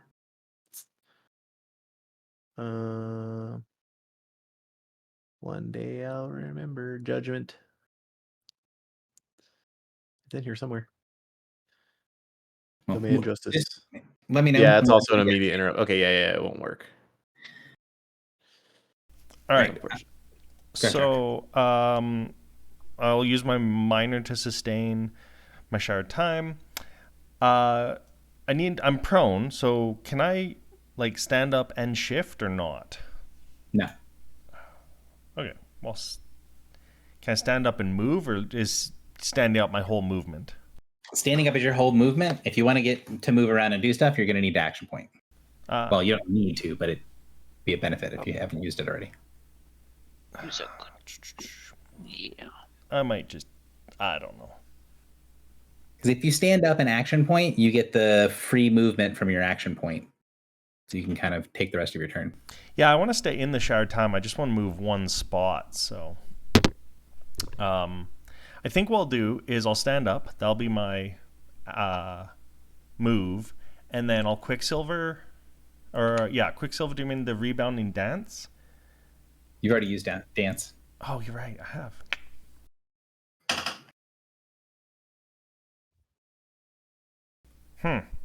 I don't know. Well, I'll stand up anyway. So I'm saying, if you want to move, I think you need to action point. Yeah, I think you're right. Okay. Well, I'll use an action point then, which will give me this thing. So I can shift. I'm gonna shift over here, and then what else does that give me? So that gives me just the shift, and then I can take 2 actions. So I guess I will do. Where the heck's the button? My buttons keep moving on me for some reason.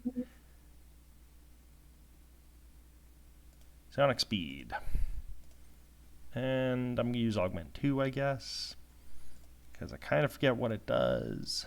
Alright, so I have -2, +4, and I'm hitting... Here, one sec. I need to actually figure out what this thing does. 1 second, sorry. The whole not being able to move kind of threw me for a loop for a second, so... If you don't need to move, you probably just want to augment 1. True. Oh, no, probably just don't want to augment at all. Just use as is. Yeah, you're right. Okay, so I'm going to just use sonic speed.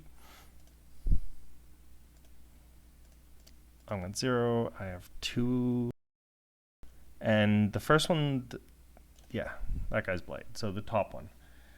1, 2, or 3 creatures. So, because this hits. You can go here if you want to do. Well, I want to. Oh yeah, but I want to be in. Yeah, I'm saying if you wanted to do augment 2, you could do a pop, pop, pop, and then step back into your zone. Sure. Yeah, that might make more sense. So 27 is a miss. The 43s are both hits for 19 and 16. So dead and 16. 19, sorry. And then I'll end there. And then I still have one more action, right? So I'll just use sonic speed, augment 0, because I can hit both of them without moving. Mm-hmm. The top one's bloodied. Oh, so the top one... Did I hit the top one? Yeah. Okay, he would have taken an extra 4 damage, and I didn't do the 1d10s again, right? Yeah, you did not hit the top one, sorry. But... So I will not do that, but go ahead. Fair. But for the middle one, it would have been an extra 9 damage. Yep. Yeah. And then... Now they're both bloodied. You can whack both of them. Oh, now they're both bloodied. Beautiful. All right, so now we do... I keep losing the button. Augment 0 and no... so 2 attacks. And then I'll do 2 1d10s if I hit. It's a hit and a miss. So I just need a d10. 3 so more. 3, so 22 points of damage to that guy. Okay. Anything else? No, that'll be it, I guess. All right. So our Parasite 1 begins his turn, and I think he's going to die. Oh, So because of Pure Glow. Where's Parasite 1? Oh, Pure Glow and the Aura. There's 2. No, Parasite 1 already died. Brock just killed Parasite 1. So 2 and 4 are the only 2 still left. So they're not in initiative order right now. Griffle, you're up. Ooh. So Pure Glow ends. Your glow does end. These ones over here, are these the ones we've killed? Did we knock those out? The ones on the right, Yeah. that's just for me tracking initiative. You Oh, can okay. ignore those. Okay, but we killed 3 or 4 of them, right? You killed 2 out of 4. Where's the other one? There's Directly north of you, there's number 4, and then directly north of that, there's number 2. Oh, I see it. Yep. Sorry, confusing. Okie dokie. What have I got? I got this big honking weapon. What do I do? So God, this if big Pure weapon, I Glow just don't know. ended, does that mean the giant's aura is now only doing lightning and thunder? Unless someone expends a radiant power while they are connected to him, so Filibuster or Griffle, yes, the aura will turn lightning and thunder at the end of the round. So I don't think Philly used a radiant power. Maybe he did. Did you sustain? I did sustain. Okay, so it will stay radiant because Philly succeeded on the check and then used a radiant power. Cool. Cool. In that case, I will quarry the guy right next to me and drop a twin strike into him. Sounds good.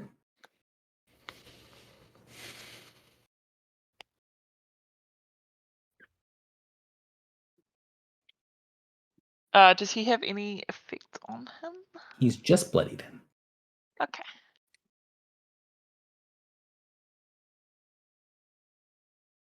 Ow. Why is my twin strike only got 1?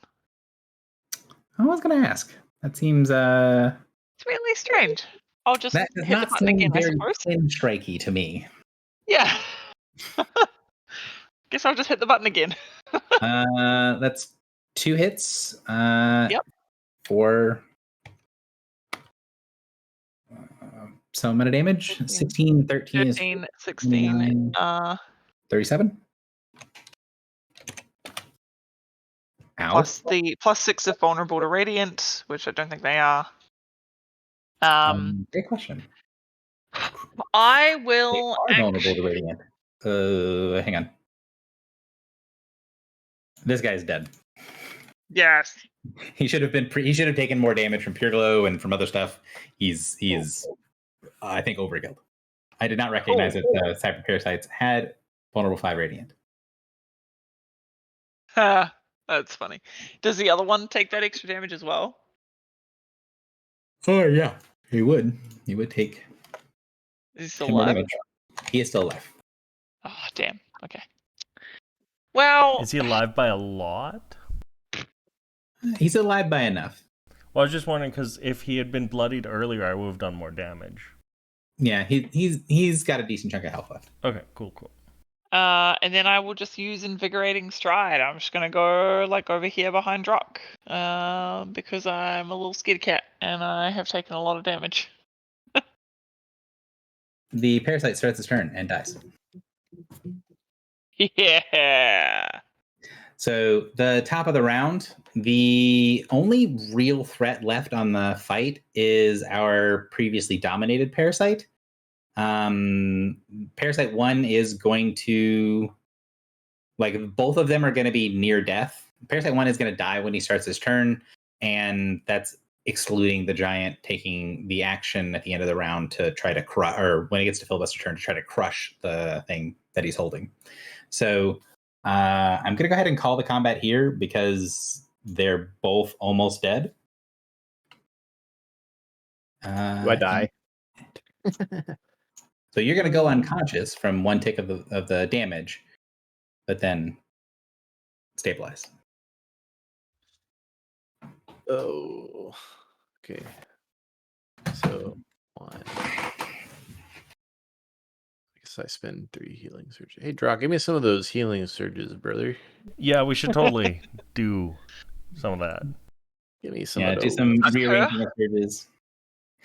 So the giant kind of as things are ending up, the giant rolls over to his side and continues to sort of squash, kind of like like using one finger to crush like insects. A lot of the tiny parasites still sort of fleeing from his armor, as he's just sort of smushing them one by one around him. You can see that the act of just taking his hand and smushing the parasites is about all the energy he's got left to do. He's just laying on his side, kind of crushing ants. Does he seem like stable? Like if he were to, for example, take he's not gonna die. He is not going to in the die. immediate- He does not look like he's going to be getting up to go and do anything anytime soon. So he is very exhausted. He is no longer like in danger of death. Ooh. As he is doing this, you can see that sort of crackling crown of lightning bolts around his head reappears. And you can see, now that you can see the bottom part, like the front part of his armor, that it's basically been torn to shreds. But in the center part of his armor, where on Bedvere's armor you have the 6 spears, there is a replica of the crown around his head. There's a crown of 6 lightning bolts emblazoned on his armor. Can I do a planar sending to Bedvere? Not from in here. So But from the top, right? Yeah, you have to leave the prison first. I'm gonna be risky. I'm gonna say, Bullhammer, awake! You are needed. So he kind of like looks over towards you. He squints, and then he mumbles something in Ancient Giant. You can tell that he's basically saying like, "I don't understand what you're saying." fair enough. Oh, I have comprehend languages for Ancient Giant. Sounds good. Sounds like a. Do you think it's reasonable that you would have cast it prior to cracking open the seal, or is this a you think it would make more sense for you to use it now?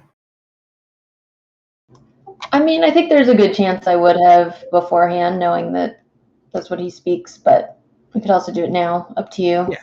I think both are perfectly reasonable. So so that means that you will understand what he's saying, and that he's basically saying, "I don't understand, little one." Can I talk to him then and say, "We believe you are the Foehammer. Is that correct?"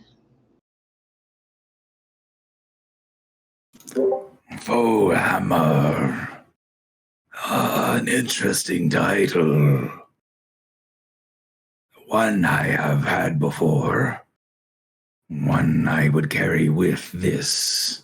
He takes that hand that he was crushing the creatures with, or crushing the insects with, and he sort of runs it along the side of his head, gesturing towards the crown he's wearing.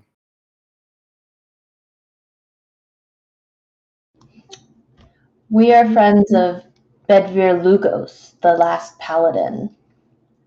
We have saved you, and we wish to aid you. He frowns at that, and you can tell that the spell that you used, it translated what you said into Bedvere the Outcast.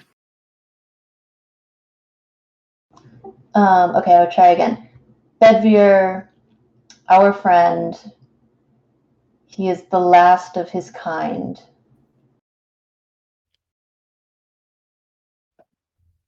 So the giant kind of like looks around a little bit and then goes, So we lost. We lost. Did any of the giants other than this outcast survive? There are some, but not many. His wife may be colluding with the adversary. We are not sure, and his children have recently been slain. You see him kind of snarl at that, and then he wince a little bit because he's got very broken teeth. Colluding with the adversary.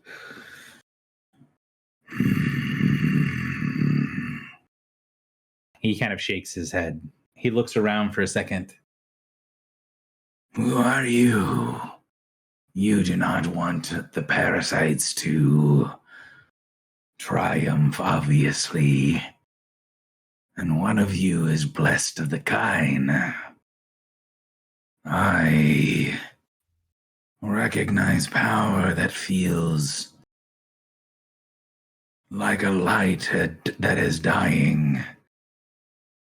You see him kind of gesture with his hand, and there is that little translucent sort of golden connection between him and Griffle.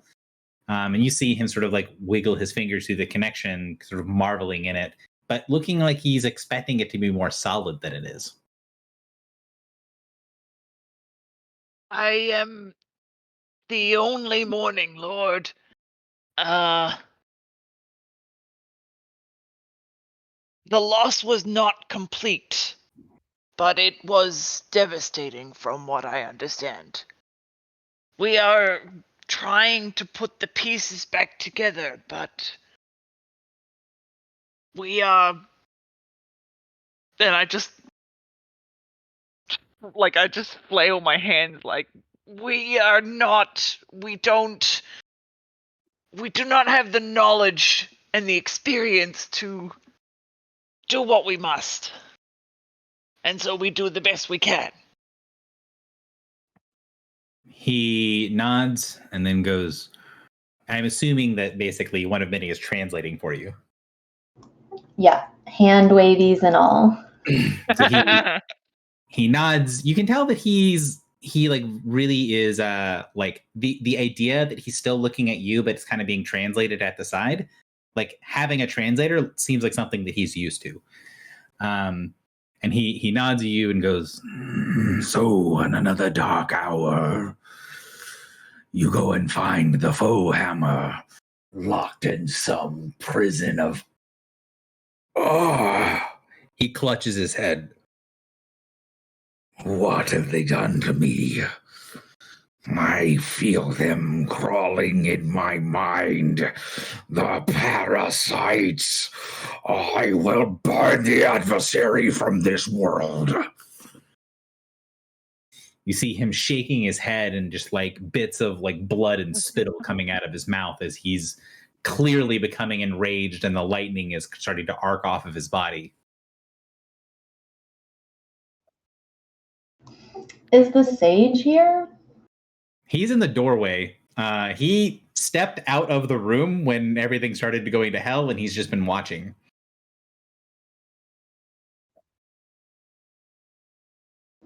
Can I gesture for him to come in? He does. Does he have any healing knowledge? He says, this was not my area of expertise, but I believe I could do something about his equipment. His weapons and armor seem shattered. He kind of gestures to get the giant's attention as the giant is clearly getting sort of enraged to the point where he might be able to hurt himself. And then the guy does that same gesture, the little circle gesture, and then like he's pulling something out of the circle. And the giant nods to him. And then you can tell that there's psionics happening. So the two are mentally communicating. And then the giant grumbles something and then shakes his head. Oh, no, I was caught on the way to Sharnagar. I wished there was something I could do, but the adversary laid a trap for us. Mivir and me were broken there. I saw death. The third battle was lost, little one. That's all I know.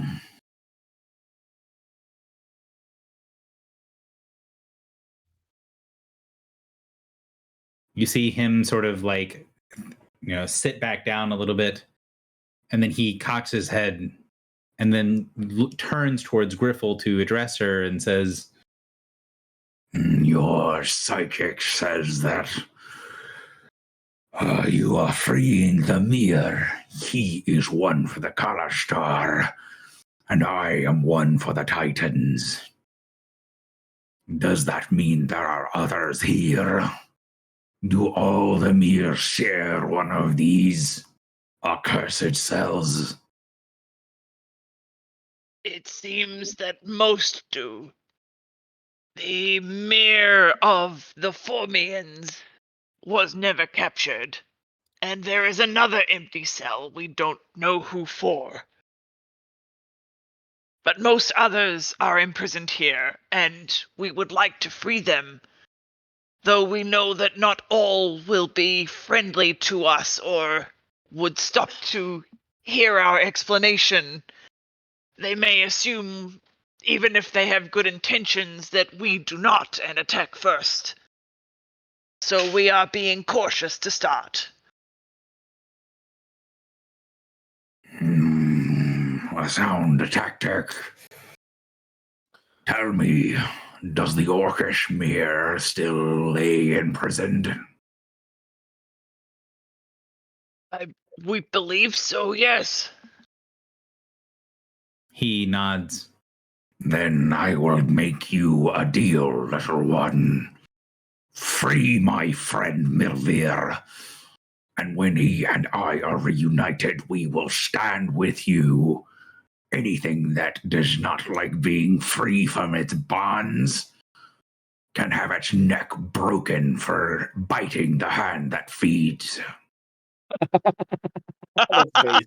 Dude, I like this guy. He's just like I like Benji. this guy so much. He's like Bedveer but cooler. Hmm. I Milvir. mean, I have no issues agreeing to this deal. I think that would be cool. Do you guys want to? Yeah. Yeah, sounds great. Gary, correct me if I'm wrong. If we free the Orcish guy that's going above 20, so that potentially, Yeah, that's going to be some bigger checks. So the Orcish Mirror is in one of the cells that also has a reasonably high value, I think. it's got 10, just like him. Yeah. Milvir. Before we end, because we're at the end of time, can we ask him what he was projecting out, like his intended projection? So you Or ask him. am I allowed to speak to him directly now? Yeah, I mean, Okay. we assume if you guys have a good translation codices, like one does, that one's going to translate for you, unless she says that she doesn't translate. Like she can say that she doesn't say something, but I'm going to assume she has to sort of interrupt you and be like, "I don't translate that."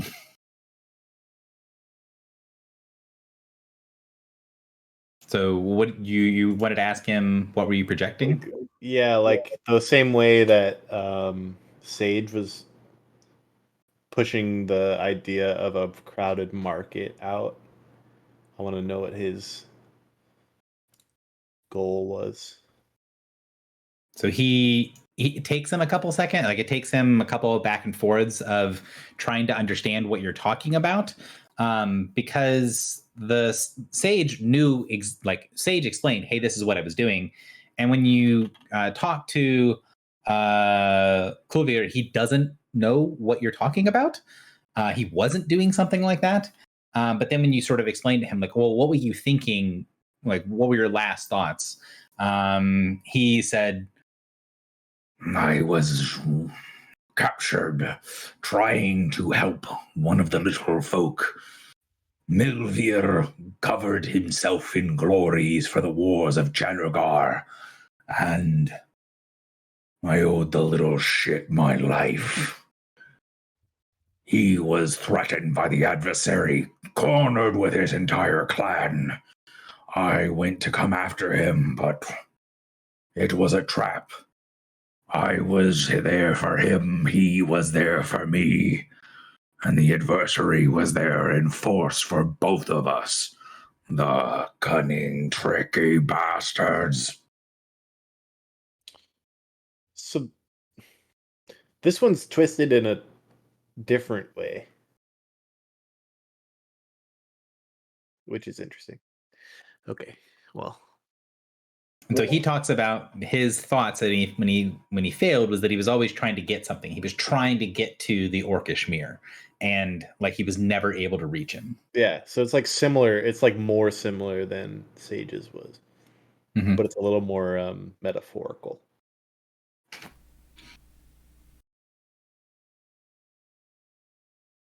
So Colvier is freed, and assuming you guys want to, we'll break up the Orcish mirror next. He is willing to help out. Although we might have to start session with a little bit of discussion if you want to bring up, kind of like you did with Sage, the other members contained within. But his main thing is he wants Milvia freed, and then everything else is secondary. So we free we ask him Milvier, if he we knows this jailbreak everyone.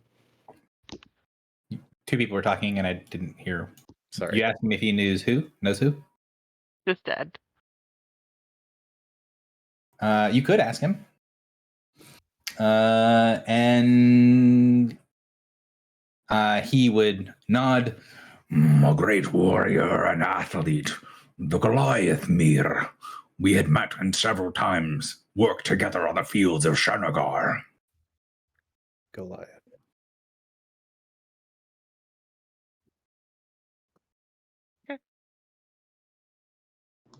Which one was that? Sistad. The Goliath. Assisted. The other one we wanted to Prisoner potentially- 10. So I typed Oh, the yeah, thing yeah. he's said a couple of times now because he said a proper name several times, and that's what he says. Shernagar. That's where they were going when they got trapped. That's where they were when they were trapped. Yeah, they were both lured to Shernagar.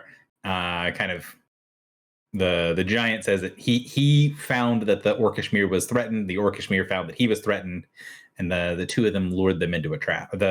That thing was the same lure, and then the adversary jumped them. Huh.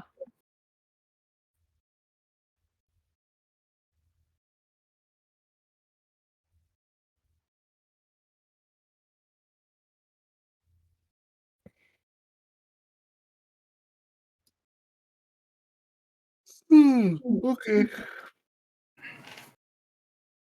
All right. Well, that is it for today. You Thank think you guys Josh for will be coming. happy? Huh? You think Josh will be happy with our choices? I think I think there's I think you'd be happy, and I think there's some part of him that'll be happy that he was not here to deal with the lithium parasites. I Did you am make very them happy he was easier not here. because he wasn't here? No, I didn't. I did not adjust this combat down for 4, but part of the reason I didn't do that is because of it was going to be potentially very dangerous for Morin to unload on one of them and then have a big hyperconductivity buff. Yeah, Morin's like, ooh, Spear of the Skylord. Ooh, there's 8 more guys. Yeah. So like I didn't scale down the combat, but also the combat would have been scaled up if Morin was here because of just how that would have likely gone. Yeah, that's fair. I didn't think about that. Because, I think someone said it I think you said it, JP, like these are the exact worst things for a storm giant to fight. Yep. I always forget he does, but he can change his damage type, right? No, he can't.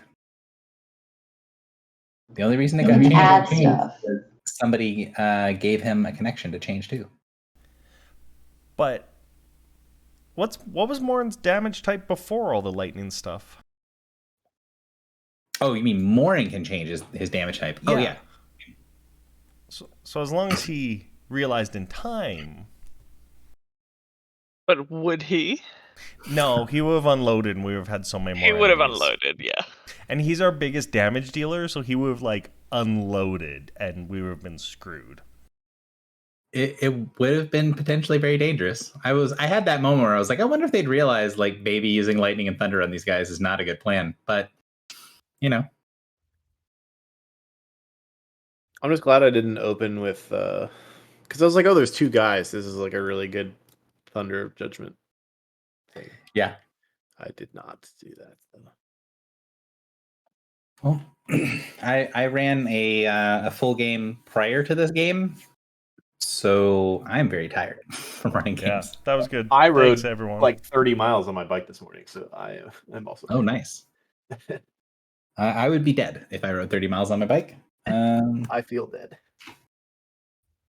So Well, this was fun. Thanks, guys. Very Catch good. you next I time. look forward to spending the next 3 sessions in this fucking prison as we open the doors one by one and talk to everyone for 2 hours.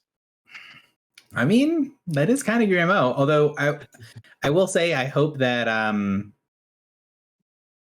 my goal, at least here, is when you're talking to these guys, hopefully it feels a little bit different from talking to like they have a set of knowledge that you guys normally don't have access to at all. So like while these guys don't know anything that's going on in current events, Like they get have ancient. some of that like deep lore juiciness that you can ask them stuff and get like, legit answers to old questions.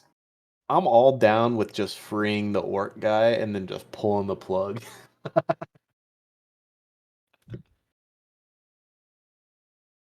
I reckon probably doing like Kara Thrivaxis separately after the orc guy would be a good idea as well. Well, maybe we can talk with Josh. I'm sure has Yeah. very strong opinions. I just feel like a dragon is like a lot to handle all at once. So,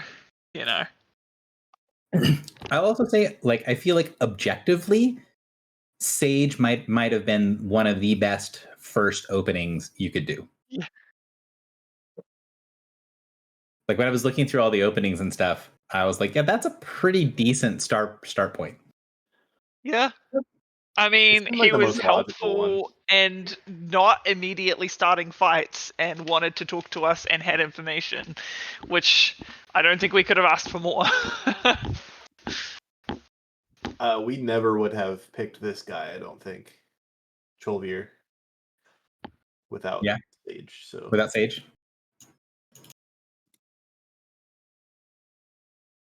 All right, well, I'm off. Take care, everyone. yeah. Later, Very guys. good session. Yeah. Thank you.